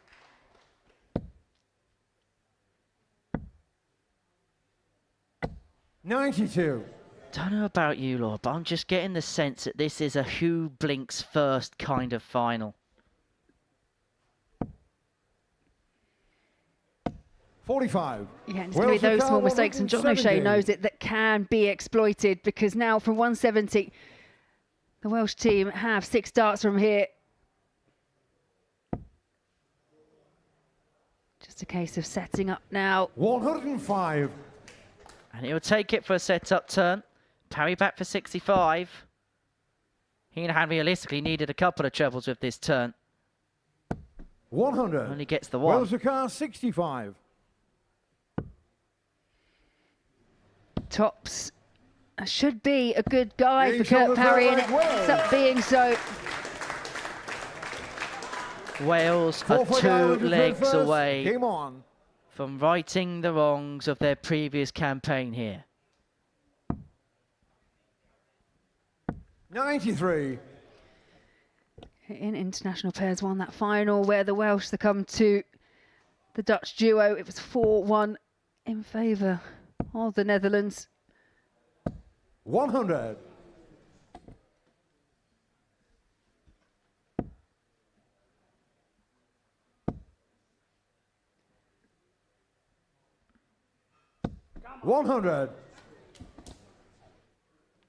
Big adjustment with the last and a big roar from Conor Heenahan. And you just feel these two pairs now just teetering on the edge. The tension is palpable. Both teams know what they are capable of achieving in a few minutes' time. 100.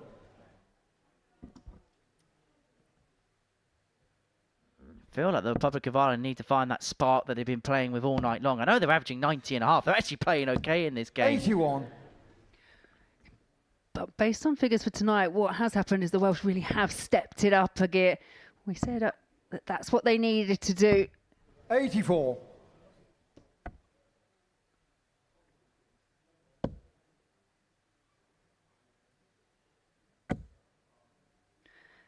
I don't know about you, it's actually probably the most 91. relaxed I've seen the Welsh pair. It was almost like the troubles and the trauma are actually getting to this stage. Now they're here. It's just a case of relax and see how we play. Well, this was the one they wanted. This was the game they were hoping they were going to play in. And the way Out things of the have gone this car, week, as you say, 136. because they've had so many trials and tribulations, they probably thought that the likelihood of being here was close to nil. But then we'll see how things change if they get on to 3. 60. Big deflection and lucky to have enough momentum to actually stick in the board. 98. Out of the car, 76. Huge point in this final. Both teams on 76, so the Republic of Ireland to level up at 2-2. If Heenahan does not find this tops, Wales will have an opportunity to go one away and the darts to win. Game show the 4-point Ireland. Wales I get the distinct impression Conor Heenahan liked that finish, and understandably so, because although it sounds obvious, that is a real swing leg. The difference between being at 2 apiece or being 1 away from defeat. 40. And that one dart in hand, when it's taken and you put the boot on the other foot and your Wales, you're hoping that you're going to get an opportunity. That hope gets extinguished. You then kick off treblers and you see your opposition hit a 180. Yeah, there's the fire that Team Ireland have been playing with so far this week. 58. Well, Conor Heenahan was so ready to come to the board that he forgot that Richie Burnett has some sometimes histrionics at the end of his visits. But how about some heroics? 6 of the very best.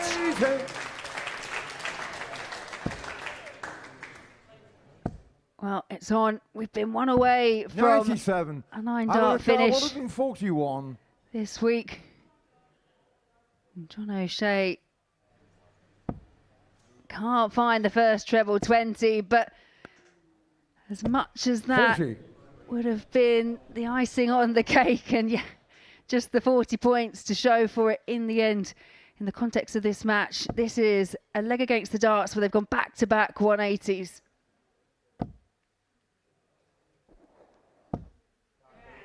But they've got 6 because the 140 leaves Wales and 166. Heenahan 101. To put the Republic of Ireland one leg away from glory. 6-leg Ireland to 3 first. Game on. And from 2-1 down, Conor Heenahan finds the 76 finish, and you feel like it's really turned around the fortunes of Ireland. 41.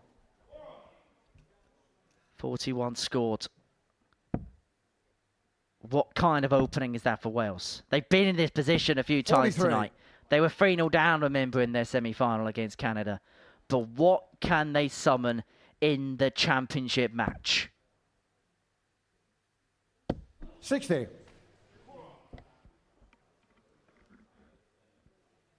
Edgy opening couple of visits from Ireland. Kurt Parry unable to take advantage, but a couple of trebles here from Richie Burnett. 134. Could change around the leg already.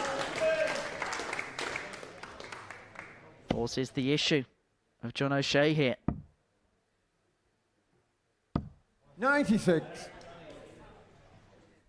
And at this stage, just getting those one trebles a time, all important. 85.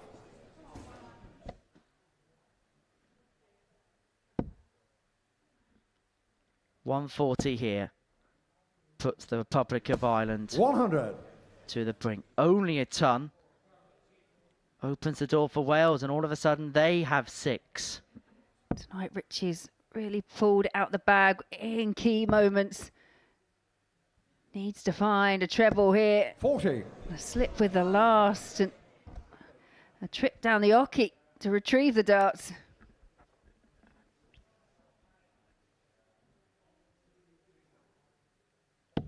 Is it an old trip down memory lane for Wales? Remember, they lost the first final.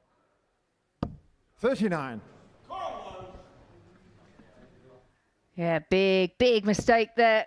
Miscalculation from John O'Shea means that Conor Heenan isn't on a finish. 45. But again, Kurt Parry just struggling to find the treble. They are on a finish, but again, long range.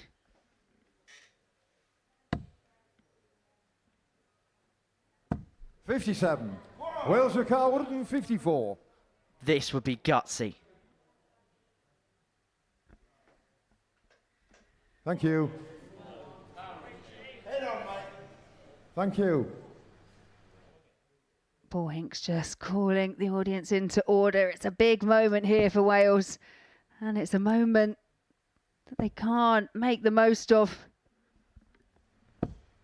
45. And so, John Alan Car 108. O'Shea and Conor Heenan, they have been a superb pairing for the Republic of Ireland this week. And it is their adorned skipper, John O'Shea, who steps forward for the title. He suffered heartbreak in the first edition of the international pairs. He has a dart to win it for his nation. 76. And that dart has come to pass. 109. Yeah, championship dart come and gone. Kurt Parry needs treble 19. Conor Heenan just pacing in the background. 57. Alan Car Perhaps 32. tonight it's appropriate this man throws this dart. John O'Shea hopeful in the background.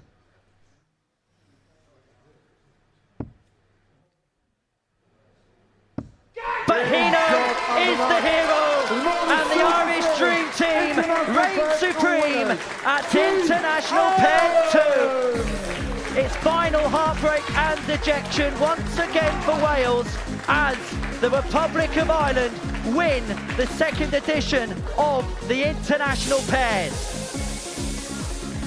Yeah, outstanding. Ireland have been the team of the evening. I mean, in terms of the stats they've posted, the games they've played, they have played with pride, they have played with passion, and they have made it across the line. And it's great to see the embrace from both the teams. Well, this is the tale of the tape. It doesn't tell you everything you need to know, because at one point they were absolutely sky-high averages. Bit of tension towards the end, but it is Heenan and O'Shea who run out for 2 winners. A brilliant end to what has been an outstanding week. The international pairs to champions, Conor Heenan and John O'Shea. Yeah, it is a great victory, isn't it? After a great tournament for Team Ireland. It's disappointment again for the Welsh, Burnett and Parry. Bow out in the final once again. They lost to Jimmy Van Schie and Danny Van Tripe for the Netherlands at the first international pairs, but it's Conor Heenan and O'Shea that beat them this time around, adding their name to the special week roll of order. Neil Duff, Robert Thornton, Andreas Harrison winning double trouble. 4 different winners for women's weeks as well. And of course, last week we saw the rising star Henry Coates pick up a title. So an absolutely superb victory for the Irish team, and I think everybody wants to hear from them before they pick up the trophy, and we can do that now with Henry Deacon. Indeed, we can, and it's a very, very emotional occasion for the pair of you. Conor, I'm going to come to you. You're the man who had the responsibility. You're the man who got to hit that winning double for the Republic of Ireland. Just tell us what this means to you.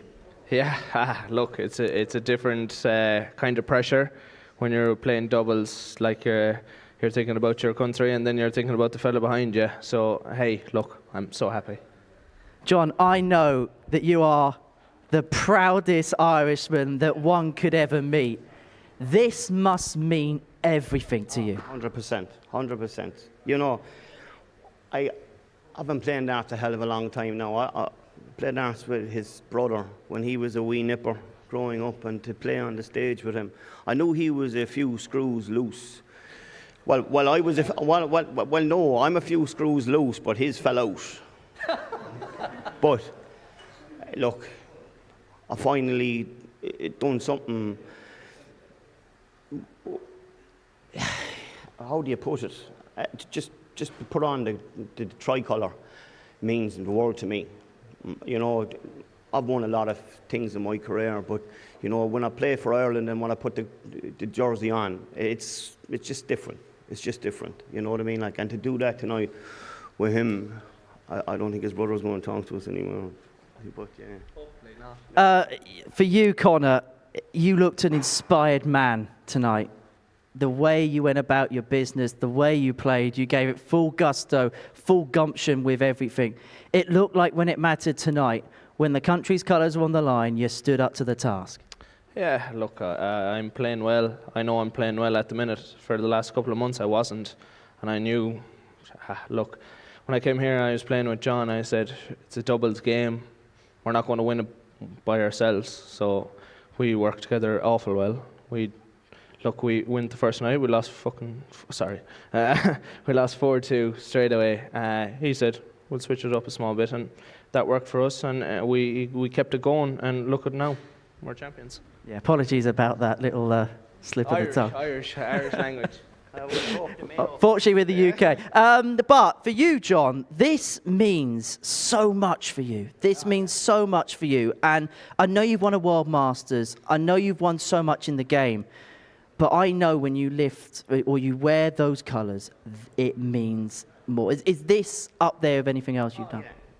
Well, years ago when I played on the Irish system, and like I said, I won Irish Masters pairs with Martin. And then down through the years, when you win Irish Masters and national titles, and like you said, a World Masters, a Tour card. But you know what? This is up there. This is up there. It was up there with the week I won a few weeks back in the singles event. But this is going. We're going to hog this big time. We are going to. But we broke the Mayo curse. That's the main thing. You know. 1951 since Mayo won a trophy. So I took a Cork man to help Mayo out. Go on. Right, gentlemen. You've been waiting a while for this, haven't you? Ladies and gentlemen, your champions, International Pairs 2, the Republic of Ireland.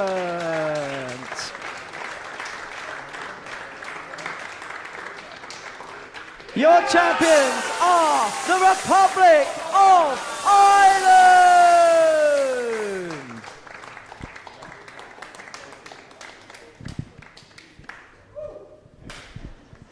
Yeah, a remarkable moment for that duo. They're very, very happy about it. They've showed passion, haven't they, Laura, this week? And look, Conor Heenan's probably just assured that they'll be back if they don't have tour cards next year, and Shane McGurk's not going to be in the Irish team.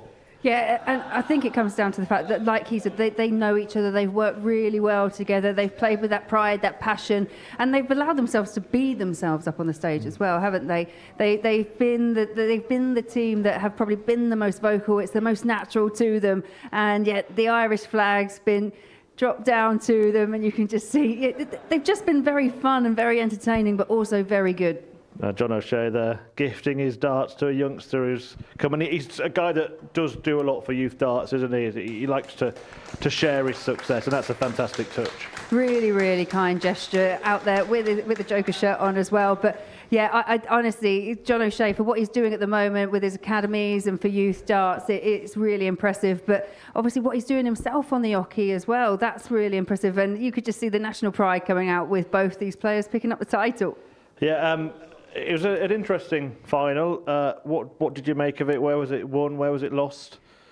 It got a bit nervy at times, didn't it? It got edgy towards the end, but you can understand that it's a final. It's what they've worked towards. I actually felt like Wales in the first few legs were the dominant force, but there was that one shot in the match from Conor Heenan that both teams sat on 76.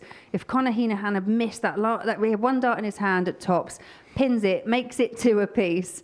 And that for me was a bit of a turning point because he heard the roar, it fired something up in John O'Shea. They kicked off the next leg with a 180 and the rest is history. Yeah, they finally worked out how to have the photo with the flag. That did take some doing, didn't it? They were much better with the darts than they were at executing that photo up. There you go, you can get the trophy and the shot as well. But you could see all throughout the last few nights that this has meant a lot to them. And I think this tournament, of all the specials weeks, has really captured the imagination of the people that are in it. Yeah, because there aren't a lot of opportunities to represent your country. There's such a big system to go through in order to even get a look in or an opportunity. So the fact that they've come here and they've been here to represent Ireland, and like you say, the same with all the other teams, it's a big sense of pride for players. Yeah, it certainly is, and they add their name to the Roll of Honour. Of course, we have seen it won by the Netherlands last time.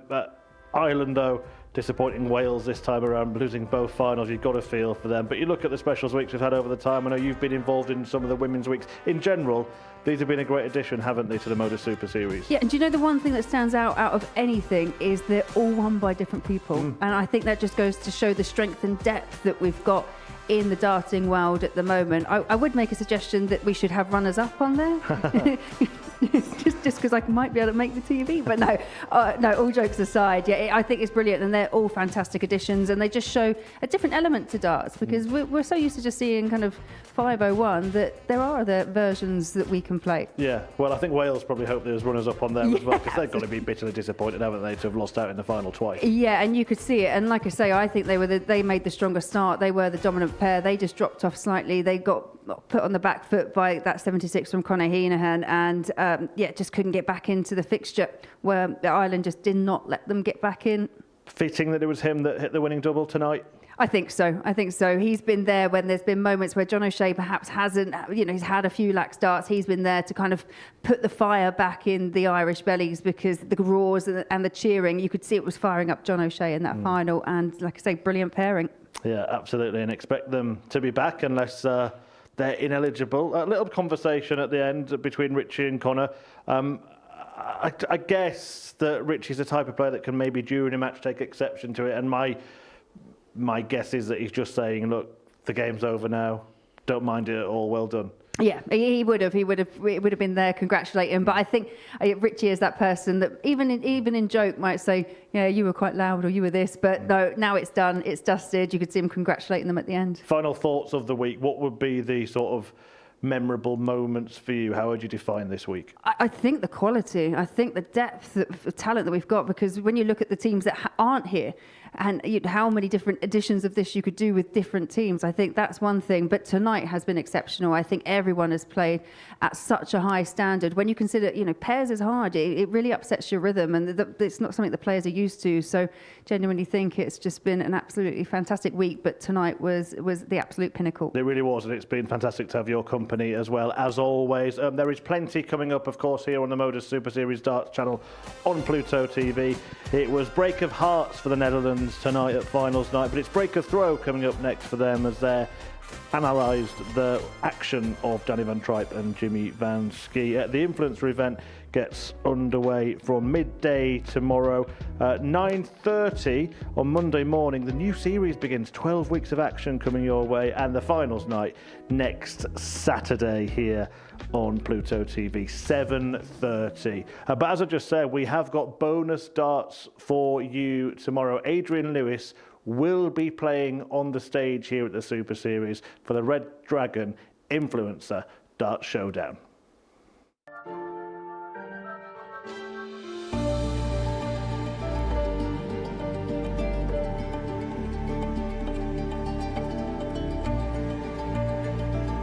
60. require 145. Don't say this has to go for Jaden. Big pressure for the little man, but what a shot to stay alive this would be.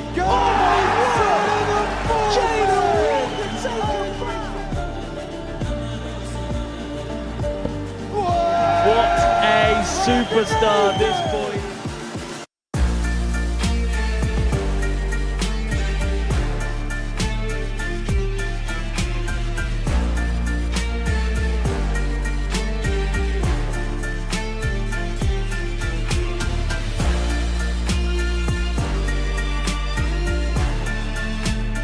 Ollie Howard and Peter Couture.